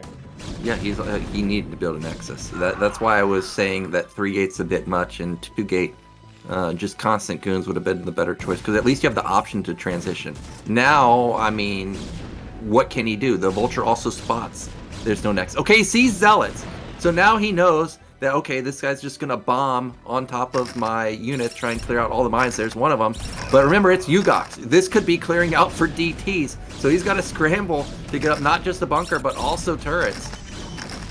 Oh yeah, if this were DTs, TerrOr would be in pretty big trouble, but it's actually just to clear for the units. Bunker about to complete. He desperately needs this to finish here. Yeah, and it does complete. Here come those Zealots, but it's 2 tanks in siege mode with the bunker. Okay, well, what's Ugox gonna do now? I actually kind of feel like he has to go for it. Well, he can't do this. He can't just sit there and take free shots from the tanks. 1 goon falls, Zealot moves in, loses his life. Here he comes round 2, but he needed to make a decisive decision there, and he just didn't. Wait, what? He's just gonna double expand here. Second and third nexus at the same time. But the problem with this third nexus is just really close to TerrOr. It's also in the middle and not very exposed. It's actually really far from the minerals as well. Just misplaced. Just hectic play from Ugox here. He had a very narrow window there as the bunker was completed before the tanks were in siege range, where he could have actually gotten on top of things, but he missed it. And now TerrOr's just way ahead here. He has his second expansion. He has scanners as well to see everything. And you can see he actually thought it was going to be DT because he went like really fast scan, and he actually had turret at the natural as well. Yeah, because what else could it be? Why would you suicide that many goons and Zealots unless you had DTs, which could actually end the game. So I'm sure TerrOr's confused at what's going on. And as I stated in the pregame, Ugox, he's flat out a greedy player, and you can see it. This is a third base off of a decent goon count, but you know it's so his Nexus is so late. Like there's no tech behind it either. There's no robo, there's no anything. So once TerrOr gets up a consolidated army, he may start marching across the map. Speed vultures are out, laying mines, being annoying. He spots the third base location. Yep, and those vultures don't have any mines though, so they're actually just going to lose their life. And that's the trades that Ugox needs to get back into this game. 4 vultures basically down the drain. That's a lot of supply, and also, you know, those vultures are not tanks being pumped out of those 2 factories, so this is one way Ugox can catch up. Starport coming, or done for TerrOr actually, so he's going to follow up with a drop. Yeah, and Ugox's robo is super late. He's going to be very low on observers and very late on the observer time, so definitely potential to get something done with this drop. And I would not be surprised if this were a drop just to get economic damage done and then follow it up with a quick timing, because he spotted the third. This is just a super vulnerable base here. Yeah, a lot of times when I see TerrOr go for drops, it's with the 5-fact follow-up. Whether it's Terran versus Terran or Terran versus Protoss, it seems to be his go-to move when going for a drop. Somehow that mine didn't connect, and TerrOr literally scanned the entire main of Ugox's base because he wants to know what the tech is. And if you're Terran and you see this, just 3-gate no tech, you're feeling really good, or you're feeling really scared that there's something hidden. And that's why you see the Vulture moving to the left side to try and see, okay, is this guy hiding carriers or something? Yeah, like proxy double star gate carrier. But he got a lot of information with those scans. He scanned both corners of the main. Now Ugox is pumping up, going up to 6 gateways. Again, the starport has been complete. It made an add-on immediately. And we see on the right side of the map, I think that is in the mini-map, that is the dropship, if I'm correct.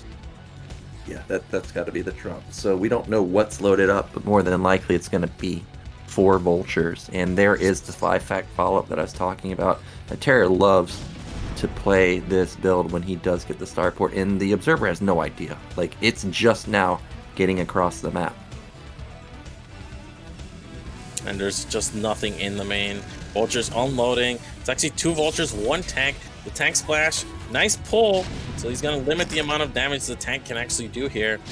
But still very annoying. Vultures laying mines. That 1 mine. Okay, not able to get any probes. Vultures being very annoying. Zealots are pretty bruised here. Yep, they both fall, and TerrOr just going to walk away, getting hit twice, and that's it. He didn't lose a single vulture, didn't lose the tank. Now he may lose this dropship, but it is just hanging out right here. I don't know if... Oh my gosh, is he just barely out right now? Okay, it is going to die, so that's a nice catch. Ooh, vultures into third base though, and all the units are out of position, so tons of probes are going to fall this time. Yeah, and this is well within TerrOr's wheelhouse. This is how he likes to play PvP. Just a lot of chaos on the map. Vultures moving in, sniping probes, getting damage done, laying mines, and behind this, you know he's macroing up. He's about ready to push with a big timing now. You can see he's looking at his rally. That's a lot of tanks. He was on 1 add-on for a very long time, but now with 2, you can see he's pumping out a lot of units, and Ugox again is out of position. He's dealing with these vultures. He's not seeing the incoming push. Yeah, this is just typical TerrOr. He's out multitasking you, out macroing you, and Protoss had no idea this was coming. Now it's Protoss all choked up on the ramp. He's lucky that he didn't lose more goons on that volley. And like you said, this is a very forward base that is instantly breached. That's a dead Nexus, 100%. And now Ugox is in big time trouble. Yeah, and now TerrOr can probably creep into the Terran Protoss natural. Vulture even gets in the main. 1 mine detonates on a goon and kills several probes as well. Now we're gonna lose the Nexus, and we're actually gonna be supply blocked from losing this. It's like Ugox maybe either wants to get a flank or cut off reinforcements. Not really sure what he's trying to do with this army here. Yeah, I think going for the counterattack is the best move, but the problem is, like you said, he's supply blocked, so he's basically built no additional units for the past minute or so. He's setting up for a flank, but a mine gets a good connection there. Terran's still in siege mode, though, and these goons are not long for this world if they try and engage. Oh, Terra should just retreat and cut these off, and I think that's what he's doing. Is he? Yeah, it looks like he is recognizing the situation. He's going to try and kill these goons off. He needs to lay some mines on the backside. Nope, never mind. He has caught the goons way before you guys could reinforce, and that's going to be like 10 goons instantly gone. Meanwhile, Zealots and goons coming in from the bottom side, but they're not synced up with the initial engagement, and that's going to be an overwhelming victory for Terror. Supplies have plummeted for Ugox, and he is Terror's moments away from taking this game. Yeah, not even siege required there. After he killed those 10 Dragoons, only losing 1 tank and 1 vulture, it's very easy for him now to march across the map. He did a lot of damage to Ugox with those drops, with the harass, and now he's just pushing through. And there's the GG from Ugox. So Ugox is eliminated, and we have Terra advancing into the next round. Yep, Terra moving on, and I think Ugox's read was good, unfortunately for him. Terror, King of Mind Games, doesn't actually attack with it and puts Ugox into an awkward position that he couldn't transition out of, and unfortunately he's gone, but Terror survives. However, he's going to have a tough opponent in the next losers match. I think it's, JD Conan that he's facing, I think? Yeah, JD Conan is who he's going to be going up against, and we already saw Conan play very well earlier, so Terror definitely still needs to be careful, but at least this round and beyond is going to be best of 3. Yeah, so much less scary in the best of 3 as the better player, and in the winners bracket NbA Tech, that's going to be a big PvP showdown there. These two players are very evenly matched in PvP. I think it's respectively their best matchups as well. And Dandy versus Zeddy, gonna be tough for Zeddy.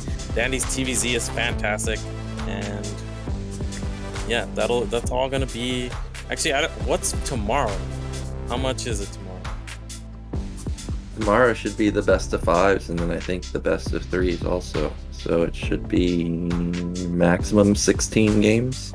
Whoa. Okay. So yeah, it's gonna be a lot of games. A lot of BroodWar ready for you guys tomorrow as well.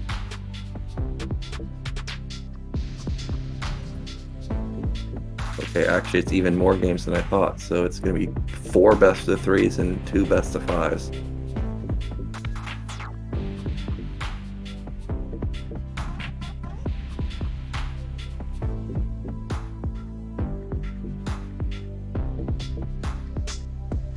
Yeah. Alright, well, we'll figure out exactly how many games we're going to be doing tomorrow, but that's going to wrap us up for today. So of course we want to thank you guys for watching, and all of our supporters of the BSL. Of course, Optimuck, our main supporter. Big shout out to them. Thank you so much for supporting the BSL. Without sponsors like you, the BSL couldn't happen. And then of course our Patreon supporters. At the $100 level, we have Star Lover. $50 level, Anthony Chen, Martin Harzmar, Striker, and Zero Sum. $30 level, Robert Groot, Blizzardo 86, Cuz, and Tupacalypse. $20 level, Nicholas Schuler, Christian Eddington, LML, Lincoln Pump, Niantic, and Cork. And all you other Patreon supporters, thank you so much for supporting the BSL. And for those of you out there thinking about whether you want to become a Patreon supporter or not, let me tempt you a little bit. $10 and above, you get all the replays from BSL. You want the replays from not just the Asia region, but also Latin America region? Maybe you just want to get Artosis replays.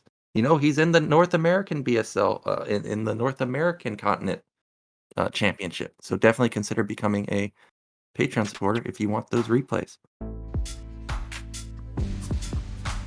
And that's it. You got any final words, Curiosity, before we head on out? No, I guess I'll wrap it up by saying this. After a week of casting South American players exclusively, these guys really mix it up.